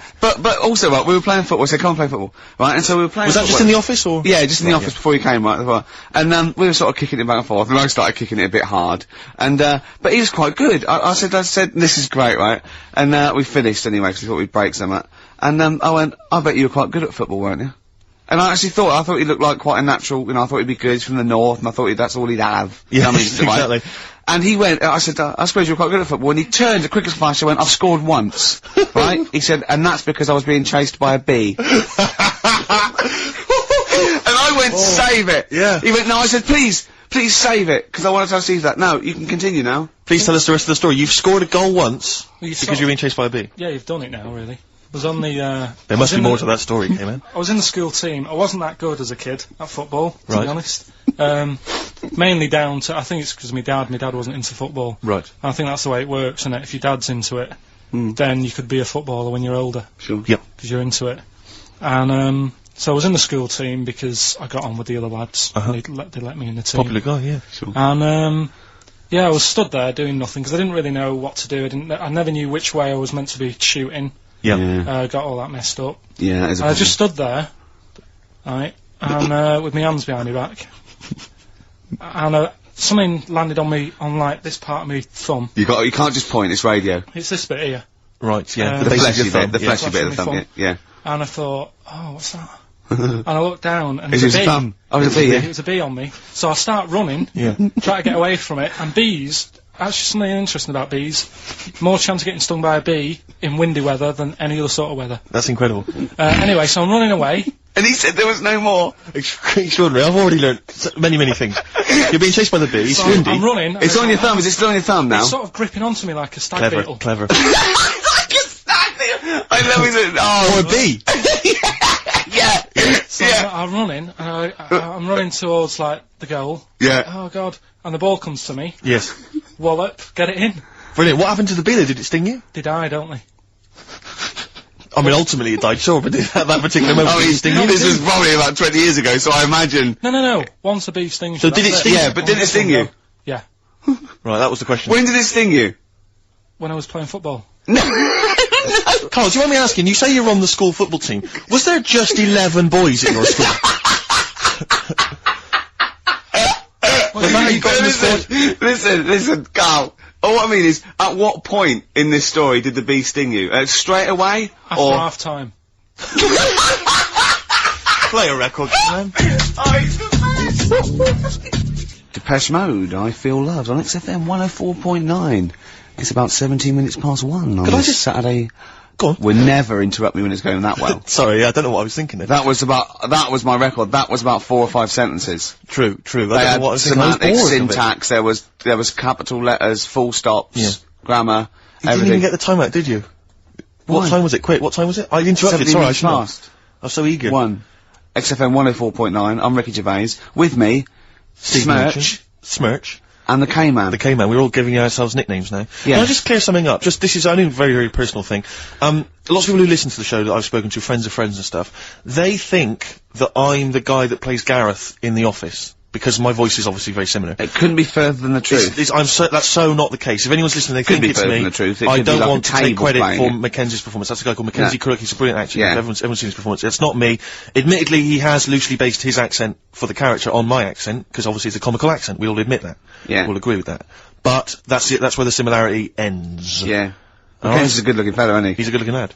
I mean, that's not You're not a going to dig at me. I know, No. because you're saying I'm a good-looking guy as well. You're just saying we're two differently good-looking guys. Yeah, Carl, it's all people are all different looks. I mean, you could say Brad Pitt's good looking, and then you could say George Clooney's good looking, and they're both great looking blokes. They don't look alike. Exactly. So for me to say Steve and Mackenzie aren't alike, Mackenzie's a good looking fella. Exactly. You know, just mean if you that I look at just the said I'm Venn a good-looking guy in a diagram different way. there, they weren't mutually exclusive. There would be a crossover of good lookingness. Yeah, and I'm that'd in be that pool with Brad Pitt and George Clooney. Wow. Well, it's quite a big pool, Rick, and I'm in there, certainly with them. Yeah. Not. I mean, I'm in one of those Venn diagram circles. You are. Yeah. You're over this one. See what's in there? I noticed that's a separate one, floating off from all the others. Yeah. Lizards and parrots. Ah, right. Okay, Right. so it's what- good to be included in something, though. It's good to be part of a gang, Carl. That's very important. Yeah. And if that's cleared up, Depeche Mode Good. there, and I Feel Loved. Who'd have thought Depeche Mode would have been that huge? I think I've seen little lads from Basildon with little plinky plonky sound. I thought that'd be it. They'd be like Visage or something. That'd be it. And now they're stadium rock fillers. They're Yeah. huge. They conquered America. He went through some hard times. He came out the other way, and well done. but see, I think what you just said there is a very good example of why they are and why certain other bands aren't. Because if you think about it, for me, you see, whenever I think of a band name, if I see a new band's come along or whatever, I always use a very simple test, which is, can you imagine that you're the announcer at a huge event? Maybe it's like broadcasting around the world like Live Aid or Nelson something. Mandela Or it's a concert. Nelson Mandela Freedom concert. Yeah. And you can imagine someone He's saying, there. He's there. Nelson's there. Yeah, Everyone's with the there. Spice Girls. Oh, they're all there. But you can imagine someone saying, "Ladies and gentlemen, please welcome to the stage, Depeche Mode." Yeah. It's like, The Ladies and gentlemen, Rolling please- Stones. The Who. Exactly. But you can imagine someone saying, "Ladies and gentlemen, please welcome to the stage, Visage." Ladies and gentlemen, will you please welcome our headline act? Welcome Idlewild! Exactly. Ladies and gentlemen, please welcome to the stage, Ned's Atomic Dustbin. It doesn't. Do you know what I mean? You just know. The Levelers! Some bands aren't going to make it. Ladies and gentlemen, please welcome to the stage, Mega City 4. Do you know what I mean? It's So it's a simple test. We'd like you to do that at If home. you're thinking of starting a band, or you've just named your band, you're Yeah. just beginning, just phone in, tell us, or email in, tell us what your Yeah. band name is, And we will will do- use that simple and test. we will do the test. Ladies and gentlemen, will you please welcome to the stage The Franken Walters. Jimmy Eat World? Ladies and gentlemen, please welcome to the stage, Cooper Temple Claws.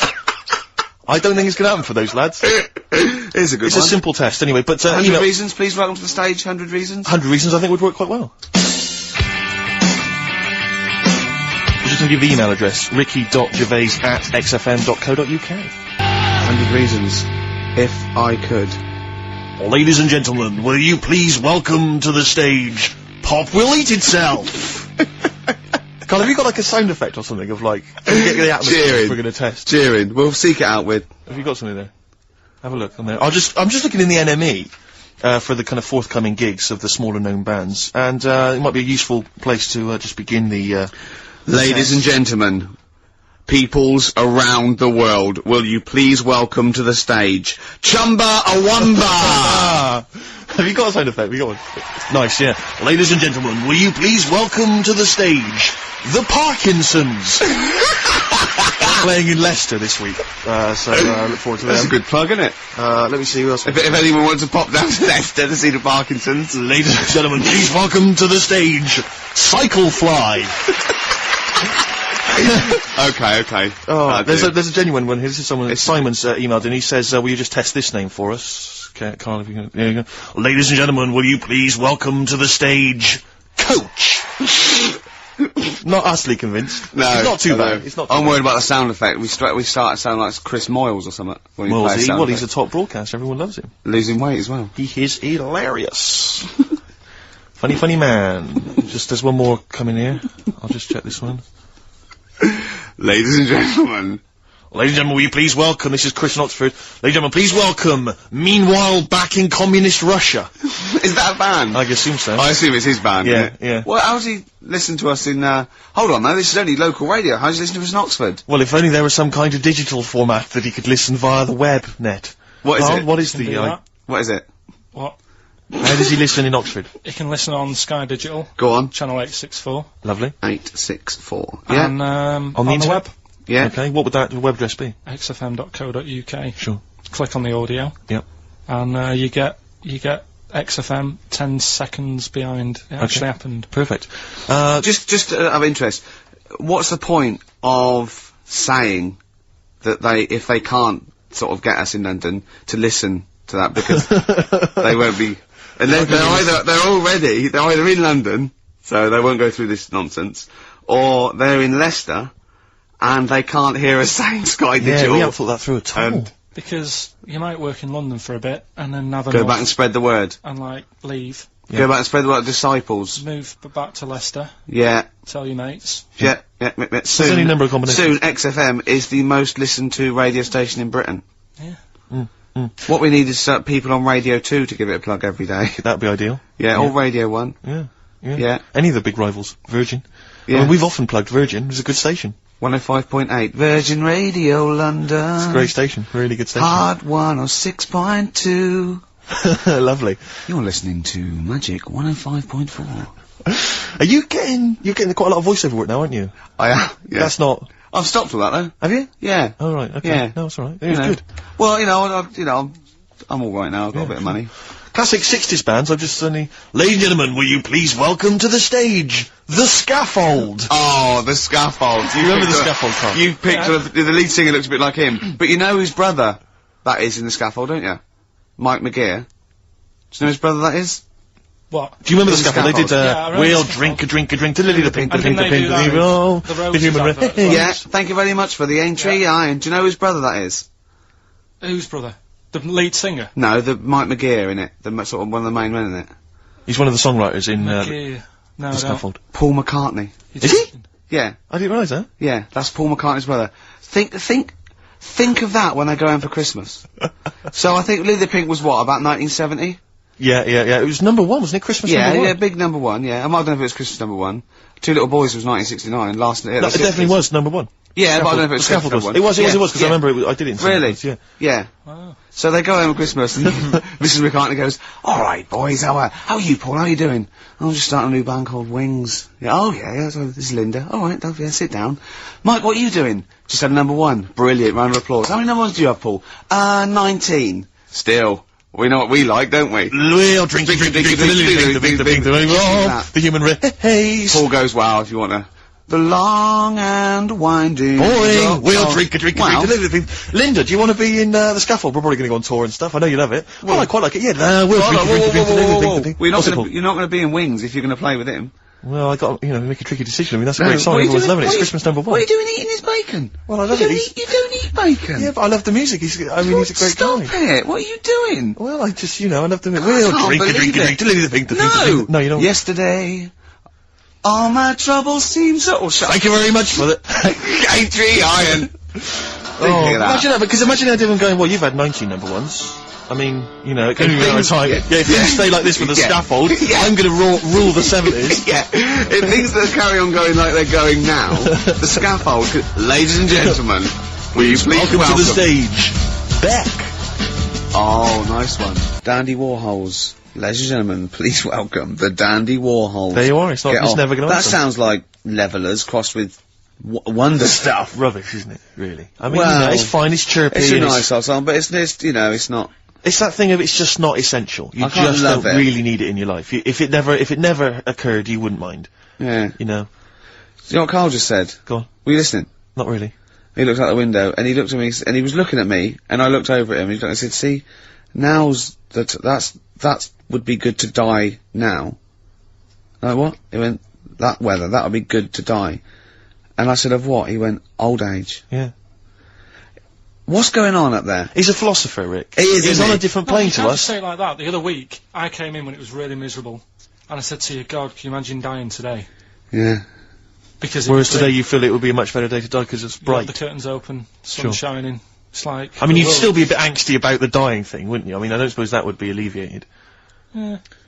Sure. Okay. Well, hopefully we'll still be broadcasting, you know, when one of us reaches that happy moment, and we can check. Yeah. It's quite a lot of emails, Rick, coming in about band names. I think a lot of people are going wrong for a simple reason. They think it's funny to have an ironic band name. Yeah. They think it's a bit comical. And I just don't think there's any great bands that have had a comical name that have made it into stadium filling. What was that band? Where's Me Jumper? What were they called? I don't know what they were called. I mean, the obvious example of one that was never going to make it internationally. Splodgeness Abounds?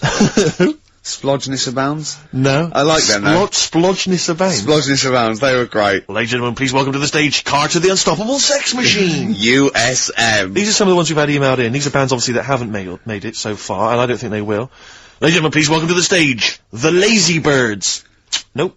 No. Ladies and gentlemen, please welcome to the stage, the Paperclips. That's not a real band, That's what someone sent in. I know, but no band name is weirder than the others, and also you grow into it. I mean, the Stones and the Beatles are iconic because they are iconic bands. What you think you'll grow into? Ladies and gentlemen, please welcome Shuttle Rock. Ladies and gentlemen, please welcome Treehouse Casino.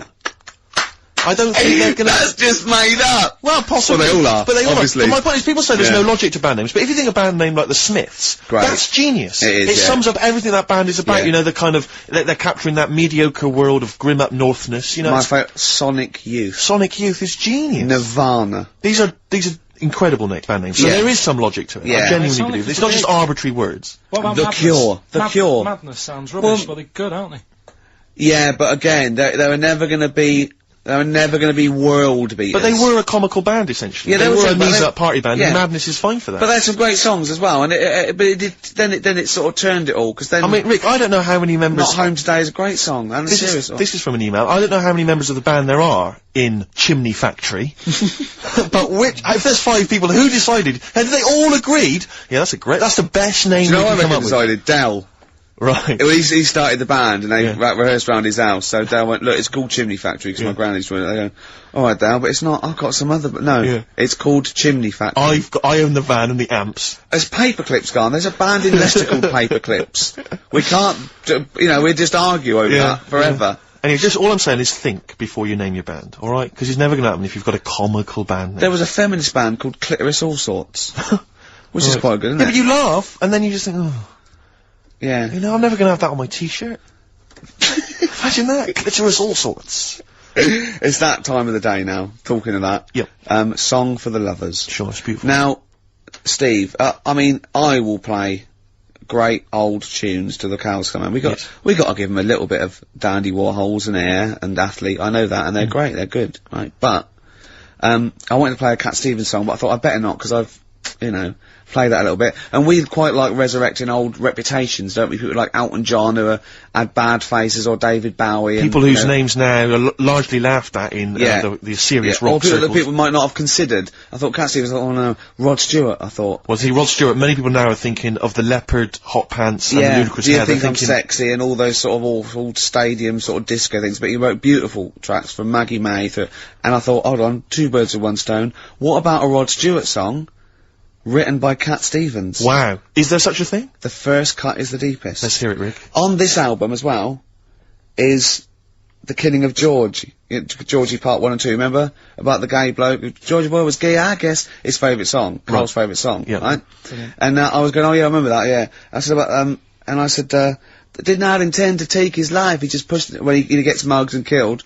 Do you know what he said? Go on. I was sitting outside, I was singing, he went, well, as I said, they go out too late. They go out too late? He meant gay people go out too late. He went, no, they do. I went, what do you mean? He said, well, they're always out, they go out when people are coming home. He said, if he'd have been in bed by 10, he'd still be alive today. That's a sobering lesson, And he went, Carl. there's one that works here and he's shattered every Monday.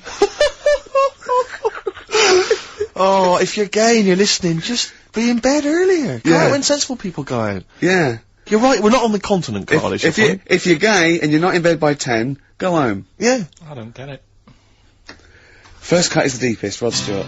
Song for the Air, Don't Be Light, XFM, 104.9, 5 to 2. Absolutely. Ricky Gervais with me, Steve Merchant, Smirch, Smirch. the Smirch, The Smirch. and the K-Man, KP, Karl Pilkington, the K-Man. Pressing the buttons. Yeah. See that in Heat this week? What was it? About the campaign to stop Karl going back to Manchester. You know, because he's a miserable sort of northerner who goes, London's crap and I want to go back up north. Yeah. And I only need 40 quid a week to live up there like King and all that sort of Yes. rubbish. Right, well, Boyd from Heat, well, we met him at the, that award ceremony. Oh, yeah. And, we were saying about, oh yeah, he really enjoys Karl. He's getting a lot of people people love like him, people Karl. love him. And I was going, oh yeah, but he's thinking of leaving. He's going, oh, start a campaign. And he did, and he put it in there. So the campaign, so write in if you like Karl. If you think he's really annoying, then we'll stop talking to him. Yeah. But I mean, I like him. I love him. Yeah. Have you ever read the White Van Man column in The Sun, Carl? seen it, Are you yeah. familiar with this? This is where every day in The Sun they interview a guy who drives a white van, just, you know, in order to get the kind of voice of the man on the street in the paper. And he has to answer, or just give his opinions, really, on events that have made the news each week. Just thought we could maybe throw some of these at you, Carl. Go on. Because we know to see what your views are. Yeah. So, just the first thing that comes to your mind, the sort of, your initial reaction to each of It's these. top all these, but you don't need to know about them, it's just your philosophy on it, Yeah, so. just your views. You know, yeah. I have had a few days off this week, remember, so I don't know what's going on in the world. Yeah, I mean, you stayed in London though, didn't you? Yeah, You didn't bury yourself, did you? I normally see the news, but I didn't this week. Okay. So what was your view on Will Young beating Gareth Gates in the final of Pop Idol? Don't like him. You know what I was thinking about when I was watching it all the way through? Yeah. How he looks like he's got a wire coat hanger in his gob. That sort of... Right. Again, it's radio, Carl. Radio. It's a great It's a face. funny face you're pulling, doesn't Yeah, it, to translate? and, you know, but, you know, a radio. And is that's a problem for you, is it? And just the way he's from a really rich family. I opened up the paper on the Monday or something, and it had like, oh, he went to a posh school and he's got loads of money already. Yeah. It's just a bit... Key. Right, what's Okay. the second All right. question? There have been huge rises in street crime, especially muggings and carjackings. What's your view there? More youth clubs are needed, aren't they? You think more youth clubs? I like that. No? Okay. I like that because it's so 1950s. Yeah, it's sort of like you want a Bobby on the beat that'll clip Yeah. you around the ear. So once they've come out of it- national service, yeah. No, I love that. And if you find someone smoking a wood bomb, you make them smoke 50. yeah, exactly. Oh, this is great. That is great. Did you used to go to youth clubs? Yeah. And they kept you out of trouble? You used to get into a fight afterwards when Sure. you came out. But for the sort of hour and a It half was you were alright. there. You had a bit of pool and some boxing and Yeah. a bit of pop. Yeah. So more youth clubs, that's good. I love him. I love him. If you're at home, just make notes, because this is brilliant stuff. Honestly, you won't hear more honest, from the heart Exactly, stuff opinions. than this. This is great. Go on. This is not pre-planned. These are your direct responses now. Oh, as you hear these. I promise you, Karl did not know what we were going to do. He never knows what we're going to do, and he always answers honestly. That is the beauty of Karl. What is it's your not view- an act. What is your view, Carl, on New York's former mayor becoming Sir Rudy Giuliani? Sir Rudy Giuliani. Is he happy with it? He appears to be pleased with it. Let it go ahead. Fair enough. Okay. Go ahead. Oh, he's genius. Okay. Is he happy with it? He's like your nan. Yeah, yeah. Is- What do you make of Michael Greco's character Beppe being axed from EastEnders? Problem for you? The whole soap thing. What's it's back in Coronation Street, isn't she? What's her name? Who? Bet. Lynn's. She yeah. thought she'd go off and be a bigger star. Yeah. All went wrong. and now she's coming back. Yeah. Always happens, doesn't it? Beppy will be back. Yeah. No one really cares. Sure. What was the van reply? That was the guy. The White Van Man says, obviously they feel the character has run his course, but I think he's a pretty good actor and I can't understand why. See, I mean, obviously there's a White Van Man there who's also got an opinion on script development. The through line, like the narrative through line of soap opera. The 12-week narrative, the arc really showed itself up. There's two last ones I want your opinion on here. What do you make of a cat that's been cloned in a secret 2.5 million research project? To find out what? If they can clone it? cats, yeah. Have they had to hurt it? Sorry? Have they had to sort of hurt it to do that? Have they had to hurt it? Yeah, or is it just scraping its tongue for some stuff? I think the cat's fine. The point is that they're cloning another creature which is potentially very dangerous. Have you seen that film where they bring Hitler back? That cat, what if that cat turned out to be a world dictator? Exactly. What do you reckon of cloning generally, Carl? You concerned about it?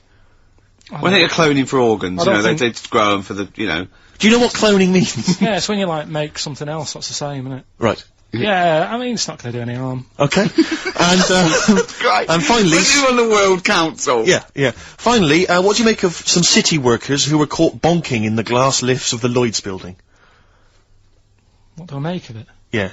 Is that a problem for you? Do you think that's unprofessional? Was it the lunch break, or...? I think it was lunch break. It was their own... It's alright. It's their own time, I think, fair enough. It only takes 45 seconds to go from the bottom to the top. Is that a problem? They moved quickly. They acted, on instinct. You think fair enough? If that's their natural instincts and they're both consenting, you think fine? Yeah. Okay. Yeah. Thanks very much, Carl. Thanks very much, Carl. Carl, we'll have Steve, more of Carl's world-weary opinions next time on the show. Listen, I want to play a track that I love. I can't wait for this track. It's by a great band. Just going to do it before Steve does this. Coming up, we're going to give away a great game. I'm sort of clearing out my flat with tidying out, and then we've got a lot of junk there. And we're going to give away a great game coming up. You've seen it, Steve. You're excited. I'm looking forward to that. It's a board game. It's a board game that we're all going to sign. It's going to be signed by Gervais, Smirch, KP the K-Man. So you could win that. The classic album Copper Blue by Sugar. Listening to it again recently, reminded how good it was. Yeah. This is the track Hoover Dam. Play it. White Stripes. Fell in love with a girl on XFM 104.9. It's 2:10. Right, okay, that's the first hour out of the way. Next hour, Steve, I've got a game to give away. As I say, I'm sort of cleaning out my flat a little bit, and we were going to throw away stuff, and I went to say, whoa. Don't throw that away. Yeah. I can give that away on the show, because XFM don't give us anything to give away. No. Does anyone care what happens weekends? No.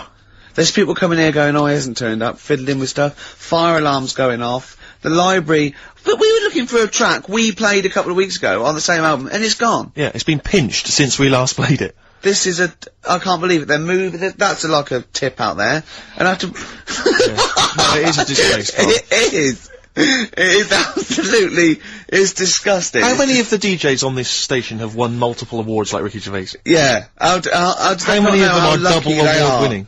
To have someone of my caliber. I hurt my ankle, didn't I? Moving a chair. I had to move my own chair in here, and I hit my ankle. That'll teach me not to wear socks. Yeah. The socks would have just taken out the sting. I think just walking around barefoot generally is kind of in London. There's the needles, Rick, there's all sorts of I know, stuff. or that, well, Posh does it in her video, she walks around barefoot. Oh, you love My it. heart's got a mind of its own. Ricky absolutely loves the current Victoria Beckham. Yeah, film. I like the sentiment, my heart's got a mind of its own. It's like, doesn't matter what I'm thinking in my head, my heart says something else. Of course, what we did for the last week was change the lyrics. Just walked around for ages. Does anyone else do that? Just go, things like, my wife's got a cock of her own.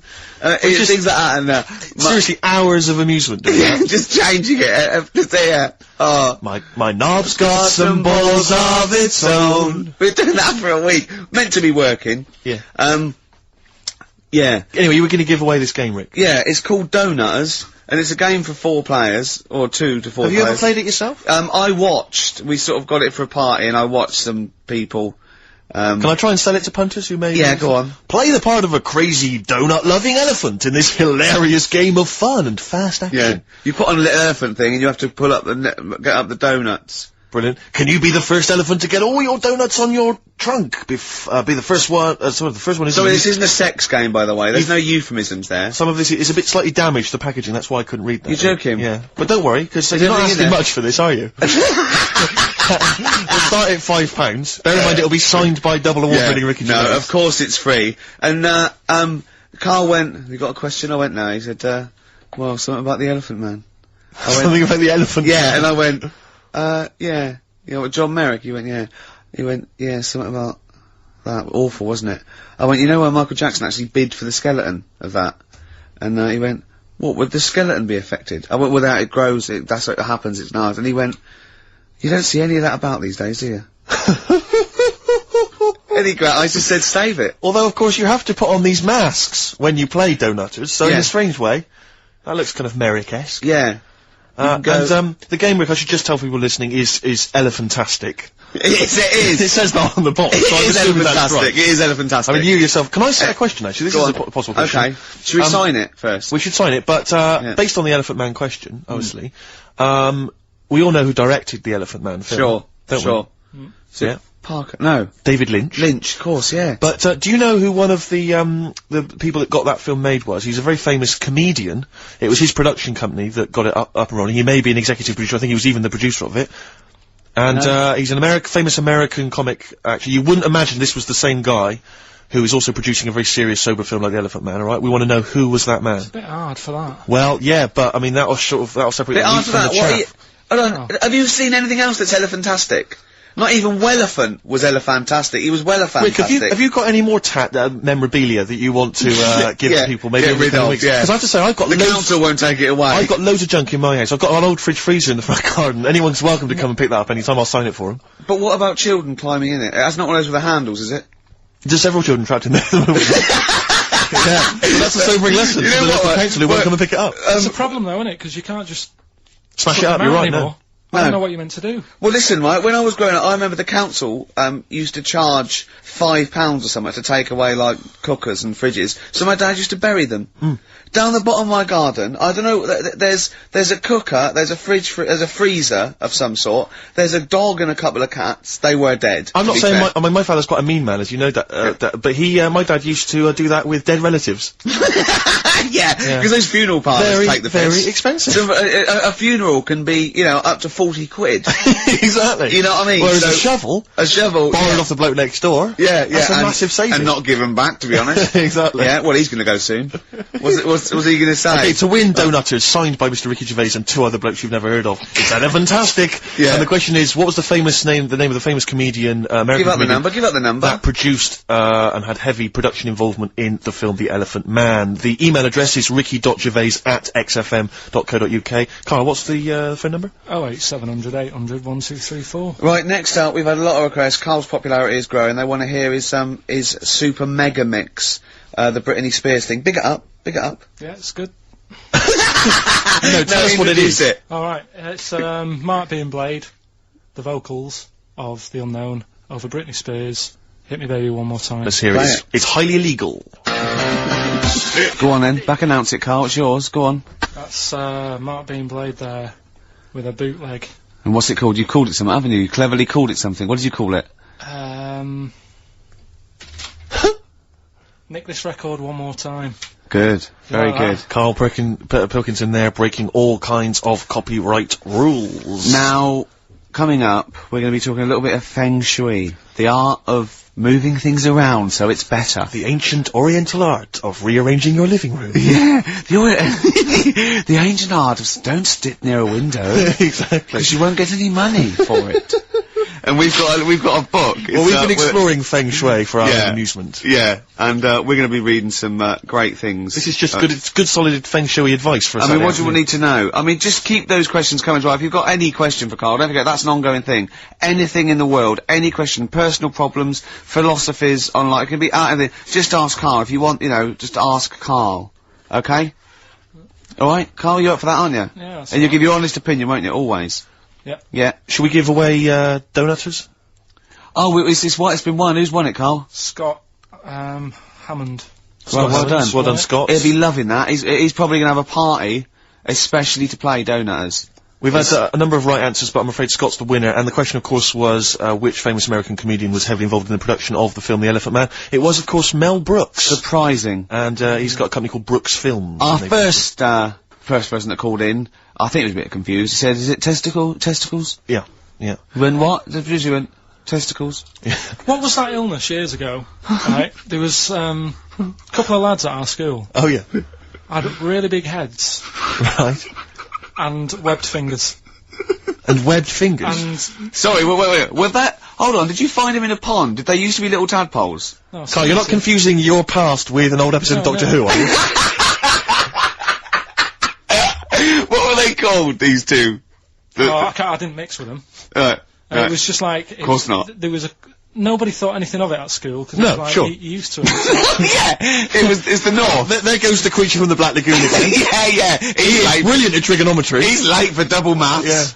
But, I didn't think anything of What it. is it called? What is the disease called where two fellas... Are they... Not even related. Rubbish. Not related. Were you near a nuclear power station when you were growing up? Yeah. You weren't really? Yeah. God, this explains so much. This has got a I bit don't heavy. think that's it. Hey, talking of enormous heads, Yeah. you were at the Pop Idol final, weren't you, Rick? You went Yeah. in there just because obviously Rick's a huge fan of Pop Idol. He wanted to be there. He wanted to give his support. Quite seriously, there was no irony there. We were Yeah, he having genuinely great is a fan of it. And he was. You sort of had photos taken with various people. Yeah, didn't of you? 'Cause course. you were a bit drunk and you wanted to have a memento of it. And it's obviously a picture of you with Fat Man Rick Waller. Yeah. But the best one is a picture of Ricky and his girlfriend with Dr. Fox. Yeah. Whose head It's twice the size of mine. any other head. It's quite remarkable. I He's don't know how like they a make barrel. He's a lovely bloke, and he was really nice to meet him and everything. But he looks like an immaculate tan, and he's always happy, and he's, he's It just looks really on the good. picture, it looks like someone you might see in a carnival who's built a huge papier-mâché head. And he's just we're like Frank Sidebottom, just sort of walking down the road. It's just incredible. Dr. Fox didn't used to go to your school, did he? He used to hang around with a mate. They were great swimmers. They were brilliant swimmers. Oh, God. Have we got another song lined up? Yeah, what are we going to play? Bit of Foromonch. Bit of who? Foromonch. Let's hear it. Farrah Munch, got ya. XFM 104.9. Well, as we promised, some feng shui. What do you want to know? Ratio of witness. It's one of those little books that you see at the sort of like the front desk of like Waterstones or Dillon's or one of those. And it's just, it's a little guide. It's, should I say what it is? I'm allowed, aren't I? Lillian Two's little book of, feng shui, and, obviously you can't go into it in depth, but it's some little, Just some little sort of nuggets, I suppose. Yeah, isn't it? ratio of windows. The ratio of windows to doors in your rooms should not exceed 3-1. Too many windows cause all your luck to seep away. Obviously. Hello! It is also better not to have windows on the wall opposite the door. Is that the case in your place, Carl? Because you may need to brick that up when you get back later. I always remember, I used to work nights. Yeah. Right? And it was when my brother just sort of got kicked out of the army. Yeah. And my mum and dad went away on holiday, so he was staying with us. He's got to write a book, this bloke. You've got to write a book, Carl. Go I on. came back, Yeah. and there was women everywhere. There's women in every bed in the house. I thought, where am I going to sleep? Had he set up a brothel? What? So, no, it's just a bit of a one. That's so- impressive, though. A girl in every single bed. I mean, It was mad. So, I slept on the sofa downstairs, Mm. and I didn't sleep that well. yeah, But I slept on it before when it was facing a different way, sure. and I had a good sleep. So for you, that's So- proved the worth of feng shui. Yeah, I think there's something in it. Did you honestly think there's something in it, though? Yeah, I do, yeah. Okay, well, just read a few of the others, Rick. Okay, well, it's not big. I think most people know this one. Display the three-legged frog for luck. Look for a three-legged frog. You can buy one from any Chinese supermarket, and place it in the vicinity of your front door, facing inwards as if it has just come into the house. Don't place the frog facing the door. Please. Oh, come on, people. What Think before you place your frog. I mean, this really is. I mean, but What's the last page? Because that will be the most important one. won't do you it? reckon? the last one, I The wealth vase. Make a wealth vase and keep it hidden in your cupboard. It can be made of gold, crystal, or glass. Can I just say something? If you've got a vase made of gold, you're probably all right for money anyway. Yeah, sure. Sure. But this is the wealth vase. How do you make the wealth vase? Fill it with semi-precious stones and with soil taken from a rich man's garden. So just find the soil of a rich man. Take some soil from the... This is like bury a piece of steak and the water will go. Yeah. I have a tooth of frog. This is... It's the one where with the gods. Can you find that one? Oh, where's that one? Yeah. What do you make of feng shui, Carl? I Is it think something you it's, believe in? Well, like I said, I didn't sleep well on the sofa when it So was for you, facing the that's other proof way. So positive. yeah, you've got to get it right, haven't you? I'd like Carl to read this out. Okay. Yeah, do you mind? Read it out. Just read it out loud. Which one? Yeah, the gods are here, right, okay? Just read that. That's a good Invite bit. the gods Yeah, of wealth into your home. yeah, The Chinese have several gods of wealth, yeah. which they display in their homes to attract, what? Prosperity. Prosperity. Oh, yeah. Yeah. My personal favourite is CCS Chi Yi, Yeah. who sits on a tiger. He sits on a tiger? Yeah. Okay. Wait. It's pretty difficult to find this fella. Yep. If you could use Kang Kung or the 3-star gods, oh no. Read them out! Read out the names of the star gods. FUK. Read it out! Just read he's that. a god. It's He's a a Chinese god. god. You're He's a allowed to Chinese say god. Chinese god for the radio. No. You are allowed to say If you're allowed to Chinese... say it, you say it then. Well, look, you're so immature. Read the 3 of them out, Rick. Okay, if he is difficult to find, you should use Quan Kung or the 3-star gods, Fuck, Luck and Sao, all of whom bring wealth and prosperity. Then what were the names of the gods again? Because if I'm making a note at home, Rick, Well, I better... it's a Chinese god. Yeah, there's Quan Kun, or you can use Luk Sao. You can't. What? But it's a god. FUK. That's how it's pronounced. Yeah, I assume. I don't know if we're pronouncing it wrong. I really apologise. Apologies if we're offending anyone who's of an Oriental persuasion. But that's Quan Kung or Luk Sao or Fuck. And any of those gods are available at a Chinese supermarket. Near you. Yeah. That's Feng Shui. It's an ancient art. You can't give me that look. Clinic. Walking with thee. So that's Feng Shui. That's Feng Shui sorted. We've given away donutters. We've talked a little bit about band names today. With more insight into Karl's psyche. Now you during that record, you said, we knock everything. You saw something about the Bermuda Triangle, didn't you? Yeah, when I talked about Ghost, you sort of just, because you don't believe in it. I think it's because you're scared of it, to be honest, and you can't admit to understanding it and Sure. actually believing in it. Sure. Thing on last night, Steve. Yes. Bermuda Triangle. Oh, yeah. Do you know much about that? Mainly the song by, what was his name? What's his name? Bermuda Triangle, where people disappear. No, Bermuda Triangle. What's his name? No, Barry Manilow. Yeah. Are you familiar with the lyrics? Bermuda Triangle, where people disappear. Bermuda Triangle, don't go near. Yeah. I shouldn't really make a joke out of it. No, you're right. Go on. But, what it is, right, there's a programme saying what it's about. What do you know about it? As I say, mainly from what Barry's told me, but certainly planes and various boats have gone missing within the Bermuda Triangle. Planes? Yeah. Yeah, but obviously that documentary didn't explore He it. learned a lot about that. I learned a lot about American history through We Didn't Start the Fire by Billy Joel. Again, most of my knowledge of the sort of Tsarist Russia comes from Rasputin by Boney M. Well, listen. Yeah, he was the lover of the Russian queen. They put some poison into his wine. Yeah, yeah. They shot him till he was dead. Yeah. Which is, go on. Right, well, this. Oh, those right, Russians. sort of, bit of an earthquake in the sea. Sure. Lets out methane gas. Okay. Yeah. And apparently, if you were swimming out in the sea, Yeah. and there was like an earthquake and some methane came out, Yes. you can't swim in it, you just sink. Okay.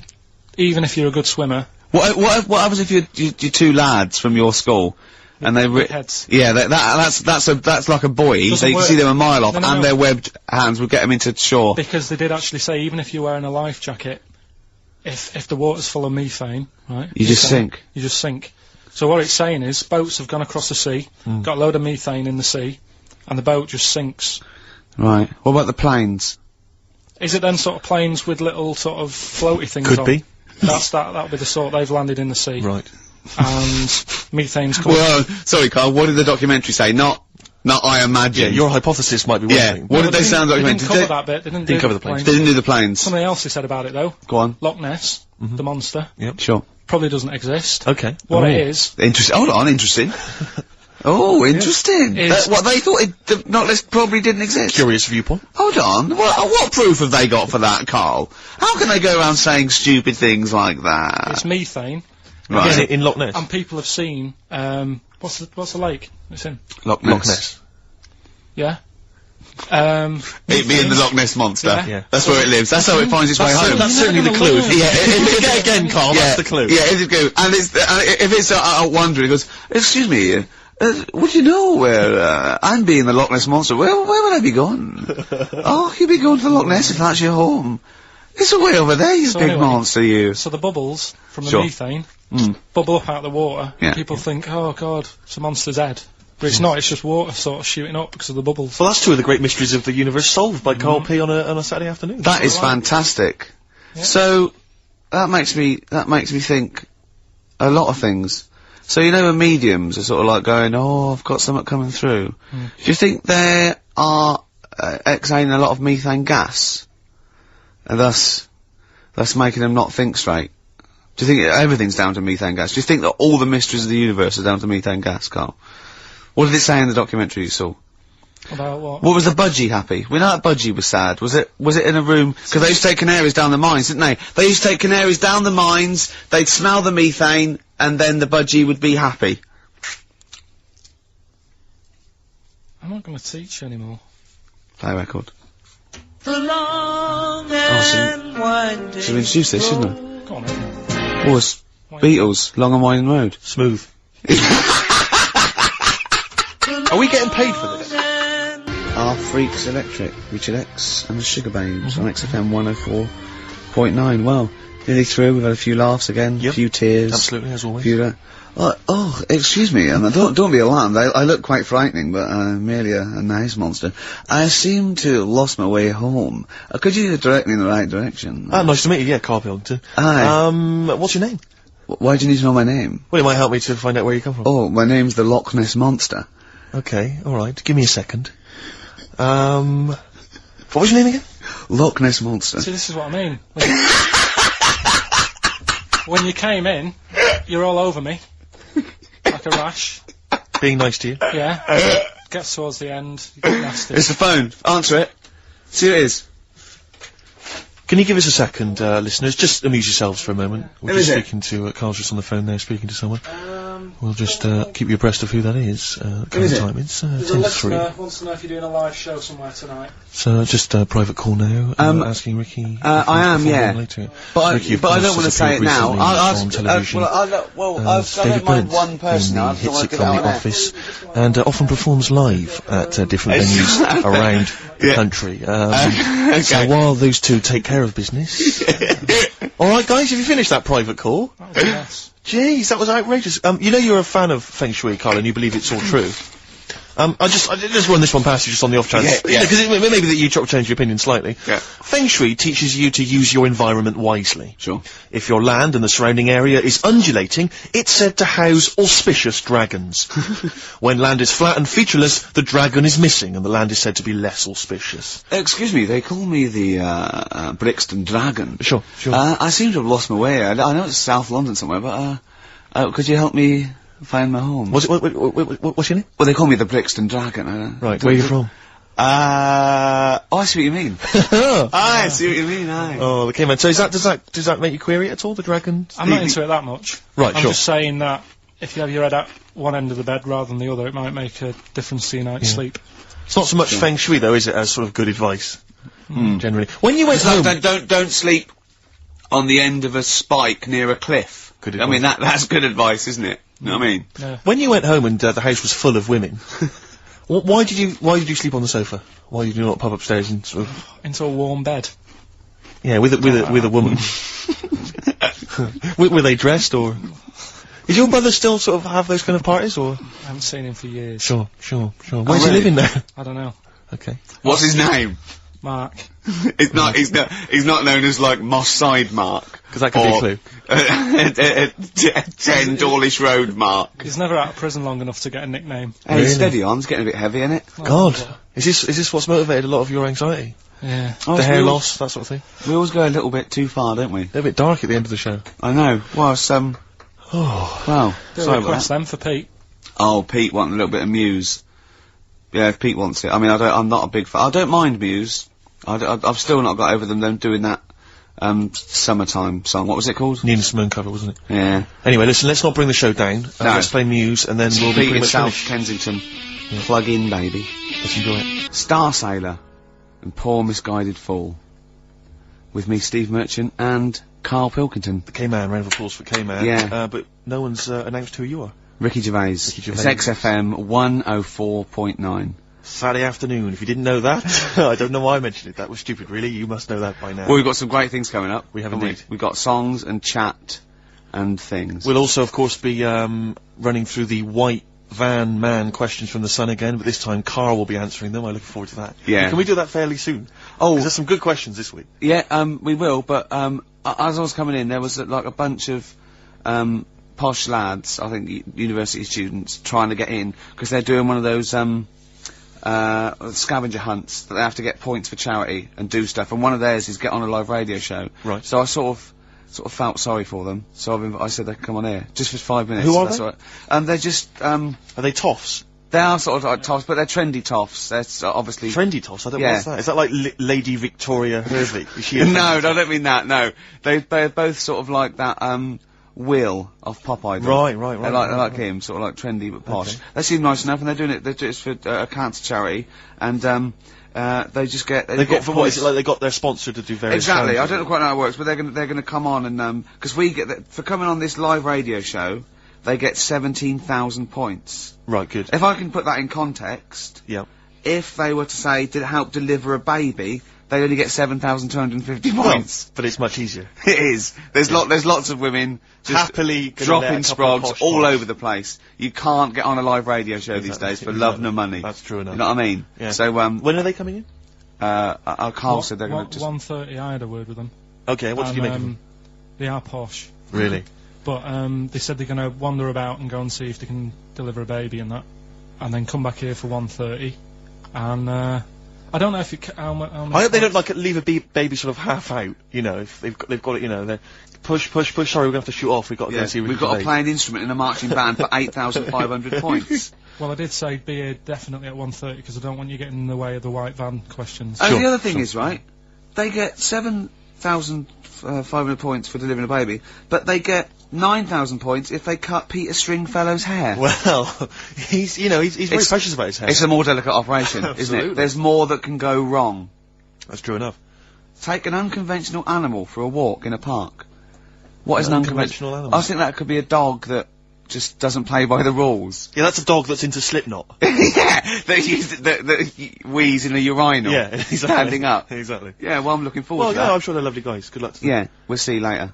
Nirvana, Man Who Sold the World. Carl's all confused because it didn't tell you it was ended, did it? What is that then? Is that a sort of glitch in the computer? Just applause, isn't it? I Careful, can't they hear might it. start swearing. You know what they're like.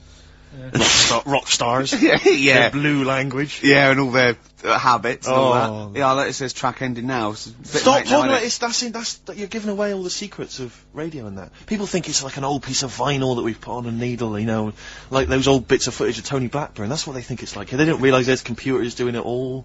Yeah. Rick, you're showing them behind the curtain. Never do that. I won't. Never do that, mate. In the week, I called Karl up. I said, "How are you, mate?" He went, "Not too bad." Now, as you know, his girlfriend's been away for ages, hasn't she? Yeah. Covering the World Cup, the African nations. Nations Cup. She's a sports journalist. Well, yeah. All right. Okay. I love the fact you're thinking, what does that mean? Like, well, she's not much of a journalist, Rick, to be honest. Oh. I've read some of her stuff. No, but she's not on air. She does stuff, you know. Yeah. Behind the scenes. Yeah. Sure, Yeah. sure. A lot of journalists do. You always want to make clear that you're not going out with Kate Adie. That's what you want to make clear, isn't it? Yeah. Now, so she'd seen none of the meteoric rise of Karl as a Right, 'cause she's broadcaster. been away for the whole time a since you've sort of raconteur, become... Yeah. a wit, Yeah. a cult figure, to be Absolutely. honest. And he hadn't told her this. So apparently he went home and she was sitting there, looking a bit grumpy. He went, "All right." She went, "Yeah." She went, "Should we go out then?" She went, "I'm not sure I want to go out with an idiot." Right? Oh, no! Yeah, because, and she went, "Loch Ness Monster, why don't you just think, of course the Loch Ness Monster lives in Loch Ness." And she was giving a bit of a hard time, and she went, "That's why I don't," he said, "that's why I didn't tell her, I didn't tell her really." Same thing happened when I was at school and I had to play drums in Little Donkey. I didn't tell my parents, right? But my dad turned up anyway, and what happened? He How old were you, Carl? well, it was the school that I used to go to. Oh, yeah. Like- Oh yeah, So- oh yeah, you went, secondary. you used to go to the school you used to go to? No, but what I mean Go is, on. I didn't go to secondary, did I? So I missed a lot of that. Sure. But primary, I liked. Oh, it was okay. all colouring in and stuff. Yep. And it was a Christmas play, and I managed to get a part in it. And Did you audition? got a part in it, and I should have been playing the drums to the one about Kings. The We Three Kings. yeah, Yeah. I was meant to be doing that, but Little Donkey came on, and it was one of those. What do you mean came on? That was like next up on you know the next song, Right. and it's one of them songs that you can't help sort of Tapping along to. yeah. Do you know like if I was to go Yeah, you'd have to finish it with... yeah. Do you know that they actually send that into space? Do they? And What, hoping that aliens will respond with that? yeah, They do that because apparently it is one of them things that you can't help. What, even if you're an alien life form? Yeah. They know that, do they? But anyway. What, because they watch Star Trek or something? Hello. Knock, knock. Yeah. No, seriously. Is it true, like, if you who's send there? out knock knock into space, yeah, they have to say Augie, Augie, Augie. Ah, So that you is do this, that but is you look great. into it. Seriously. Look.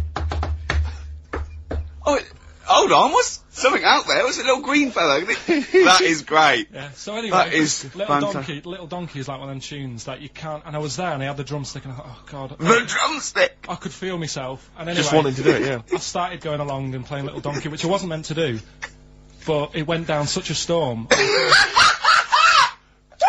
What, were there people like parents and that dozing off, and then suddenly they heard your version of Little Donkey, and they thought, wait a minute, now it's really picking up. What do you mean? I'm glad we paid £1.50 for this. What do you mean it went down such a storm? I'm going, hold on, was it like when People have Ringo... lights in the air. You know, like when Ringo joined the Beatles, now going, Yeah. boo, Pete Best, but he went, Yeah, and I went, whoa! Oh, No, God. but the teacher just said, oh, it went down really well, you can do that again tonight, Right. when you're in it again. But anyway, so my dad was there, and... And you hadn't told him about this performance, so no, he I never just did. turned up I off never his own did. back. I never took the letters home and stuff to, No. you know, show my mum and dad, because it just put me off. So, anyway, he turned up, don't know why, he must have heard from someone else's dad. Yeah. He turned up, and, he swore about me, which... Did he? I don't... Could you What? use Do you a think word it's allowed that's... to be said? The word? Of course it is. Right. If you got a kid in the car or anything, you can turn it down now. Carl. Yeah. Right. But he said, there was a guy stood next to him with a camera, big video camera, filming it, and he said, yeah, film it, but try and avoid getting the twat in the hat in the shot, because I had one of those porters, you know, the little round pork pie hats on. Right. This is so What? sad. What, was this a nativity play? It was about Jesus and stuff. Yeah, well, there was a porter there helping him with his Of course bags. there was, I forgot. I yeah. mean, Mary and What, Joseph, managing the they got stable? there. Yeah, because Sure. it was the hope, you know, because the inn was full, Yes. but I think the porter doubled up with the inn and the stable. Right, that was nice. So of he, him. yeah, He yeah. carry bags over, yeah. Yeah, no, so yeah. You're right, though. I don't know why I was wearing one of them, but I was. And, And your father said that, and how did you know your father said that? Did you he told hear me it? about it later. Oh, he told you about it later? Yeah, I was talking about stuff I'd done at school, and he said, "Oh God, remember that." And I spoke to him the other day about it, Right. and yeah, Oh, God. shame. So Have that you was the end of your sort of drumming career, really? Because it could have been, I mean, you know, the audience loved it the night before. Yeah. You could have, like, been, like, who knows, a whole new world for you. Yeah, Have that you is. done any stuff? I've never drummed. I wish I had, man. I wish But, I had. that is, That's a movie story, but is that, and that's why you don't tell, your mum and dad don't know you on the radio, No, do they they? think when they were down the other weekend, they had to come in here. I just said, "Oh, I'll just go in and press the buttons." Because they could listen on Sky Digital, couldn't they? They could do. But you wouldn't want that, would you? I don't want that. No. Play Carl- a record, I want to talk to you again a little bit about this later. yeah. Right. Princess Superstar, Bad Babysitter, first played on this show by Steve Merchant, by Bad Steve Merchant. That's true enough. By Steve Scratch Merchant. That's I right. mean, I still like that, but the videos put me off it a little bit, because it's just, it makes it into the novelty record it always had the potential of being, do you know what I mean? I agree. Although I was never a big fan of Bad Babysitter was not my favourite from the album. Sure. Sure. If people want my interest and my views on hip hop, then they can always email in, Rick, of course. Or call you at home. Just give me a ring at home, no problem. Yeah. Or I just pop out and hang with them in Yeah. the hood. Yeah, sure, You know, sure, so, sure. yeah. Now it's time for White Van Man. White Van Man. Yes, Just for those explain what it is. that don't buy the Sun, they think it's beneath them. White Van Man is a column they have, I think, every day actually, and they just get sort of some, Joe Public to kind of comment on Sure. the week's news. Just seemed to me, that it might be interesting to get Carl's views Yeah. on some of the big Not events. because we think that Carl hasn't got a valid sort of viewpoint. No. Because Carl sees the world differently to some people. That's all, and that's what's interesting. Like an artist does, or a. Exactly. Yeah, Or he's very bohemian in his outlook. Yeah. Do you feel that you're up to scratch on this week's news? I don't like this, but Don't you? Don't just relax. Why not? it's pressure. No, because you It's just not have best, to give us your first just opinion. For your honest answer. That's all we've ever asked of you, Carl, and it's all you've ever given us. Your honest, your first from the heart Go on. view. Yeah. All Don't right. worry, just No, relax. just chill out. Are you worried that people are listening and thinking you're an idiot?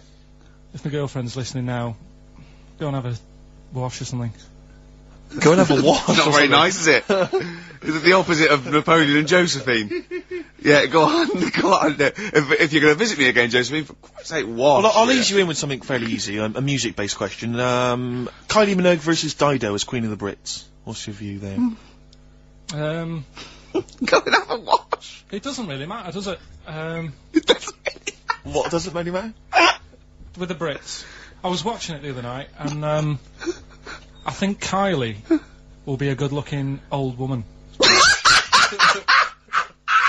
Do you ever do that sort of thing? I want to, Steve, I want to celebrate with you. Every time he opens his mouth, it doesn't matter. I want us to open a bottle of champagne. I know what you mean. Do you know what I mean? It's sort of like we did that. Yes. No, do you Go ever on. do that though? Look at people, and another person who springs to mind, Jenny Powell. I don't think she's that good-looking now. Who's Jenny Powell? Is she that girl that used to be the assistant on Wheel of Fortune? Yeah. John Leslie? Yeah, I think she's a bit over the top for a young woman. But when she gets older, I think she'll look Be a bit of a nice. stunner. Okay. So for you, Kylie, whereas you don't feel that about Dido, is that right? She's alright, she's normal. I prefer Kylie's sister to Kylie. She Okay. looks, I can imagine her being hard work to live with and Who, Kylie? not Right. being washing up and that. And Right, sure. being a bit fussy. Okay. And what do you make of taxes rising in the next budget to pay for NHS improvements? Well, my dad went to hospital to have an operation once. Yeah. So I feel like it's worth paying it, because I've got something Because out of it. people might have to go to hospital. Yeah. Yeah. Well, it makes a change when it's someone in your family, doesn't it? Yeah. Because you sort of realise... Yeah, a that. change is as good as a rest. And the weird thing is, if it weren't for my dad, I wouldn't be here doing this show, because when he was in hospital... Well, no, I'll stop you there. Yeah. To be honest, that's all you need to know. You wouldn't be here, true, but no, but... Well, no, because this was after I was born. So, I would be here. But Well, his more direct involvement was what? yeah, because when my mum was seeing my dad in Yeah. the hospital, I got a bit bored, went for a wander, found the hospital radio station, Yeah. and got a gig. Really? So, in a real sense, if it wasn't for Carl's dad, Carl wouldn't be here. And did your dad, like, while he was listening to you, did he, like, sort of tap the nurse and go, can you get that twat off the air? Who's put him in that app? Yeah. Oh, go on. Okay, what do you make of the real-life Mowgli who's surviving in a Transylvanian countryside? Apparently, I don't know much about this story. I don't know. You know Mowgli, he's Is the that guy one from of the them? Jungle Book. Yeah. The little kid that grew up with bears and animals and stuff. Apparently there's a real-life one in Transylvania. What were the things in Gremlins? What were the what? Like, in Gremlins they were... Well, Gremlins. wait. Okay, this is an example. This is what your girlfriend said. Think. What were the things in Gremlins called? I can't remember. Just, I mean, It's really. something like that, isn't it? No, wait. Just really think now, Carl. Just with everything with all the brain power you've ever used, think what the things in Gremlins were called. It's not there. There's a clue here. Oh no. Yeah. They're not. What? Gremlins. Yeah. Play a record, Carl. Well, we're back, and there's a few more people here. It's Absolutely, well done. Yeah, yeah. Well observed. Yeah. Do you want to say hello? Hi guys. And what are you doing here? This is Mark and James, or Sco and Belch, and we're here. Sorry, your name's a what? Sorry, say the last bit again. Or what? Sco and Belch. Sco and Belch? Yeah, that's right. Do you want to explain that? No. No, from the Long drinking story. games, I imagine. Yeah. I've got Oh. worse names than that, but it's radio, so. Sure. Now, you're presumably students. We've just we kind of graduated. We've been in work like about a year or two. And what do you do? I work for a management consultancy. I work for a distribution company up in Birmingham. Well, okay. So, Now, very what boring. you're doing is a scavenger hunt, and you're raising for a cancer Colon charity, cancer research. right? Yeah. And you've got to do. And this is we're just helping you out here because for 17,000 points, you have to get live on a TV or radio show. That's exactly it. So and here we are. That's why we're here. Yeah. Do you ever listen to XFM? I know of it. Yeah. I listened to it a few times. Sure. What kind of music, what kind of sounds would you normally be into? I love cheesy radio, sort of school disco, sort of, 80s stuff. Sure. Sorry, what was your name again? Mark, or Sco. Sco. Okay. And your Belch. Belch. And what sort of sounds would you be grooving to, Belch? Cheesy. UK garage? Well, Craig David. a bit of house, just very occasionally. A bit of cheese. It depends what kind of mood I'm in, you know. Now, yeah. You don't listen much, but you I mean, kiss a celeb because Carl. Yeah, we actually wanted to do that with you, Ricky. Is that all right? No.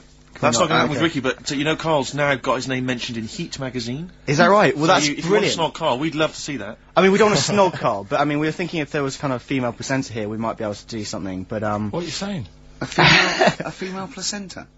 well, if you've got one. Have you seen some of the female presenters that work on XFM? Oh, placenta. Is that why they're on radio? I thought you said placenta. That's unlikely. I know. Right, now what's the other things you've got to do here? So what's some of the things you've done already? Well, See, some of these worry me, like start a fire in Pudding Lane. Oh, we've done that already. For 4,700 points. Well, I'll tell you what we have done. We've been on Phantom of the Opera stage already. Have you? Yeah, we just asked the stage door guy. And, That wasn't during the show, I see. No. And that's right.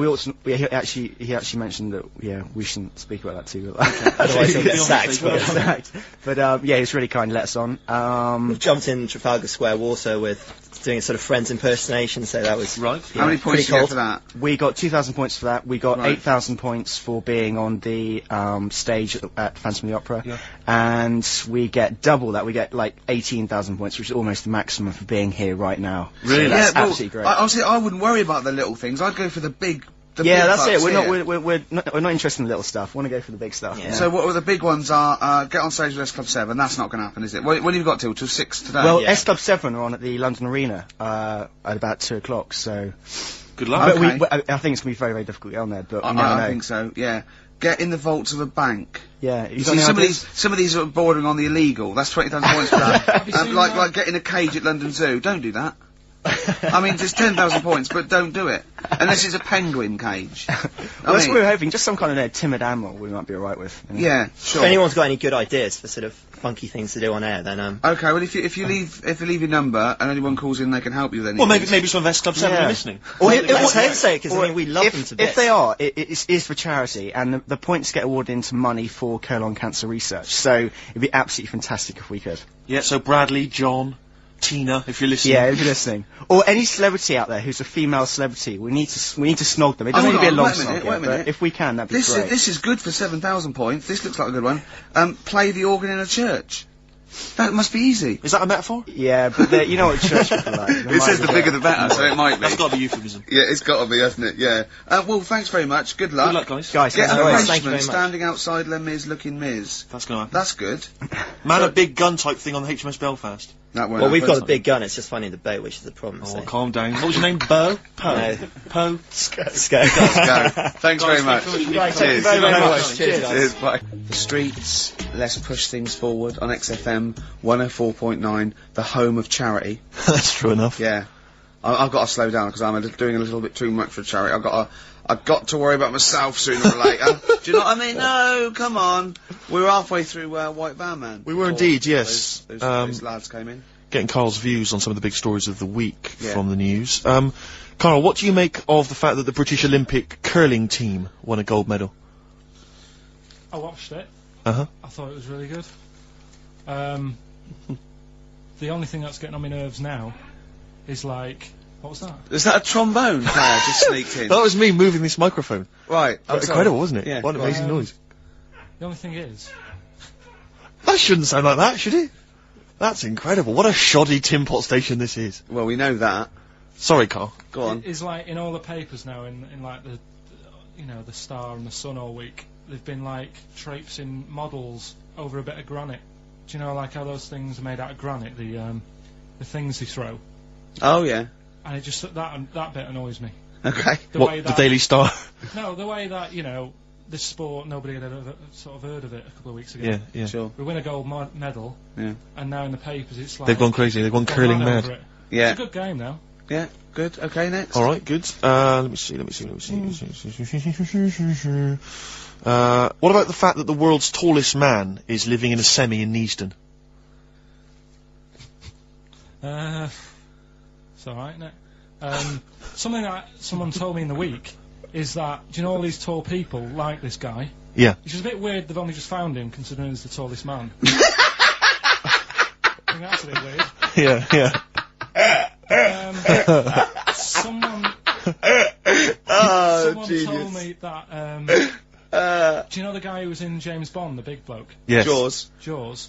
He's got the same illness as this bloke. Right. And what it is... It's called tall. It's something about... You're suffering from tall. You've got a small tumour or something just behind this part of your head. Yes. Oh, yeah. Just sort of in the middle of your eyes. Yeah. And the pressure on that makes you grow really tall or something. Yeah. So he needs to get it sorted. That's your advice to him. Yeah. Get it sorted. Okay, very finally, Carl, this is important. This is, just projecting into the future. Just projecting into the future now, K-Man. Apparently, global warming will bring sizzling summers and weird wildlife to Great Britain in the future. Are you worried about that? How soon? Soon enough for you to worry. Yeah, it's pretty worrying. Okay. You wouldn't prefer it to be sunny here all the time? No, because with hot weather comes weird spiders and that. See, I always think we're quite lucky here. Yeah. If you live in Australia, you might have the sun and stuff, but you've got, like, deadly snakes. Yes. Which are deaf. Did you know snakes are deaf? Snakes are deaf? They don't have ears. Okay. So you're alright walking about behind them. Yeah. But if they see you ahead of you, you're in trouble. But yeah, with places like Australia, you know, people go, oh, it's great, it's sunny, but they don't talk about the spiders and they keep the spiders, lizards and stuff. Quite. So I think we've got a bit of both the best worlds. So you're worried though about in the future, like, vultures flying through the sky, we've got various creepy crawly snakes. You concerned about that?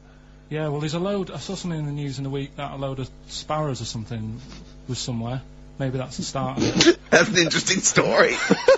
Was that front page or? There's a load of sparrows somewhere. No, Read all about it. Sparrows somewhere. Some sparrows somewhere. Sparrows somewhere. Load of sparrows somewhere. Sparrows somewhere. There you go. Anyway. Excellent. That's Thank great. you very much, Carl. That's Carl giving his views on the news. Don't do that next week. Why not? I just don't like it. Why? Pressure. It's not pressure. You did brilliantly. Yeah. Lost Profits there on XFM 104.9. Now I like that. It rocks. I like the guitar. Atmosphere. It's good. But it's called The Fake Sound of Progress. I know.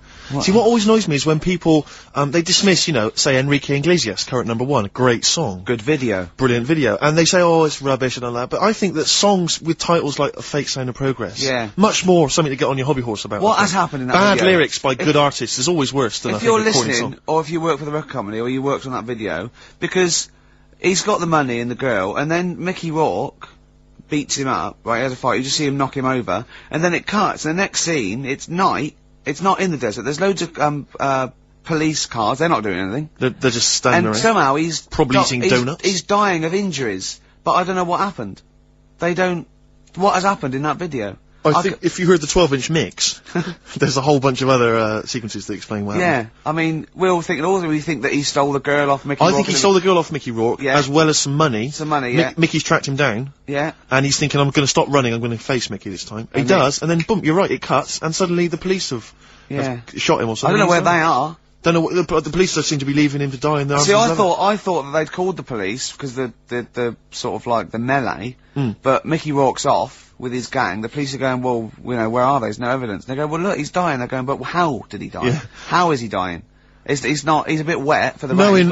In Rourke though, Rick, I imagine he's stitched Enrique up. I reckon he's framed him or something. Or he's no sort of like ninja stuff, and there's lots of internal injuries that aren't immediately Anyone, visible. if you were involved with perhaps the making of that video, or indeed you are Enrique Iglesias, give us a ring. If you're around. Come on. Just fill us in. I'd rather play some adverts now than I'd love to play some adverts, Rick, but I'll tell you this, I'd also like to tell the listeners that coming very soon on XFM, some huge news about Karl that will rock the capital. Like Pop Idol, it's going to be an ongoing saga. Going in, shot. Good track, good band, but I'll tell you what, in the second hour I just want to play classics. I'd love to hear a bloody I want to play some Cure, New Order, Smiths. Sure. Do you know what I mean? We played Nirvana earlier, but it's not enough for me, Steve. No? You need your fix. I want... I do. Well, it's that point in the show now. Song for the Lovers. One of my favourite singers. Probably one of the most beautiful singer-songwriters of all time. Well, you don't mean that, you don't mean that he's a good-looking bloke and you fancy him. I mean, I just want to clear that up, Rick, because otherwise... That would, yeah. What you mean is that the songs he writes are beautiful. Yeah. You can take or leave him as a bloke, can't yeah, imagine his physicality. Yeah. And he's written such brilliant classics with his lovely arse as... Oh, why did I say that? Why did you say that for, Rick? Because if people will listen and misinterpret. Oh, God. He wrote Galveston, he wrote Wichita Lineman, he wrote MacArthur Park, and just to tickle him down below... What? I don't know what. Saying Thieves. And this is, a song, one of the most beautiful songs I've ever heard. It's off the album 10 Easy Pieces, which is just him doing the versions, of other, that he gave to other people on piano. And this is, called If These Old Walls Could Speak, and it is absolutely beautiful. Listen to this. If These Old Walls Could Speak by Jimmy Webb. Might play another track off that later if we've got time. What, today? Yeah, well, maybe, or maybe next week. We've got lots to pack in. We've got things like New Order, Cure, Oh. I'm just hoping that all those kind of new metal fans, Rick, can just calm down for a second, you know, and just enjoy that for what it was. Yeah. Well, I hope their snobbery is not going to prevent them from enjoying it. I hope they can just leave it alone for 2 hours for our show. Because Exactly. we try and, you know, try and pack lots of Well, stuff whilst you're in. talking about new metal, can I just say Ian Camfield is here tonight. He's What? moving from Fridays. Right, what the hell does he think he's doing? He's just offering up information now. No, it's just that you were talking about the new metalers, and now seems like a good time to Carl, say... listen, you're here for our amusement. Yeah. You don't sort of come in any time you want. When we decide it's time to sort of have some fun at your expense, then we'll let you know, but Yeah. otherwise... We're not here to help other DJs, or even this station. We don't give a about this. See, this is what my girlfriend said. What's that? Well, you should listen to her. She knows what she's talking about, clearly. Now put your microphone down. She said they just wheel you out when they need you. Switch your microphone off, Carl, and let us finish what we were saying. Right, just... What were we saying, Rick? Ian Camfield has got a rock show. Oh, right, yeah. Starting today. 4 hours of pure rock. Yeah, he'd probably hear smoking, drinking Jack Daniels, and just like having pictures of Vance put up around him to get in the mood. Then he'd go out and rock. Carl, don't be silly. Turn your microphone on. We're joking. Is that right? When's he on? 8 till 12 tonight, 4 hours of rock. Lovely. Listen, some big classics coming up, plus huge please play some news ads. about no, Carl. please, let's play some more ads. Do you really want some ads? I'm tired of the music and chat. Please play some more ads, Carl. Please. Carl. Christ's sake. Pure on XFM 104.9. That's what it's all about, Steve. Absolutely classics. Yeah, we've got some more classics coming up. Looking forward to them. Now, when we were talking to Carl in the week, the thing is we're talking to Carl is that you come up with something that's sort of like, quite innocent, and he goes, well, once, right? And you realise that it's comedy dynamite. Yeah. He doesn't know it, but we want to go save it. And he let out, you were filling in a form, weren't you? It was all like your girlfriend thinking you're a div. And it's happened before, isn't it? Because she came home and you'd filled out a form to get a job once, hadn't you? Yeah. What was that for? Granada Telly. And on it... Well, let Carl explain. Yeah. You see, this is what annoys me with job applications, because rather than just saying, do you want the job, and what can you bring to this business? Yeah. Do you want the job is a good one. Because the thing is... That's sort of the one for the boys. No, listen, right? Because if they say no, I don't think they want the job. Yeah, but listen. Go on. I mean, I presume with what you do, you have to take people on and stuff. Well, in a fight, you mean? You know what I mean? Yeah. And I think it's more important that you're willing to graft and put the hours in. Sure. Than say that, you know, you did well at school. Yes. Sure. Because if I wanted to, I could have done well at school. Of course. I just didn't want to. Yeah. So where's this going? So you had the application form. So when it came to the qualifications bit and that, I couldn't fill them in because I didn't have any qualifications. And it was also asking about your languages. And I put down English quite good. English quite good. And his girlfriend came over and seen the form that he'd sent off. This was a copy of it. Yeah. And so she went, oh, you know what I mean? So that's what started, you know, the disappointment. So they're going to get that and think that you're not English. I don't think I've got it. It was ages ago. Right. How long ago was it? Oh, well, it was when I was still in Manchester, so 5 years ago. I don't think you got it, no. No, I think you'd... There could be a long list. I mean, there's probably a lot of admin problems in that organisation, but they probably... But what I meant by it is that, you know, I can speak English, but I don't know all these long words that people use all the time. Yeah. Oh! God. Oh, can I just tell this quickly?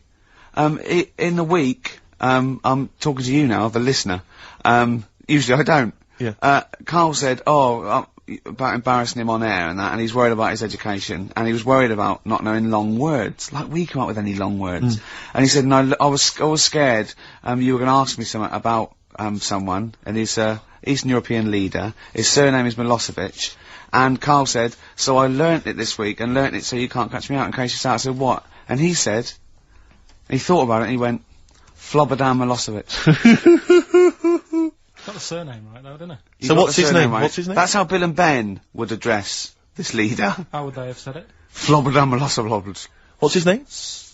Slobodan Yeah. Milosevic. Yeah. Well done. Anyway, Carl, look, you almost let it slip then as you were talking about your filling out that application form. There's some big news that everyone needs to know, which we were stunned by in the week, although the more we sort of talk to you, the more it starts to fall into place. Yeah. But Carl, what's the story? That I haven't got me exam results from my GCSEs. He never turned up to get his exam I results. was working. And so, how many did you take in the end? Because you weren't even sure about that, were you? You think you took maths and English, don't you? Yeah. And Did art. you think you've handed in the artwork for art, don't Now, you? art was continual assessment, wasn't it? Coursework. And what was it that you made? I made a man sort of putting his arms into a car. You made a model of a man putting his arms into a car. What was this? So Sort of that like- one's passed. Was We that can this, take that this as read. homage to break-ins in Manchester? Was this? What was this? Oh look, he does what he sees. Yeah. So So you've what's got that. That's safe. You definitely got that one. So you've taken art, you've taken English and maths, you think? So this is what we're going to do, listeners. We're going to try and find out his exam results for him and tell him next week. Live on air. We're going to call his school, we're going to try and track him down, and we are going to have a little envelope, and we are going to give Karl, at the age of 29, his O-level results. GCSEs, yeah. Now, Karl, so you took maths. Yeah. You think you took English. Do you remember turning up to do those? Do you remember sitting in the room filling in the forms? Yeah. Okay. And how did you feel you did? I don't think I did well. You don't think you did well? Did you revise? No. Why didn't you revise? Because I don't really believe in it. Okay. Well, it's just that if you don't know it, then you don't know it. You shouldn't have to start looking at the book. If I went to like the hospital, Yeah. and the doctor said, "Oh, you need your appendix out," but hang on a minute, I've just got to read up on it. Yeah. That isn't good enough. Okay. He should know, and that's the way I feel about it. To be fair though, He did do the revision beforehand. yeah, they don't usually pass on, like, maybe, like, when they're in practice. Yeah, 7 information they years down took the in by line. osmosis. Yeah, yeah, and bloke comes in and goes, "Can I just see what you did with that?" And I goes, "You've passed." Yeah. Phew. That's a good one. Yeah. Good job I watched Casualty.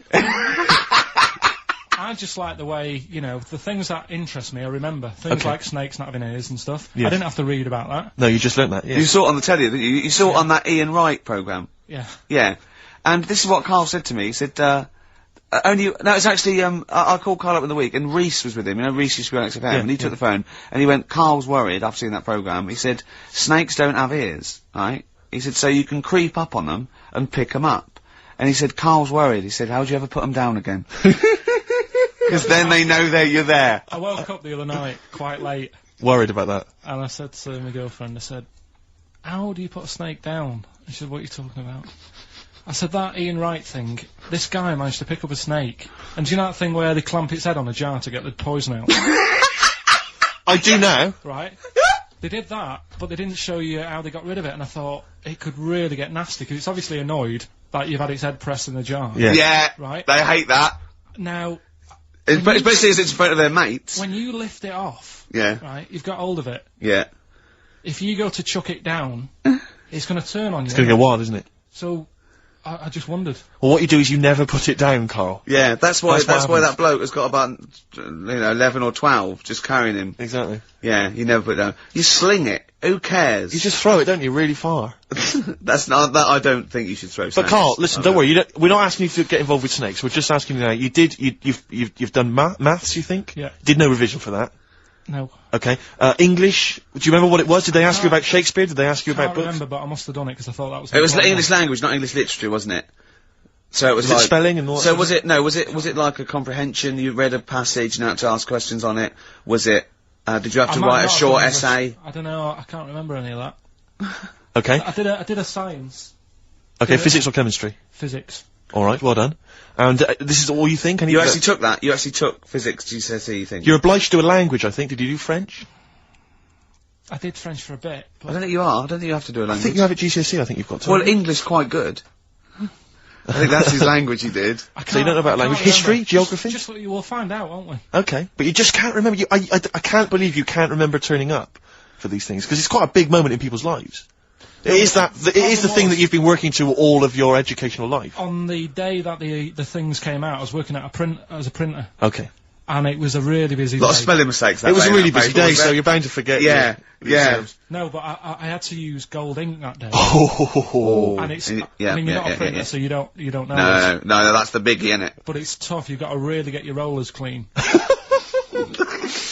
Karl, play a record, mate, and good luck with the exam results. Hopefully we'll have them for you by next week. PJ Harvey on XFM 104.9, the home of the classics. Absolutely. Classics. Classics. Thank you. Oggy. Oi, oi, oi. Well, we were talking earlier about this, as this book, They Died Young, right? And there's all these theories about these people, like famous people that, aren't really dead. And I remember speaking to someone about this, okay? And they said to me, Bruce Lee is not dead, right? They said he's not dead, right?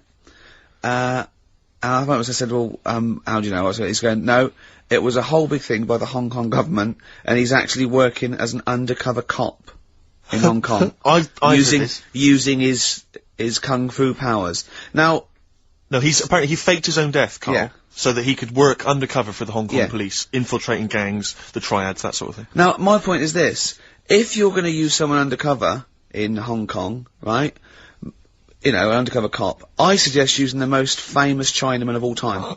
That would that's be... a guarantee. Yeah. So, you know, when he's taking away a gang, they're going, you look a bit like Bruce Lee. He's going, no, I don't know. See this moustache? It's a bit wonky. Well, it's, just take my word for it. I'm not Bruce Lee, alright?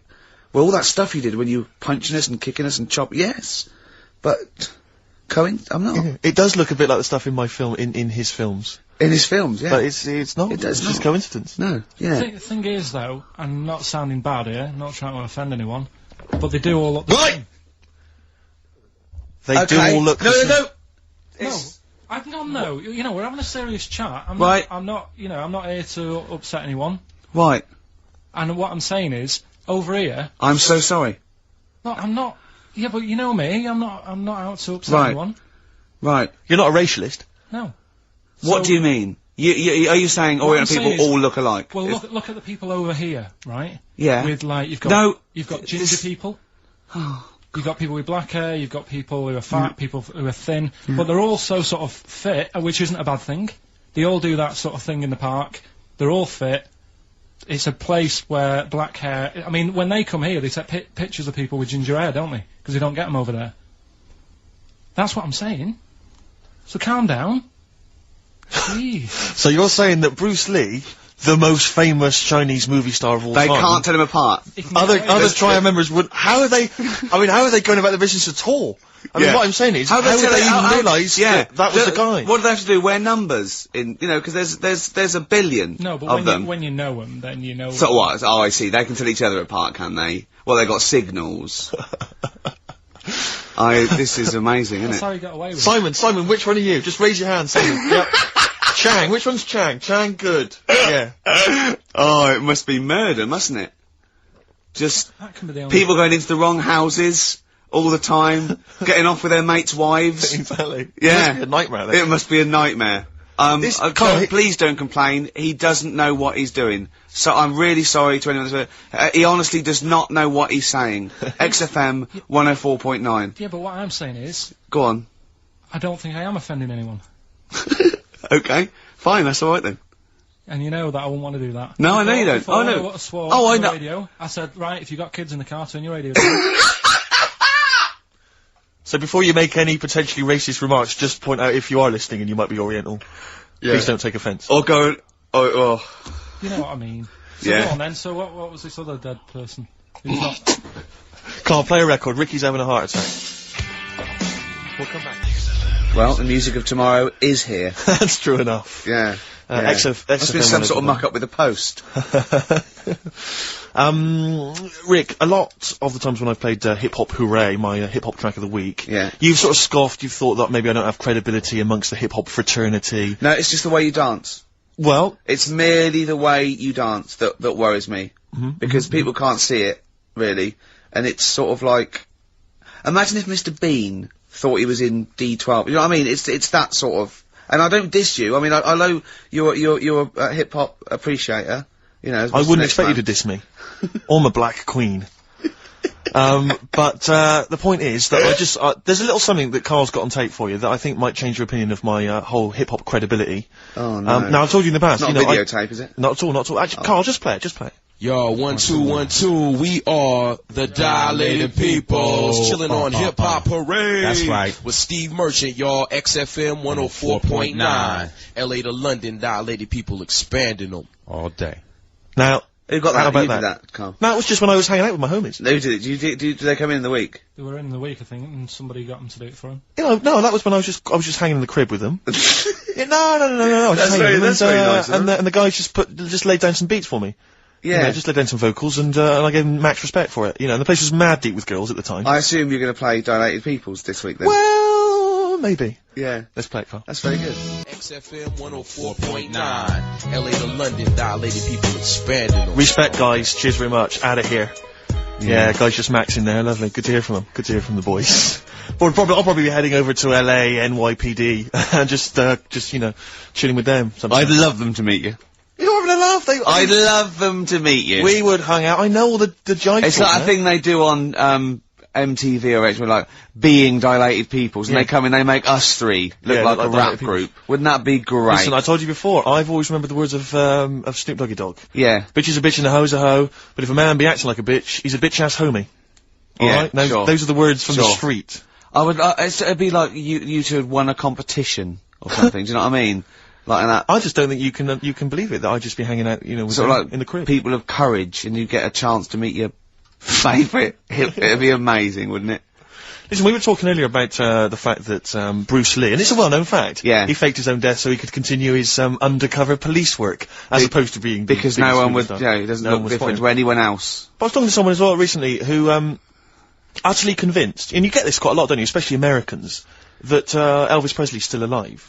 Yeah. And I think, wasn't there some statistic, like more people believed Elvis was alive than believed evolution? Was that right? Yes. Something like that? No. No, it's something worse than that. It could be something. It was something like that. It's something like, I don't know, it? it's something like 42% of Americans believe that Elvis Presley has faked his own death and is still alive, right? Yeah. And there's this whole book that's been written about it, because, Carl, you might be interested in this. I know you're always fascinated by things that have been written down and therefore a gospel. Yeah. And that you don't have to revise yourself. You just learn off Ian Wright. Yeah. But apparently, the reason that Elvis is still alive, is that there's a number of, sort of, pieces of evidence. One is that none of his family could agree which colour pyjamas he was wearing when he died. That's evidence, apparently. Apparently, you know, he was an honorary member of the FBI. Well, apparently his signature appears on FBI documents well into the 80s, long after he should have died. Apparently no one can agree. There was sums of money a lot of fat people in dungarees have seen him. Yeah. There's sums of money which apparently only he could have given authority to have transferred to other bank accounts. They've moved. Yeah. So this is all evidence that Elvis is still alive. And a lot of people, and I was talking to this guy and he was saying, yeah, well, of course, the thing is, the pressures of fame were too much for him, that he faked his own death so that he no longer had to be this huge icon, you know, he could live an ordinary life. And my query has always been this: if Elvis faked his own death, do you think the method he'd have chosen is to have shat himself to death whilst on the toilet? Yeah. Yeah, but because he picked that, nobody will doubt it. Right. So Elvis went to the FBI. Yeah. What do you make of it? Well, exactly. So, what we're saying, Carl, is that there was lots of methods open to him, you know what I mean? It's all like, he didn't go to his secret police and go, oh, I'm fed up, I want to fake my own death. You know what I mean? And they go, yeah, and what methods have you got? I like to be found, shit myself down the toilet. You like to do what? I want to be a big, fat motherfucker on the toilet, just shitting myself to death. Right, on my ankles. Elvis is a good idea. I'm just wondering if there's maybe something a little bit more glamorous for your favourite death. I mean, you could take a bullet for the president. What, and shit all over him? Just shit No, no crap at all. That'd be what you do. No, you just take a bullet for him, or you could... There has to be shit involved. Why has it got to be... There has to be shit involved. Why has it got to be crap? I want this way. Make it happen. Yeah, it's probably Carl, head in hand, look. Yeah. He's worried about the things we say. Yeah. Jeez. We haven't offended 1.2 billion people. Yeah. A fifth of the planet. So, Carl, what do you make of it then? Are you convinced Elvis is still alive? Am I getting him mixed up with someone else? Because all Elvis, all Elvises look alike. Because... that is true. A lot of Elvises do look alike. That's safe. On his gravestone, didn't they get his name wrong? Or is that his brother? Who's his brother? Aaron. No, that's his middle name. Yeah. You're not an Elvis, kind of expert, are you? Hold on, wasn't Elvis one of a twin that died? That died, and I'm sure they got his name wrong on a grave or something.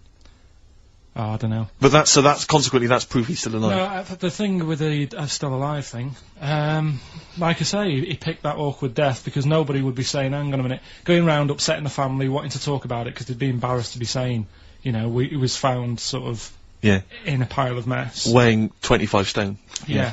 So... Because you notice he also expanded to a huge size as well, so he was just a huge fat blob of a man. He also did that to add, you know, extra... So the glamour. I don't quite understand all these people who fake the deaths, because Well, a lot of them How does it don't. work? A lot of them don't, Carl. This is what, in a roundabout way, we're saying.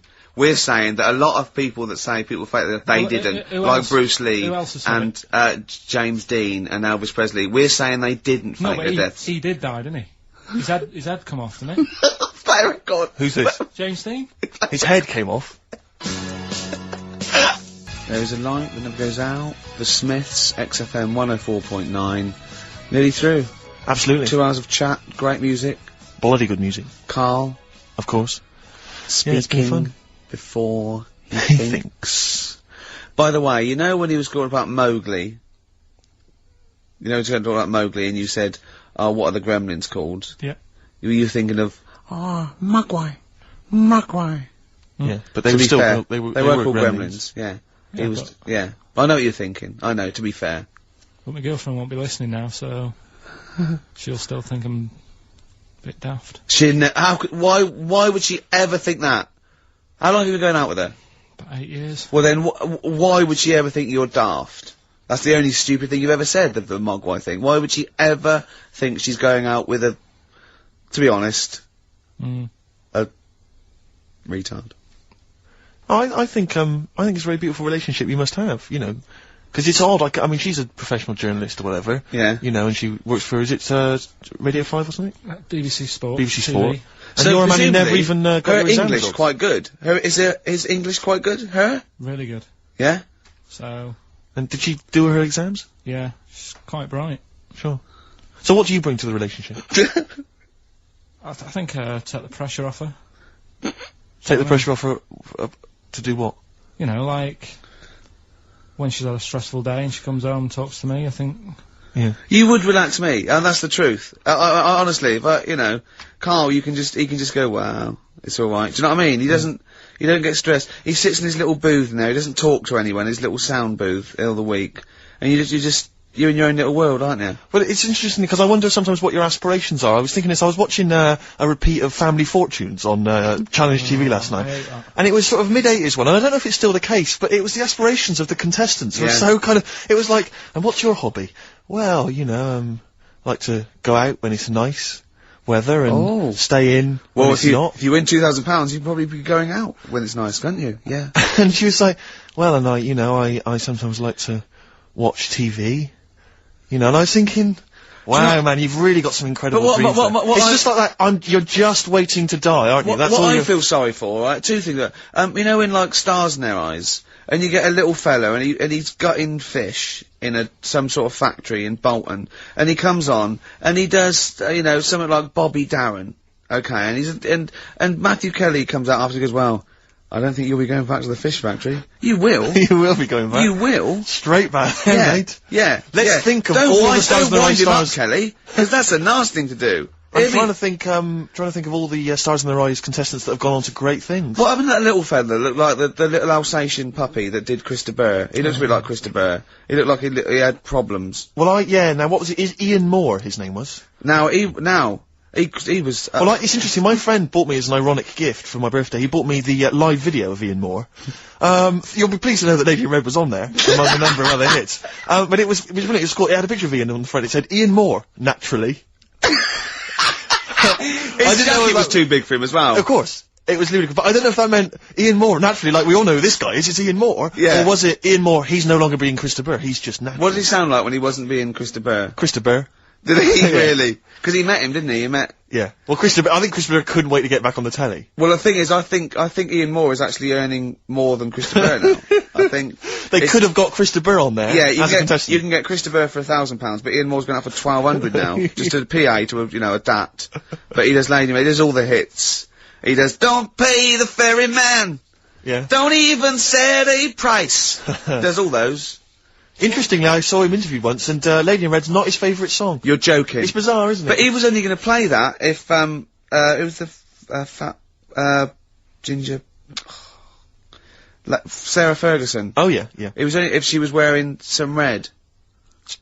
He was only going to play that when? Well, it was a live thing, and he was only going to play that if she was wearing red or something. Right. Didn't have freckles count. That's beautiful. No, luckily she had a red, that must have clashed with her a bit. Yeah. A red scarf on her face. And the highlights in your hair that catch the light. Yeah. Such a beautiful lyric. Never seen you looking so lovely as did. The thing is, right, he misses a rhyme there. He goes, when I ask you to, dance, looking for a little romance. Now he could have said dance, couldn't he?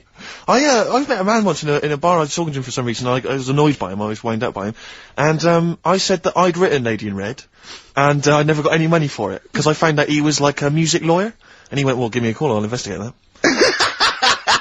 And he was actually going to do it for me. I love the idea of that. Just Why did you say that? really bored, and I didn't like him much, and I thought that was, that Why might did be you choose entertaining. Lady in Red, though? Because I think I was singing it with a friend of mine, and Sure. he came over and went, oh, good voice. And I went, yeah, I wrote this. What pub is this? It was North. Is it? Yeah. Never seen looking so lovely as you did tonight. So, anyway, that's enough of my Christopher anecdotes. Yeah. That's very much the end of the show. And it is. It's been a great show. Hang on, have I got time for a song for the lovers, or have I missed that? No. If you give it me Of course now. you have. Yeah, what are you gonna play? What are you gonna play? What, are you going to play a song now and then we've got time for it afterwards? No, you'll have to give it me. Yeah. Right Oh, I better now. dig it out. Well, can What, you keep people what entertained? have you chosen? I'll keep it going. Well, a friend of mine, he keeps making me little compilations. It's stuck on an old Tom Waits track, which is from his first album, one that I've not listened to for a while. Brilliant. I re-listened to it, it's absolute dynamite. Brilliant. Can anyone hear me? Yeah. Just wandering around. Yeah. He's just getting out of his bag now because we weren't prepared for this. We sort of ran out of time. We're having such a great time with the philosophy of Karl. What do you fancy doing anyway with your future? Me? You know, I'm just gonna tell you now. You know we're still on air, don't you? Before it gets too casual, you know we are still broadcasting to the capital. Okay. Yeah. What do you fancy doing with your future? Well, Steve? once I've made all that money from suing Christopher, my future, I'm living my future, man. I wanted to have some good mates like yourself and Ricky. Yeah. You know, Karl, I wanted to be on the radio. I wanted to play great songs. We're like the Three Musketeers, me, you, and Steve. We're like the original Rat Pack. We're like Ocean's 11. I'm Sinatra. Yeah. You're Sammy Davis Jr. and you're what's his name? D. Martin, aren't you? Yeah, or Joey Lawrence. What's his name? Joey Lawrence, not Joey Lawrence. Joey Bishop. Joey Deacon. Joey Deacon. My dad said the ending on the old one's better than the new one. We should definitely get your dad in, man. That would be just dynamite. When people get tired of you, we've got the whole Pilkington family to choose The from. whole gene pool. Have you seen it? No. Karl, have we got time for this now, really, mate? What To be fair. Okay, it's track number 1. Now, interesting thing is about Tom shoddy. Waits is that, this is from his first album, and he doesn't sound like that kind of gruff, lived-in guy that he wants to He be. didn't actually sounds smoke. something of a crooner. Yeah. But this is a track called Old 55, which bizarrely, I think, might have been covered by the Eagles. But anyway, so I think it's a really lovely track, really beautiful track. I'll see you next week. And we'll see you next time. Say goodbye, Karl. So yeah. Say sorry For what? for if you offended anyone. I didn't. So if I say sorry, that's saying I'm guilty.